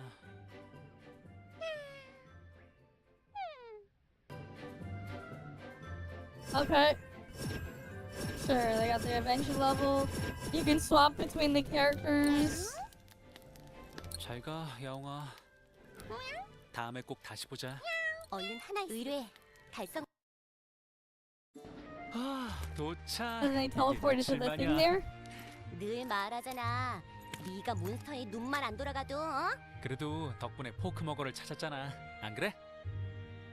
내가 조금만 늦었어도 널 포크머거 뱃속에서 찾았겠지.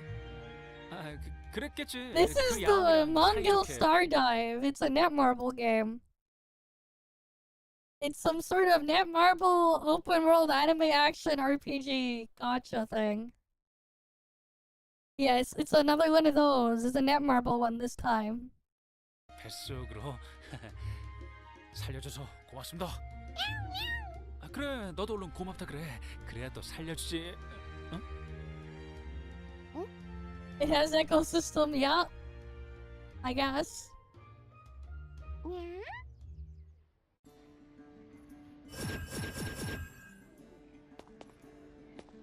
야옹아, 너 언제부터 따라온 거야?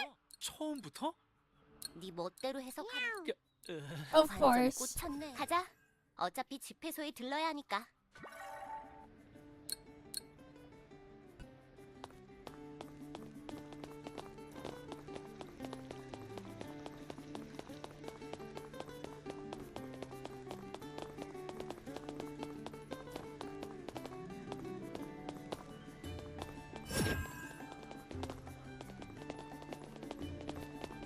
이건 어때?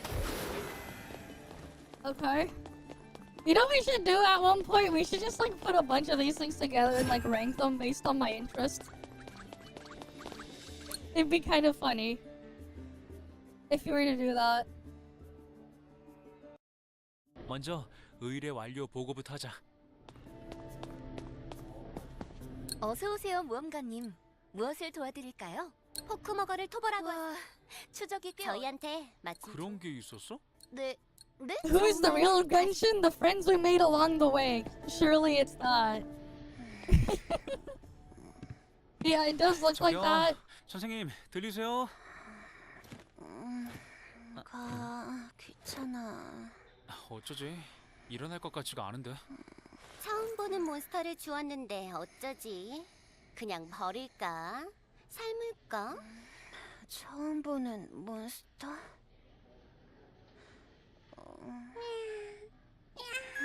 새로운 몬스터?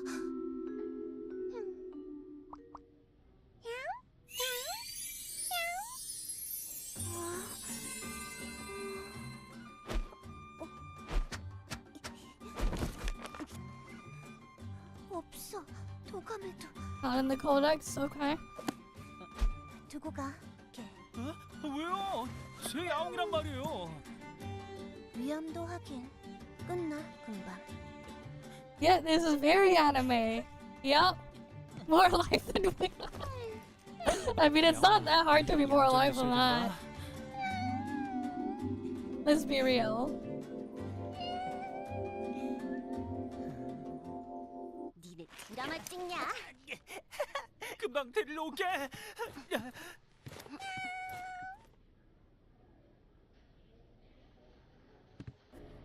왔네. 끝났어, 검사. 위험한 몬스터는 아니야. 그렇죠? 그럴 줄 이름. 알았어. 클라우드. 너 말고. 얘 이름 있어야 해. I can name it? Okay. Yanners was default. Okay.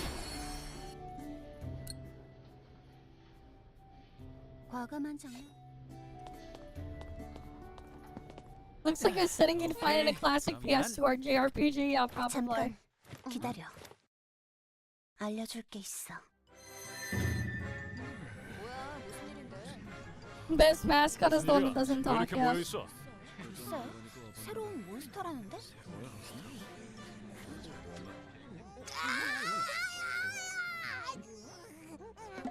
이건 아무도 못 길들인 조피.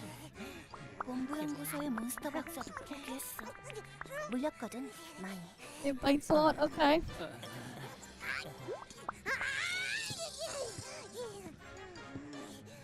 자, 제 앞에. And then I guess this is a tutorial on how to tame them, I guess. By beating the shit out of them, I guess.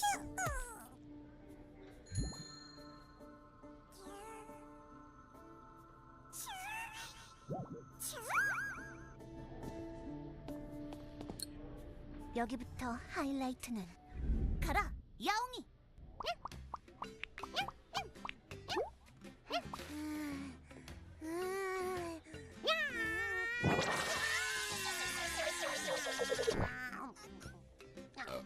Alright.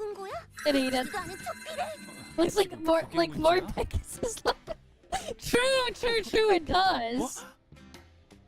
It does. Yeah.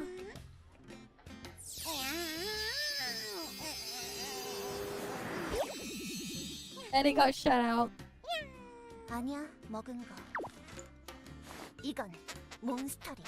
등급 최상! 즉, 이 몬스터는 완벽하게 길들인 상태란 거지. 아무리 빨라도 10년은 걸릴 일이야. 뜨거운 물을 부으면 They 컵라면이야. put water on it, okay?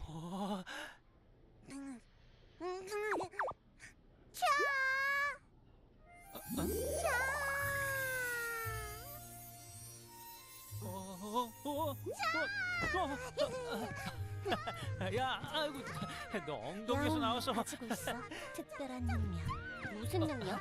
제 의자는 2차원으로 연결된 것 같아. 뭐 무제한으로 들어가고. 게다가 치마는 진정 효과가 있는 성분이 가득해. 몬스터의 타고난 공격성을 지울 만큼. 물론 대상이 빈사 상태여야 한다는 조건이 있지만 이를 기반으로 Yeah, 몬스터를 taming a dragon, just eat it. Eat the dragon, surely that'll work. 삼켰다 나오면 짠.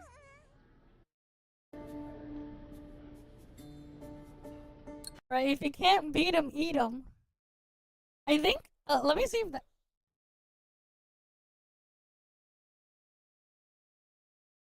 I think that was like an old Kirby anime ad. If you can't beat them, eat them.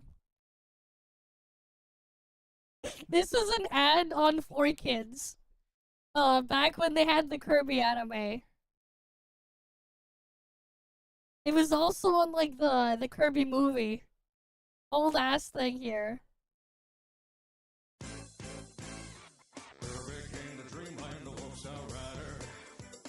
It was this thing.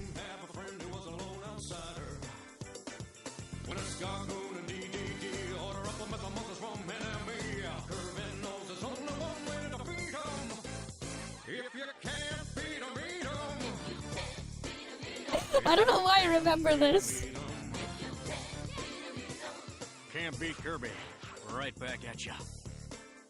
If you can't beat them, just eat them. Surely that'll work. No, this is a lot longer than 17 years ago.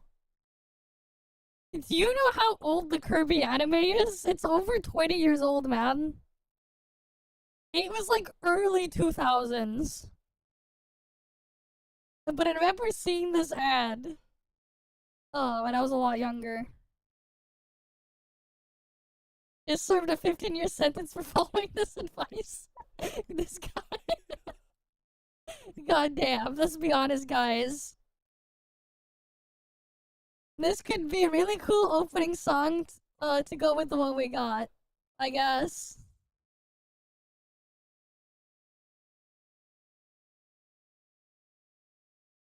Yeah, it was fun for what it was. If you just...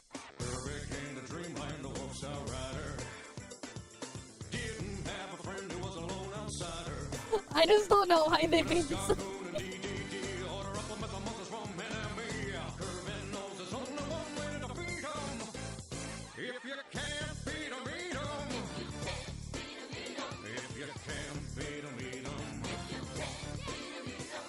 Can't beat Kirby. Right back at. What is this? Can you beat a Kirby game without swallowing anything? Yeah, Kirby's Adventure. The first Kirby game can be beaten without swallowing anything. Because you have to beat everything by sucking on things and spitting them out. You have to spit out everything. In that one, because there's no copy abilities in the first one.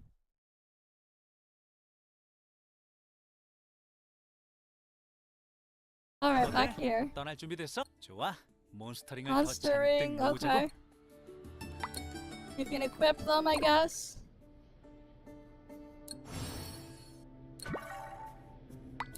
They got a monster codex, I guess. Sure, what they have. They can keep capturing to get some sort of buff, I guess. 다음 의뢰는 아직 안 소피들이 요즘 행인들을 이건 길드 차원의 대신 보수는 짜죠. 짜다면 얼마나? 100골드. 100골드? 등급 점수가 높으면 해야지. 야, 아무리 그래도 이 정도 파이팅이에요.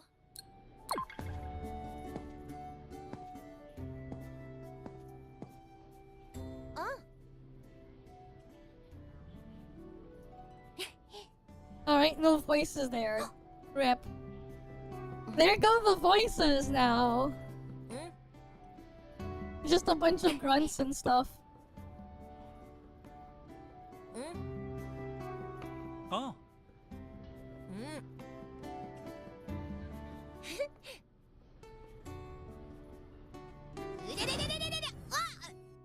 And then they got Reina, okay. 어디지?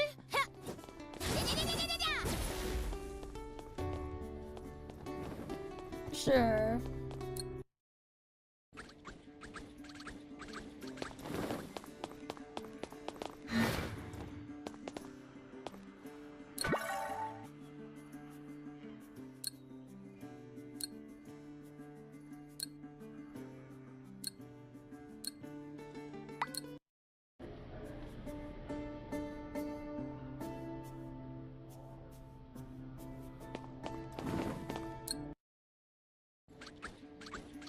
Okay. I don't know why they went back there.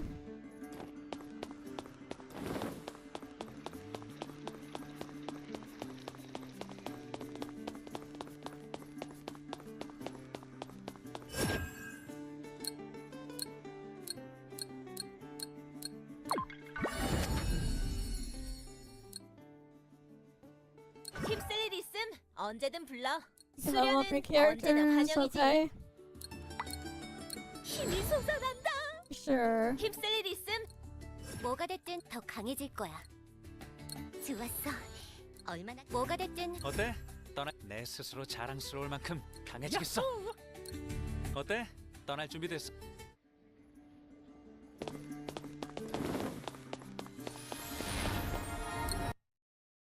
Oh, so this is mostly instance-based, I guess? You teleport between different areas, I guess, or whatever.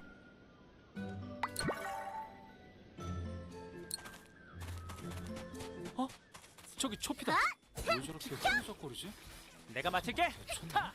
꽤 들어주마. 베르나, 저거 무슨 씨앗인가? 이런 걸 먹으니까 탈이 나지. 딱 봐도 기분 나쁘게 생겼잖아. 일단 챙겨두자. 베르나 안 돼. 만지는 것도 위험할지 몰라. 삼켰어? 안 돼. 퇴. 뭐? 괜찮다고? 챙겨둔 거라고? 대체 뭘 어떻게 알아듣는 거야? Okay.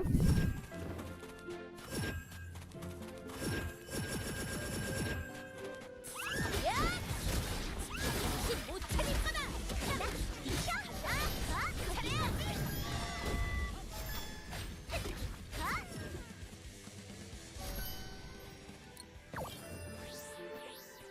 you can capture certain things. Okay. Do they do anything though, or are they just for what? Are they just for show? It just seems like you capture them and I don't see anything coming out of them.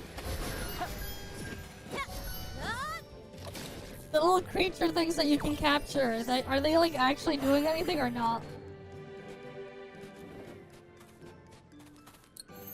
Yeah, I see that.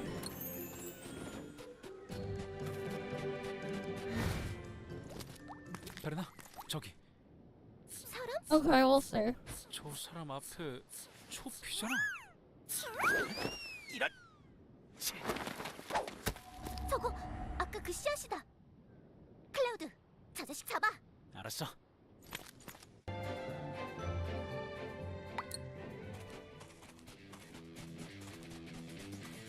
Okay, you can run.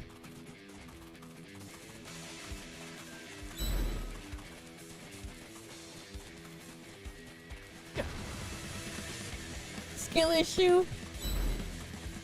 Chase sequence. It looks scuffed though. This is a really scuffed chase sequence, honestly.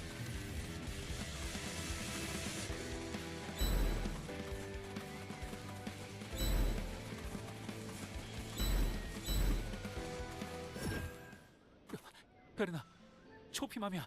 저 자식 일부러 우리를 여기로 유인한 거야?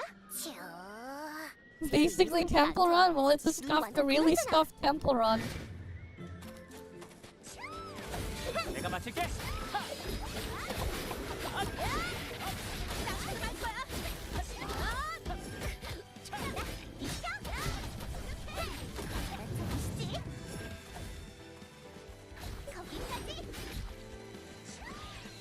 내 차례야.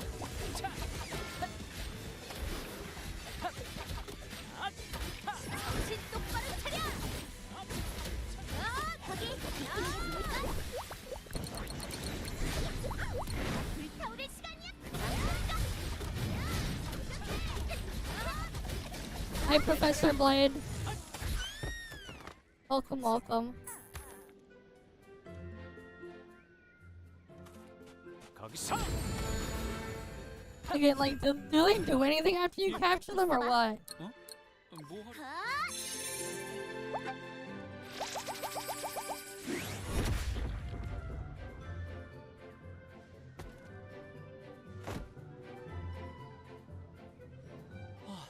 씨앗을 뱉어냈어. They're just the stats, like, that's unfortunate. 안 죽은 게 다행인 거 아니야? 그 수상한 놈은 결국 놓쳤네.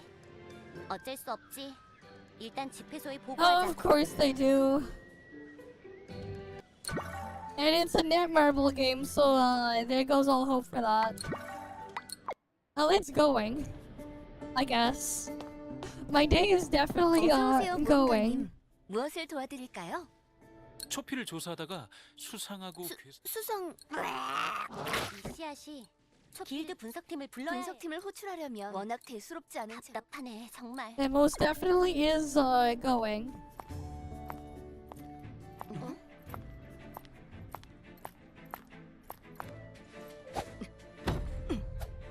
임무 완수했다. 거기 아닌데.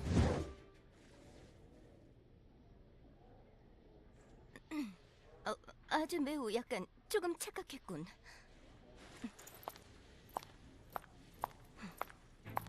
초피에게서 이런 부정한 것이 나왔다.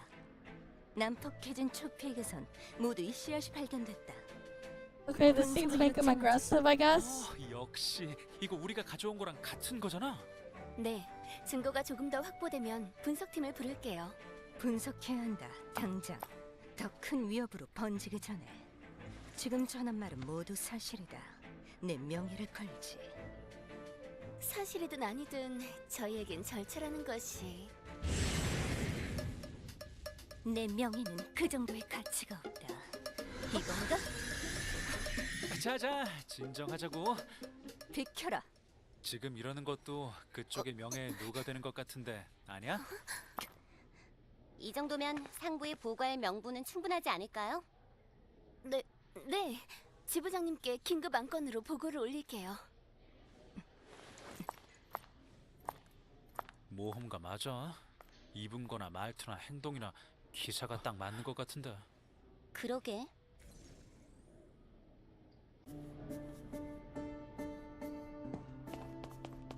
와, 클라우드 유명한 자네 말. 뭐야? 아직 등급은 낮은데? 걔가요? 나보다 더 열이 나도 검 잘 다뤄. 베르나 넌 뭐야? 아무튼 다시 봐. 젠지한 그 오피리아님과 아무리 말을 걸어도 너 그 아슈프 가문 아수? 너 아슈프 가문은 역시 클라우드 얼른 쫓아가 보자. 저기 있다.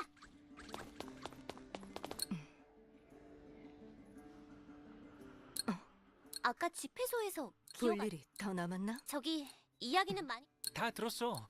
너 내가? 그게 어쨌단 거지? 아니 별다른 그런가? 뜻은 난 수습이었을 뿐. 그런 건 아니다. 볼 일은 끝인가? 잠깐만. 혹시 그 씨앗? 아니, 나는 씨앗과 관련해서는 그럭 완전 단호하네. 까짓 거 우리끼리 Okay. 가자. We're just going through more of that.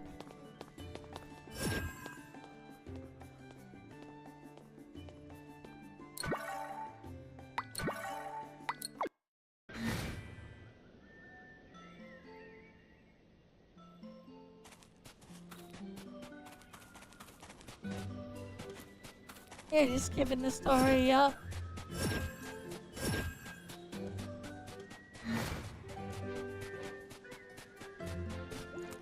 어? 쟤는 왜 저기 있어? 어이, 오피리아, 또 보내. There's just another character there. 너희는 나를 따라왔나? 왜지? 아닌데. 너 북쪽으로 간다고 하지 않았어?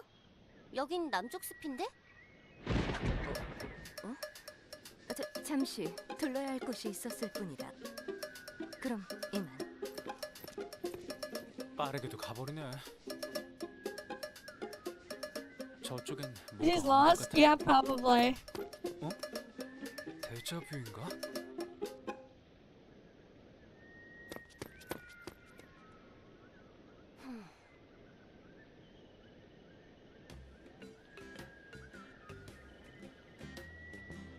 오늘 좀 자주 보네. 참 신기한 일이구나. 이런 우연이 있다니. 그러게 참 신기하네. Yeah, nailed the character trope, yep. 길치야? 아니다. 그럴 리가 있겠느냐? Sounds about right.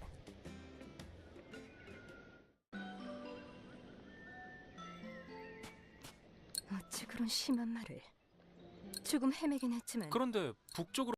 I'll just skip a bit more. I mean, it doesn't look like much. Anything else really changes much. 팀은 아니네. And it's just kind of just more of what you expect to see here. Right. I don't know. You know what we could do? Here, we can do one of these. Wait one sec. Let me pick and add stuff in here.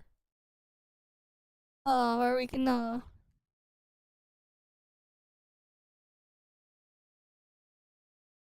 Here, that's the thing we see right there. Here, we'll go gauge them all based on my interest right now. From what we've seen. Let me just add that one in here first.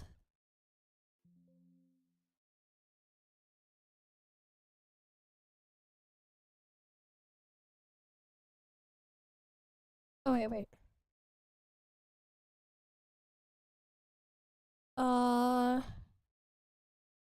What was the other one there that we saw earlier?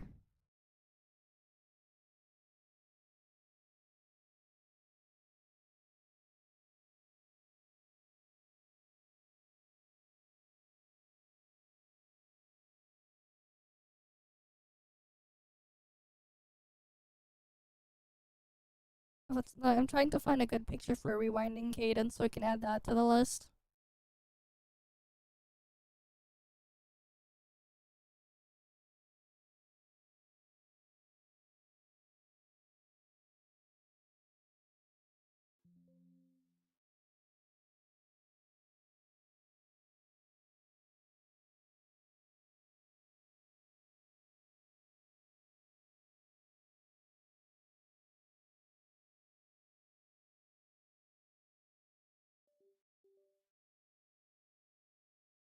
Alright, let me get the pictures.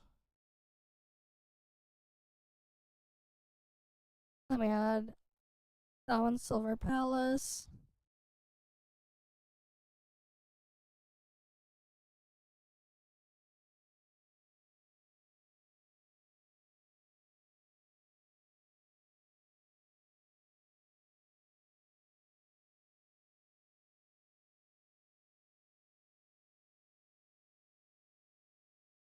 Oh, it's...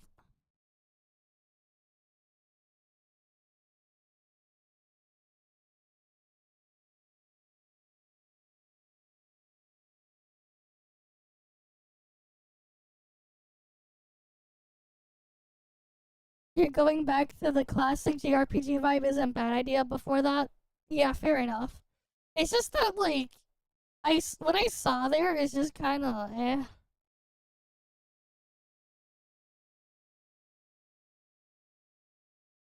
I'll just put that here. Or what's a better picture?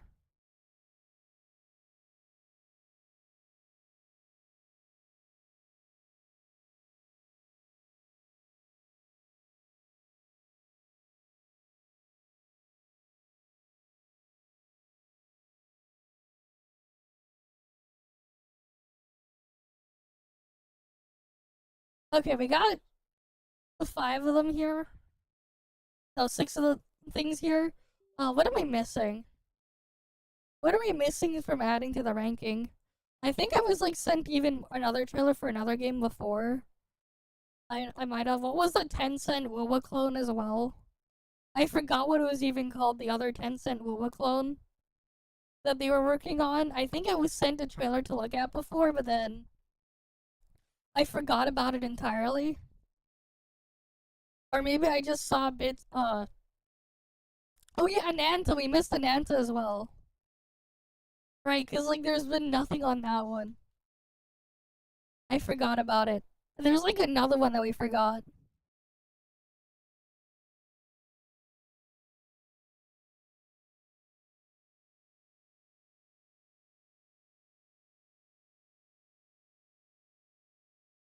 And then,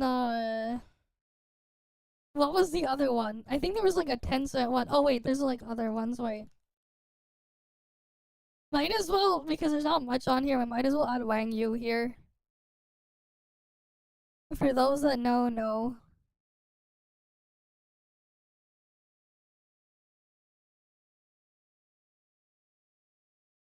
Nah, we're not counting that one.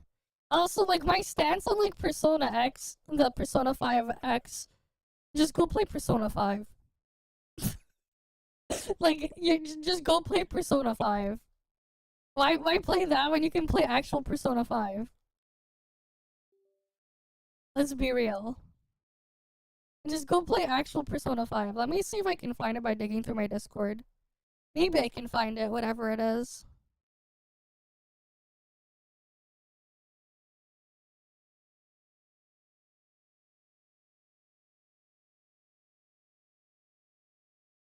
I forgot what it was called.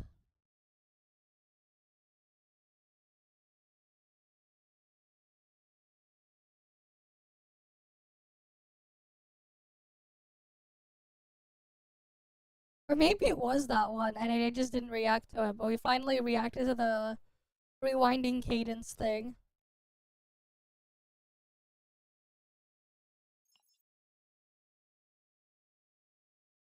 Oh, I'm just scrolling through my Discord to see if I can find something.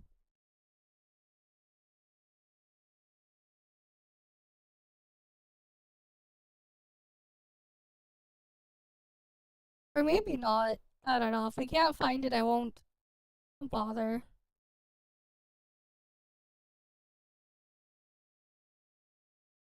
I'm just trying to dig through a bit.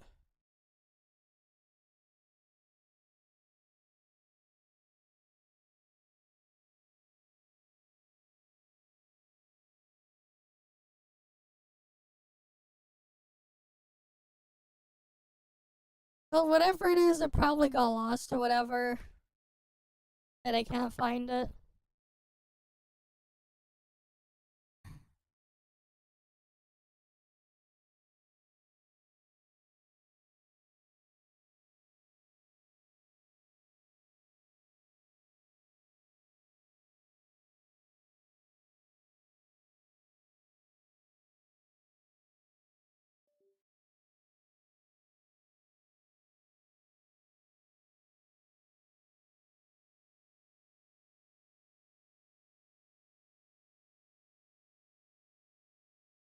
Yeah, no, I can't find it, whatever.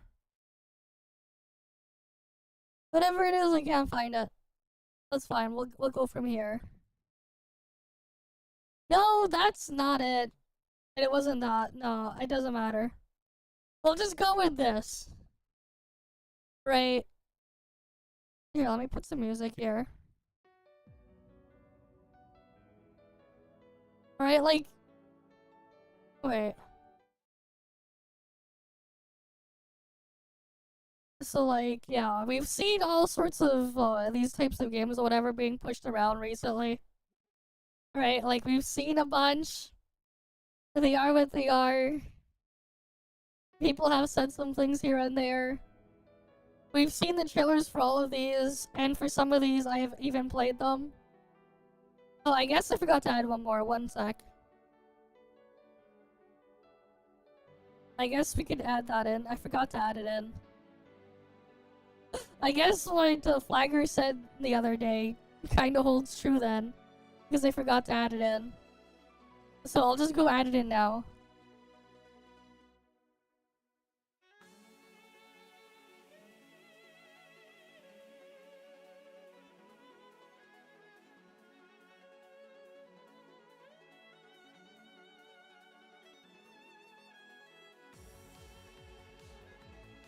Right? Okay, anyways, I added it in. So, I have played 3 of the things in here in some form before. I have played 3 of them. The rest, we've only seen trailers or whatever. Some trailers, some of them have had gameplay.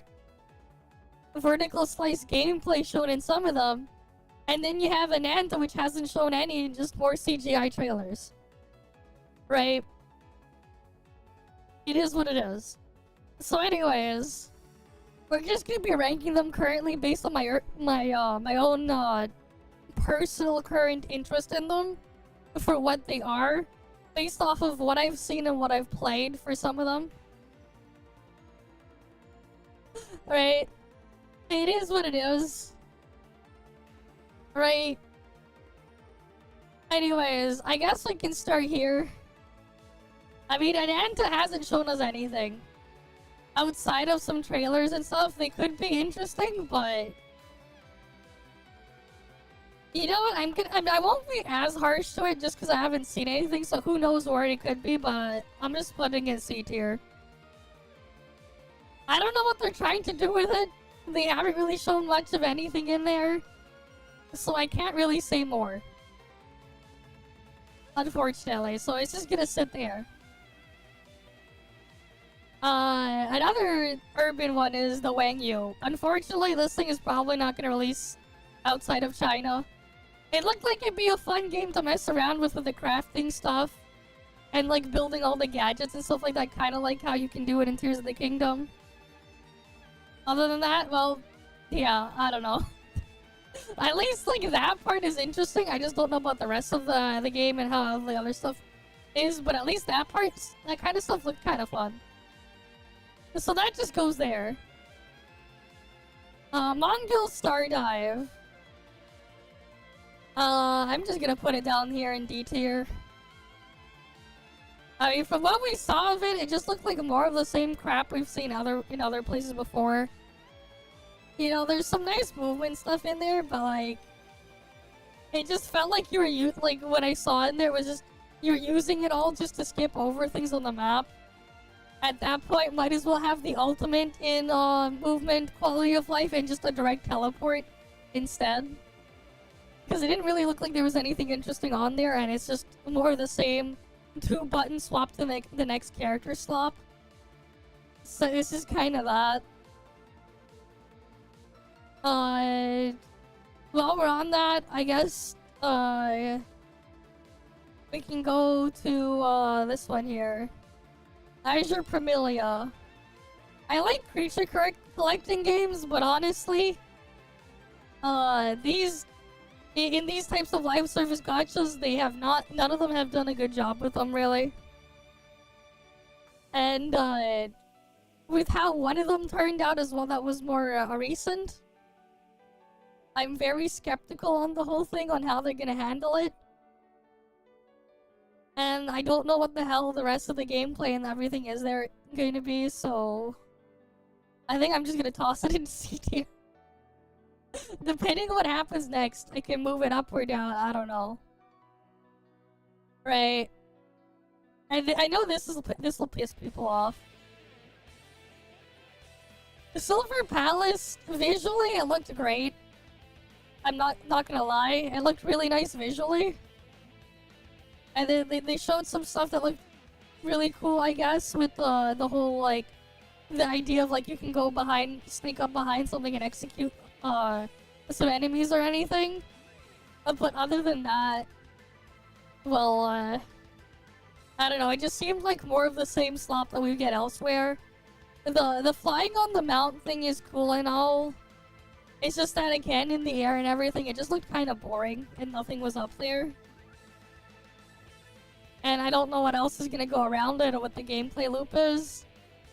And considering how a lot of the gameplay loops in a lot of these other gacha games are, and if that's all that they have, my interest is slowly just goes away, so putting that into D tier. Right, we just saw the other one too here, the Mongol Star Dive. It literally just looked like if Wuwa was a Korean game made by Netmarble, just not with the aesthetic that they have there, and replace the echo things with cute creatures instead. But I'm also worried about the same bullshit and crap in there. So, in the D tier it goes. Right. Duet Night Abyss. We just played through this beta recently. Right. And it has some cool systems in here, but it felt like the way they were going about things in this game was just put stuff in the gameplay systems first. And then I couldn't find really much of anything else afterwards. And some of the stuff in the gameplay system just kind of got in the way. I barely got to experience much of the story just because of how much everything else got in the way. Dailies took way too long. If they, like, readjusted some stuff and moved things from dailies to more weekly type stuff, it could be a lot nicer. I do like how it moved away from just being your typical 1-2 button swap to the next character slop in the combat. But after a while, it still just got boring and tedious for me as well, like a lot of the other things. And like Flagger said the other day, it's like, it looked like Duet Night Abyss wasn't done with me, but I was done with it. And it's kind of unfortunate, because there are some things that could be interesting with it here. I do like the type of aesthetics and stuff that they have. It's just that I feel like I'd probably be way better off just playing Warframe instead. Right, so we just go put that there. So it just leaves these two here. We got Enfield and NTE. Enfield, we played the beta of this actually, back in, was it mid to end of January this year, up until February of this year? It had some cool things going on in there. I really like the factory building stuff. I feel like they could do a lot more with it. I also like the idea of the tower defense stuff.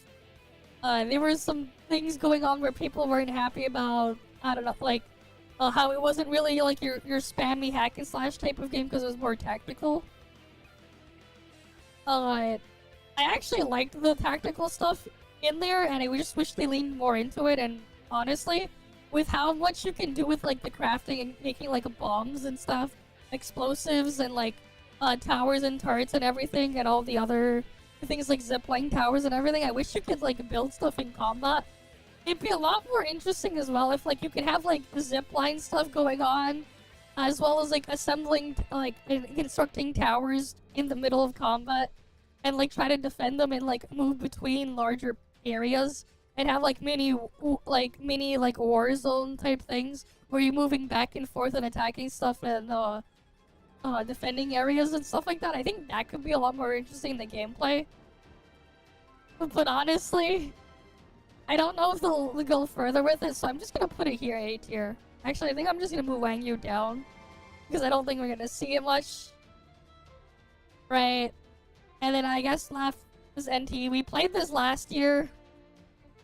This is not how I see them as like games overall, right? This is just how I compare them against each other. If these were games overall, this would look a lot different if I was ranking it including other games that aren't live service gotchas, whatever. I mean, they got a bunch more systems that they've been testing and messing around with in their other game. I know exactly kind of what the goals are for the developers in this. There isn't going to be the mint-picking crap that I don't like in a lot of these other games in there, or the random chest hunting thing. I know what their focus on is, and when I played the beta last year, I spent a lot of time just messing around the city. And there was some stuff to do in there. It looks like they're slowly working on expanding the stuff there. And that's kind of just where my interest is in there, just messing around with all the other things. Because at some point I stopped caring as much for combat in these games. Especially when when you can just sell power, so like a lot of the stuff just ends up feeling meaningless. Right? There's still more to see, and then we have the beta coming soon. But right now, like the second beta, right now, compared to the rest of this list, I'm just gonna put it there. I don't know, maybe I'll cut this out and put it as a separate video or something. As a quick short video. But yeah, that's just my current, how I currently see these games right now. That said, if I was compared to like other games that I'm interested in, even this year, a lot of these things are just gonna move down further to make room up top for the actual things that I'm more interested in. But yeah.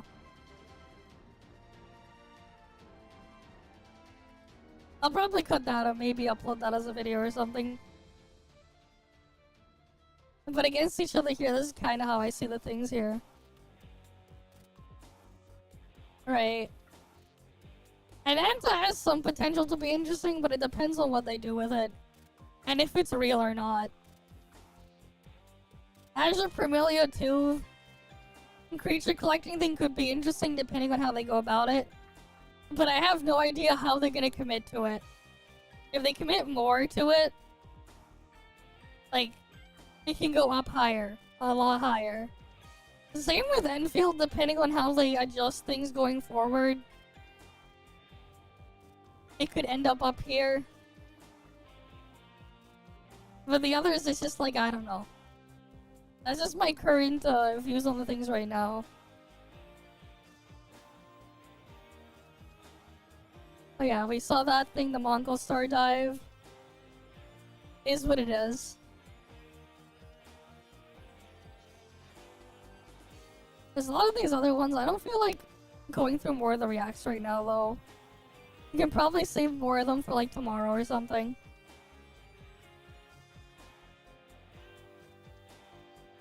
What's this? Conflicted about Duet Night Abyss. Oh boy. What's this blatant theft? Oh boy. Someone trying to farm drama here, I guess, maybe? I don't know why when I see a background like that, I'm almost thinking about something else entirely. But then I realize this entire area here is blank, so it's not that. I don't know why. But okay. Duet Night Abyss seemingly has some blatant theft. Let's start with the gameplay. Duet is an action combat shooter game. Characters can equip one melee and one ranged weapon, each having a unique. Okay, he's not very loud. Let me turn up the volume. Low, but powerful. Katanas have more tight-hitting slashes. Spears, oddly enough, are quick sweeping attacks rather than ranged pokes. Assault rifles are fast with consistent damage. Grenade launchers can hit multiple enemies from a distance. Dual pistols have consistent alternating shots, and more. Players also have great movement options: dodging, double jump, and a helix jump. Constantly changing together all of your movement and weapon options is a blast, flying through the battlefield like an irritating deadly fly. But here's where the problems begin. The helix jump is a mechanic taken from Warframe. Now, I do not believe that any one game owns a gameplay mechanic. Just because Mario can jump on an enemy's head and kill it does not mean another game can't do the same thing. So Duet having a helix jump on its own is fine, but the animation is essentially a one-to-one copy, and that's just the tip of the iceberg. Duet is riddled with stolen mechanics, animations, and to some extent designs. Okay. Characters have one skill and an ultimate. What they do can vary drastically from character to character. Hellfire's skill creates a burning field around her, and her ultimate damages and taunts enemies. Combine these two abilities to force enemies to attack you and slowly burn them to death. Psyche's skill creates a clone that will explode after a short time, or you can use her skill again to manually destroy it. Her ultimate is a powered up state where she grows wings. She can then fly around, constantly shooting beams to hit enemies. Her skill also changes into a dash that summons little butterflies that will target and hit enemies. Float like a butterfly, sting like a different, more deadly butterfly. Truffle summons a pig that charges forward, sending enemies flying, and it will also heal allies around you. Her ultimate summons a gigantic pig. She can then ride it and charge into enemies herself or do a short combo. Beep beep. Combining movement with weapons and skills is a great gameplay loop. Although I do think the characters themselves are very limiting. Instead of one skill, they do feel quite limited, would be better if characters had access to 2 skills instead of 1. That one small change could add. Or maybe you make it so skills change depending on what you're doing at the same time when you press them. That could change things too. A lot to the player's enjoyment. Such as it is now, the core gameplay loop becomes very repetitive, very fast. Yep. I want to show you the ultimate animation for Castors from Honkai Star Rail. Okay. Okay. Now I want to show you this lady's ultimate animation.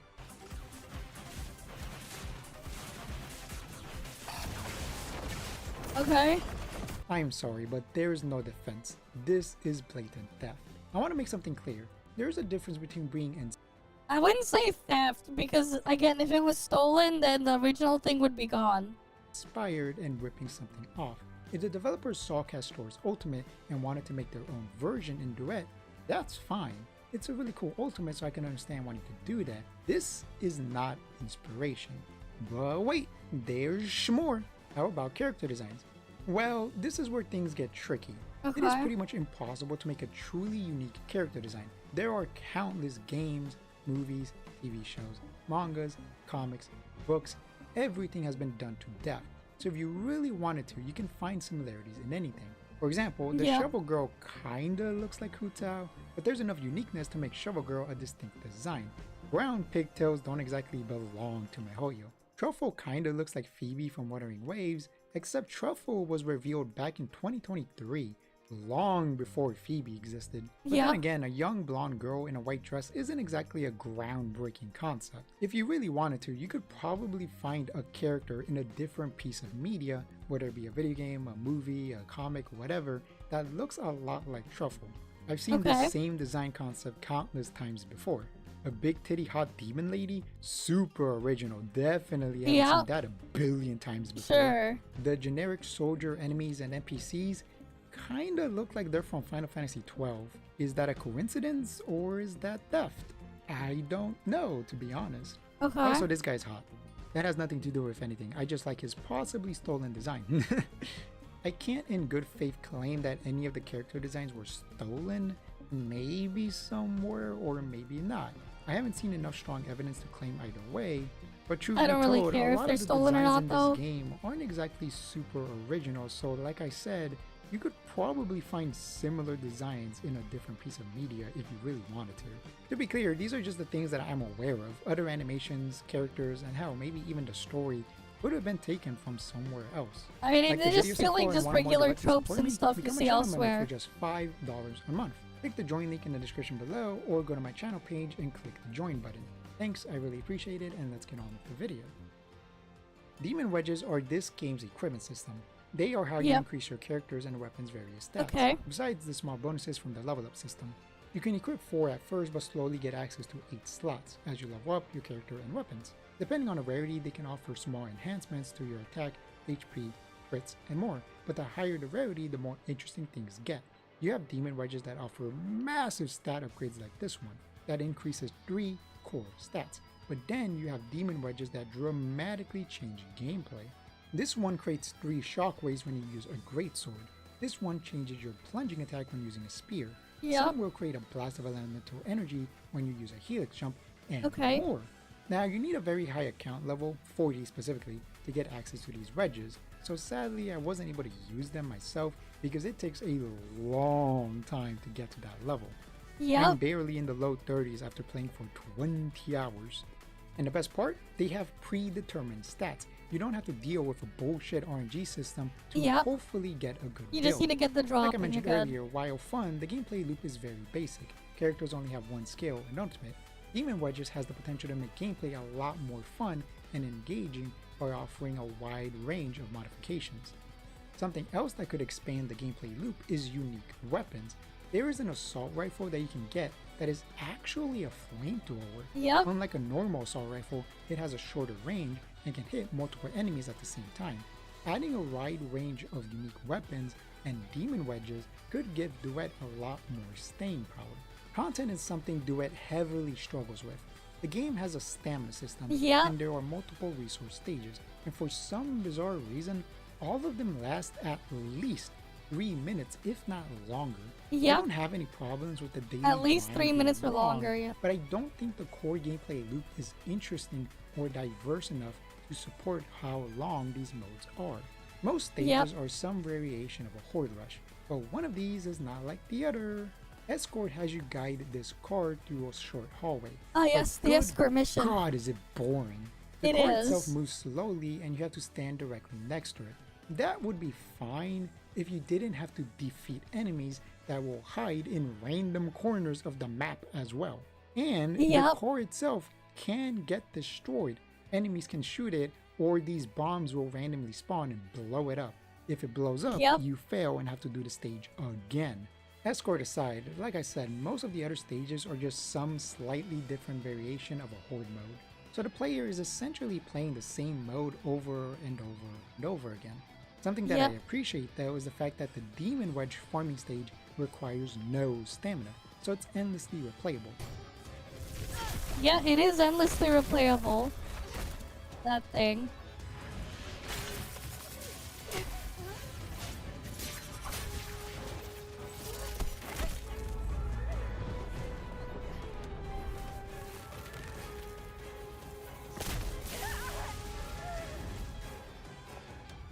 The story is surprisingly good,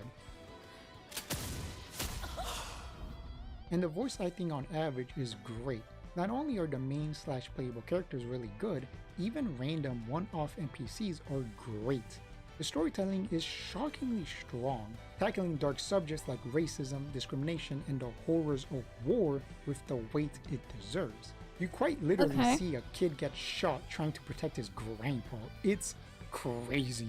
While not perfect, I think the story has potential to be genuinely amazing as long as the developers don't fall into the usual failures of gacha stories like the power of friendship or pandering to waifu-obsessed losers. Duet's gacha system is really good but also incredibly confusing.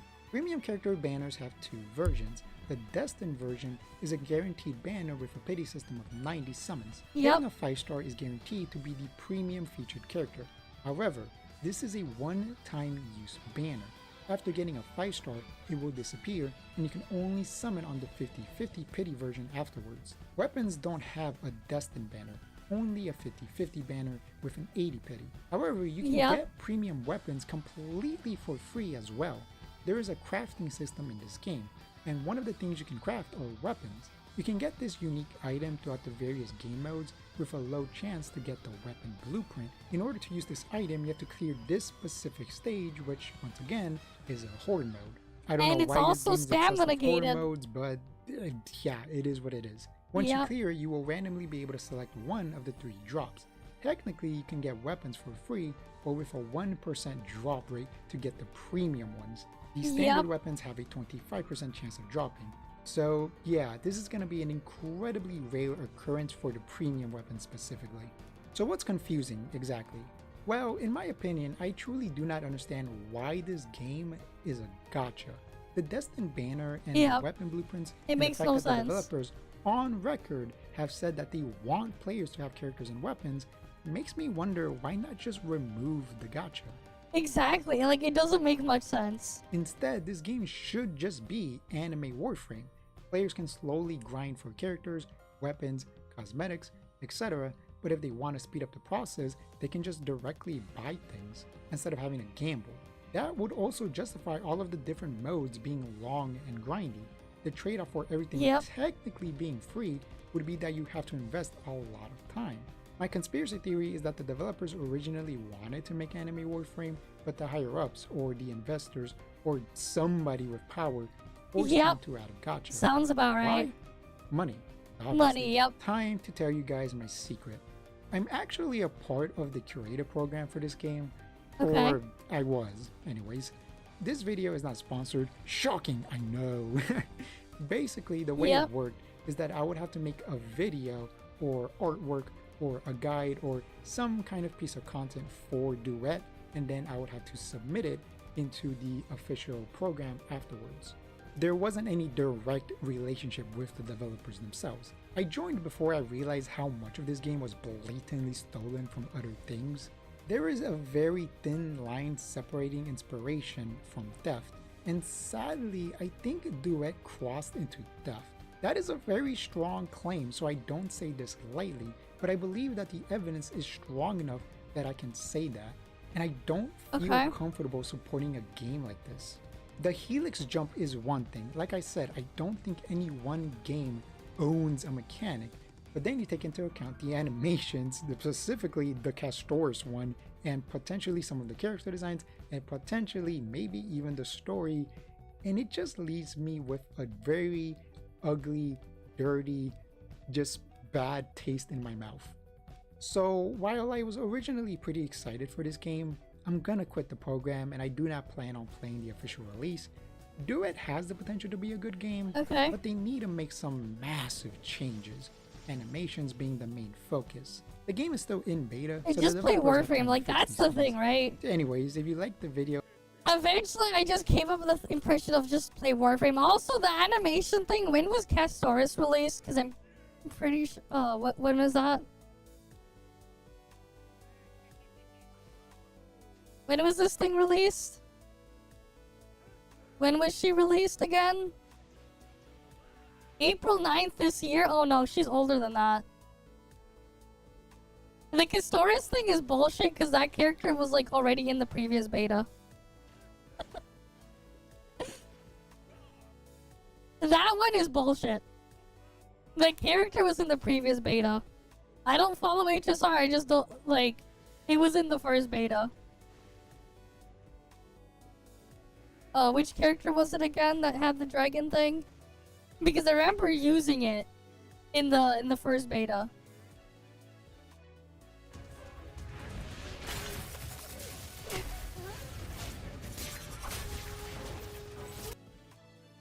Where was it? What was her name again? I forgot the name.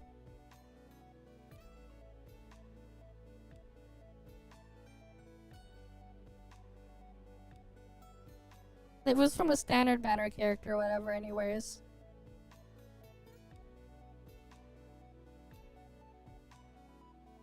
The animation for Castoris from Hawkeye Star Rail.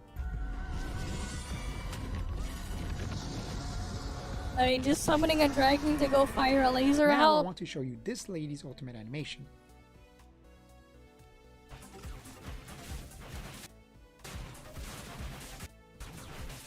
Like, this is not exactly anything super crazy, right? Like, oh wow, summon dragon come out to go fire a laser. I forgot what her name is, but yeah. But yeah, she was a character in a beta before that, actually. So like, I don't really care that much.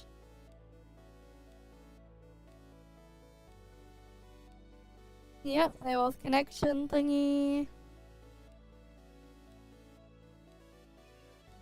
But yeah.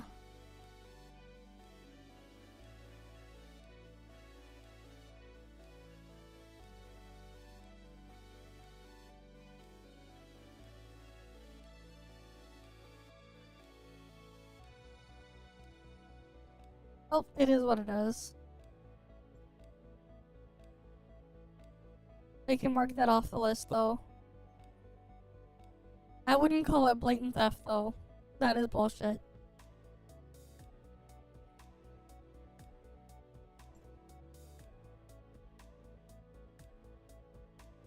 Alright, what's this Ethereum restart one? People talking about this thing. This was sent like a week ago or something. The year is 2138. We actually have flying cars and somehow haven't all blown up due to dick measuring contests around the globe. Elon Musk's capital experiment ended years ago, and now we live alongside them. Life is strange, but life is good. You open up your invisible phone and browse the App Store, looking for a fun game. You download the first thing on the list, and why does this game look like it was made in 2012? Mobile games have improved every single year. At least some of them have. It really does feel like they're— Why do they like to freaking show the old 1.0 ToF stuff still, man? It feels weird with how much they keep freaking putting it in there. It feels forced. Getting higher quality all the time, and that quality of life improves with every new iteration. Like, you notice, like, it feels super forced with these guys. I don't know why. It's like so bizarre that they keep forcing it.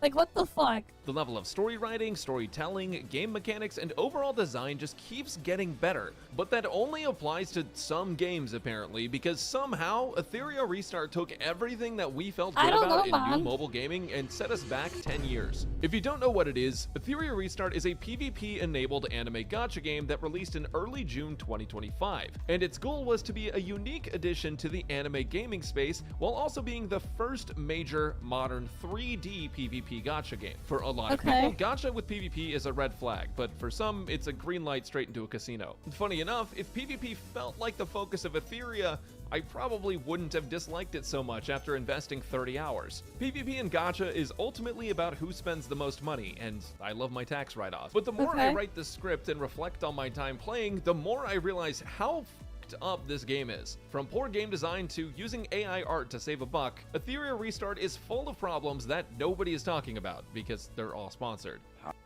Or also people don't care. That's just the reality. Oh shit.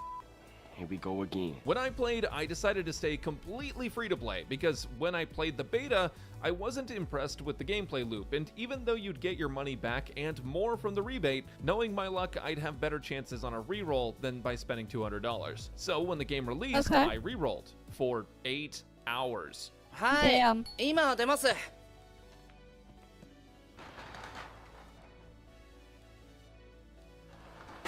See, Ethereum gave out quite a few polls, but it has this huge problem that's present in some other gacha games where the best characters from the standard character pool are rarer than the worst characters. It's the sort of scummy thing that some gacha developers do to make sure that you'll be willing to spend more money to compete in PvP or on some kind of leaderboard. And the reason it works is because most people don't know that the rarer ones are much better until it's too late for you to actually re-roll. Remember, it's not the majority of players who are watching YouTube and reading guides on games. Most people are going into Ethereum without an idea of what characters they actually want to pull for. But to make matters worse, the rarer standard units, called LD units, have their own separate banner that guarantees them at 3 times the price per pull. This is another method that XD, Ethereum's developers, used to trick you into thinking that the game is free-to-play friendly because the LD units can be earned without the 3 times price banner. But realistically, your odds of getting them are once per 4 SSRs, which have a 1% drop chance assuming you don't go to pity. If we assume you get super lucky and get one every 40 pulls, you'd need to do 160 pulls per LD unit, which, considering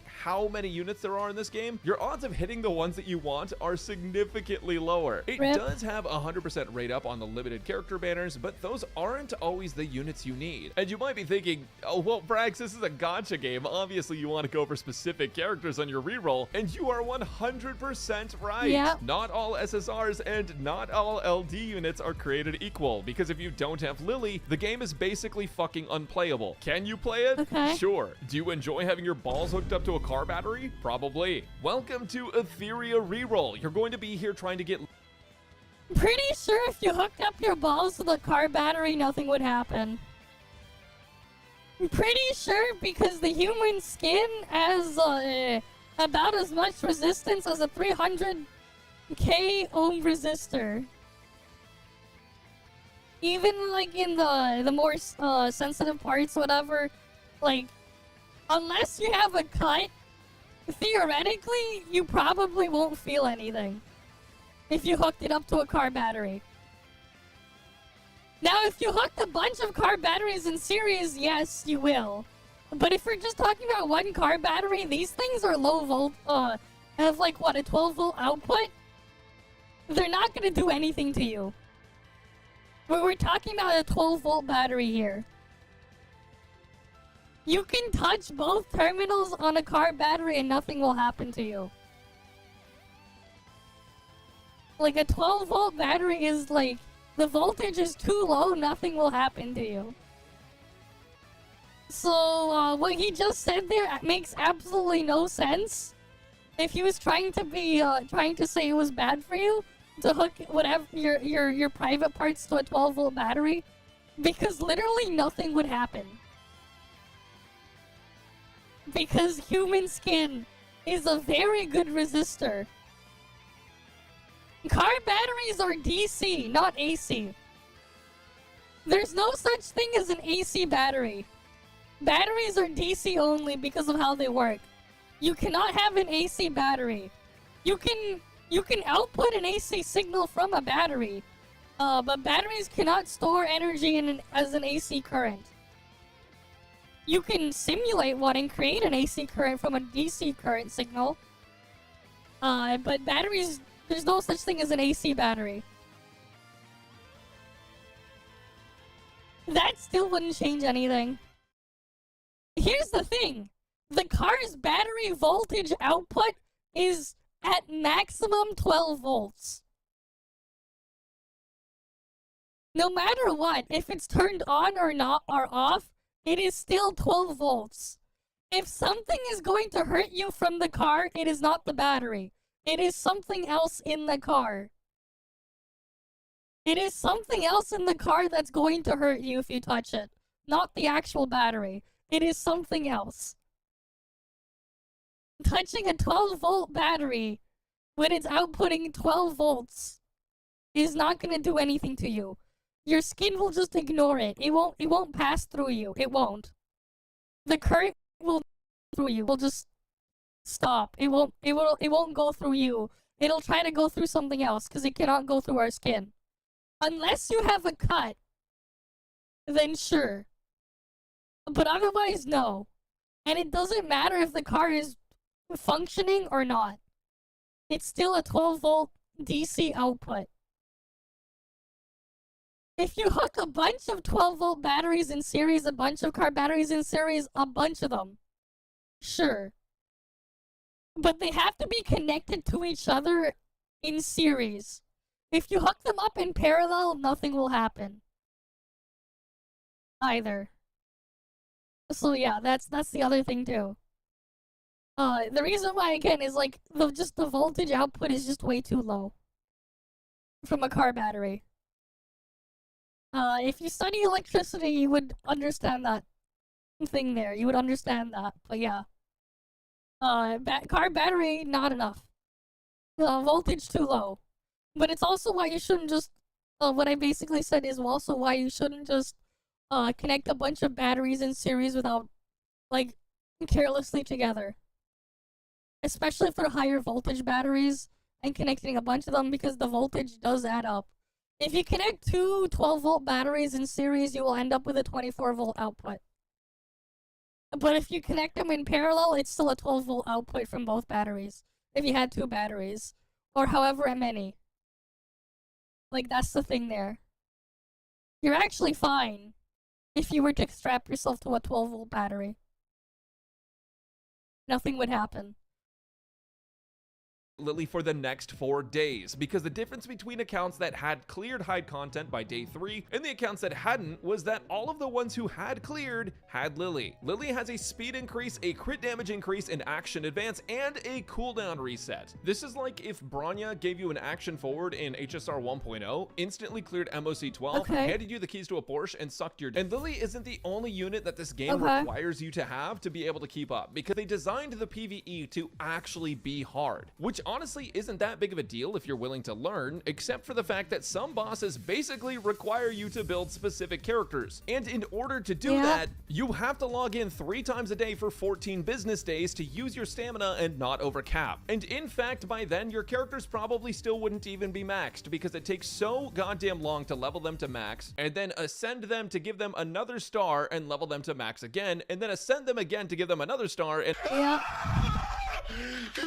this game's grind is a disaster. This game has so much grinding to it that the club would be jealous. First off, you have shells, which are basically weapons with RNG sets. Then you have modules, which are gear with RNG stats and RNG sets. Then you have prowess, which is your character's skill levels that takes not only specific missions, but also incredibly rare resources that you have very limited amounts of. And the character's level and ascension, which XP can be farmed for, but at very slow rates. And once you max out the character's level, you have to ascend them to make them even stronger. And those resources are ridiculously limited as well. Problem is that it takes so many resources and so much time to level a character, their shell, their prowesses, and their modules that free-to-play players are better off going to college for 4 years and getting a f***ing job to swipe instead. And not only does it take over— I mean, that's just the reality with most of these.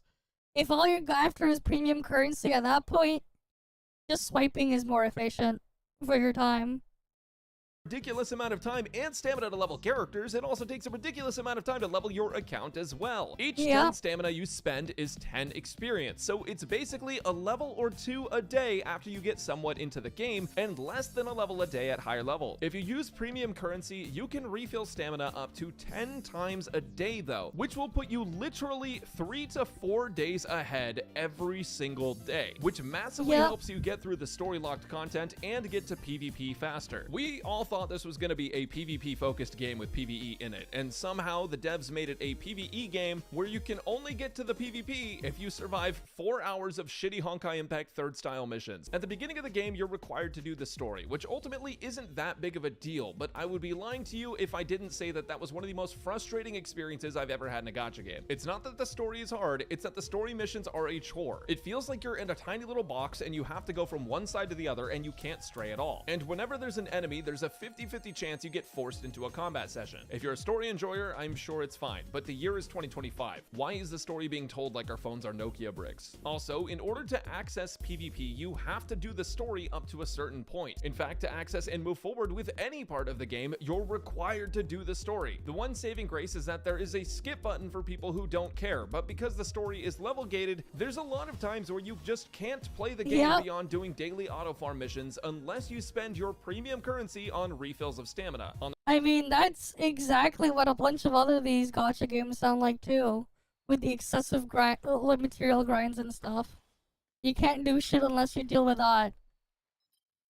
Contrary to that, when you level up, you get more stamina that you have to spend immediately or you'll overcap. So sometimes you're forced not to play the game, and other times you're forced to play the game. And all of this is just on the quest to get to a high enough level to be able to farm the endgame gear so that way you can play the PvP. How long does it take to get to endgame farming and actually compete in PvP as a free-to-play player who's not wasting their premium currency? Drum roll, please.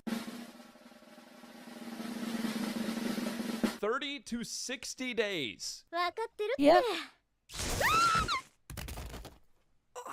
You have to play through this auto farm slop for 1 to 2 months just to be able to enjoy endgame PvP. And enjoy is being used loosely, because if you're free to play, you should honestly just give up. If you don't have the right units, you're going to— You got all this bullshit grind to maybe get to the last thing. This is why MMOs have a hard time getting people to do PvP stuff in them. That's the problem. If they want to play PvP in an online game, why do that? Why try to PvP in an MMO when you can just go download like Fortnite or whatever, Valorant or whatever, and just go play a PvP game immediately, instead of having to do all that bullshit, right? Why not just, like, for a lot of people, they would rather just do that instead. struggle with PvE farming and PvP. This game's progression is so incredibly slow that it feels terrible to try and level up. It feels like your characters make no progress daily. The pacing is so poor that for most people, the only way you're going to enjoy this game is by spending. I mean, this is literally the gameplay for almost 2 months. You would genuinely have a better time watching paint dry and eating the paint chips off the wall afterwards. And honestly, I was gonna leave the video mostly at that, just being, you know, kind of pay to win and not very fun in the PvE. But then the devs decided to suicide their game. Here's the thing, they decided to make a pretty good overall PvP system with different game modes like an offline defense mode and a real-time arena. They even have private matches and a system made for casting tournaments. It's honestly super impressive how much work they put into it and how well it functions. Duplicates of characters still do give bonus stats and your units matter just as much as your gear, but that's about what you'd expect from a gacha game. And for sure, the best part of Etheria Restart is how good the PvP system is, despite its flaws. The weird part though is that they've been nerfing units that people spent weeks worth of resources on. The trash! Because, get this, the boss that's meant to be farmed is being farmed too easily. And no, I'm not joking. Within 2 weeks of this game being released, they felt like people were farming the game too easily, so they nerfed a character that people spent all of that time investing in. Like, I just don't get the thought process there. The whole point of the gacha game is for you to not play the game that much. Like, there's literally stamina in the game for that reason, to stop you from playing all the time. So I don't really understand why it would be a problem that people are clearing the content that they're supposed to be clearing using a strategy that's completely fair and within the rules of the game. Balancing characters to PvE is a huge mistake for a game with PvP in it. Naturally, players weren't too happy with the decision. After all, what sense does it make to make PvE farming harder in a gacha game? And to add insult to injury, XD didn't even offer to refund players their invested resources until players began to criticize them for it. As mentioned 30 times in this video already, it takes a ridiculous amount of resources to level a character in that game. It's like they don't even play their own game. I don't know what they're thinking. At this point, if recent events are anything to go off of, then Etheria Restart is more cooked than the chicken I had for dinner because I'm terrified of food poisoning. Speaking of cooked though, it gets even worse for Etheria because genuinely, what the fuck is this? Yeah, so basically to save a couple bucks and not hire real artists, XD used generative AI to create their character splash arts. Now, again, like, most people don't care. But they don't actually care. You can, like, they can say what they want, but most people don't care. I understand the argument that it's XD's game and they can do what they want with their own property, but what I'm wondering is, if this company has millions of dollars to spend on marketing and made back millions more dollars in the first week of the game, how is it that they couldn't afford to throw $10,000 at an actual artist to make... Yeah, and how is it that a lot of these other ones can't afford to throw actual money at their own game and actually put a fucking game in their thing? As well, either. Oh well, it is what it is, man. Their splash arts and not have huge glaring errors in them. That kind of laziness gives me the impression that XD doesn't actually care about making the game good at all, and that they're just in on the gacha rug pull meta developed over the past few years. Don't get me wrong, it looks better than Epic 7 by far, but this game still feels like it's so far behind every other new gacha game. With its story missions, its archaically and needlessly confusing UI, and its extra gacha rarity mentality. The game is highly unit dependent, resources are incredibly scarce, the story gameplay isn't engaging, and it takes you forever to even start farming gear for PvP, in which case you're already behind everyone who's swiped if you're free to play. And I haven't even spoken about the monetary advantages yet. There are so many low spender packs to try and get you to spend, and if you do spend, the advantages you get over free to play players is absolutely disgusting. From just having more SSRs to actually leveling them and progressing them further faster. Etheria Restart is incredibly pay to win, as much as they don't want you to believe it. But ultimately, at the end of the day, I gave up after 30 hours. Not because of the pay to win, not because the game was too hard or anything like that, but because it just wasn't fun. At least not for me. And I'm sure there are plenty of people who enjoy Etheria Restart, and it is 100% free to try it, so if you want to give it a go, go for it. But I can't in good faith recommend this game to anyone, because at the moment, the progression systems are poorly developed, the game gameplay doesn't feel that engaging unless you're in PvP, and even when you're there, it's so pay-to-win favored that you probably would be better off just finding another game to play. I would rather play League. I have 12 hours played in 10 years of having an account. I fucking hate that game. There is one thing that this game does extremely well though, and that's unions. If you have a group of friends that you love to play with, unions provide a way for you guys to support each other better than your parents did. But I'm gonna be honest, that's about it. Let me know if you like this video or if you want me to go myself. I'll see you. Alright, that one's off the list as well. Okay. Yeah, I was just getting some weeklies or whatever done in ToF there. We'll go through like more of these reacts tomorrow, I guess. Though I'm pretty sure now I'm like entirely done with the main weeklies in ToF anyways.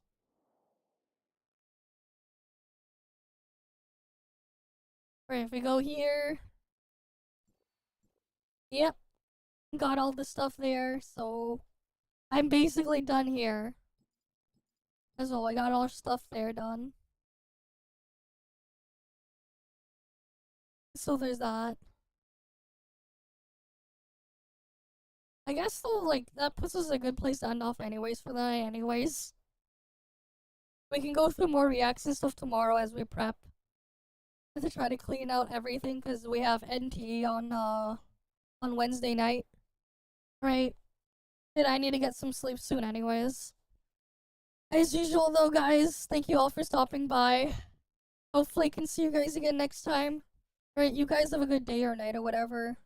I'm gonna go get some sleep. But yeah. I'll see you guys. See ya.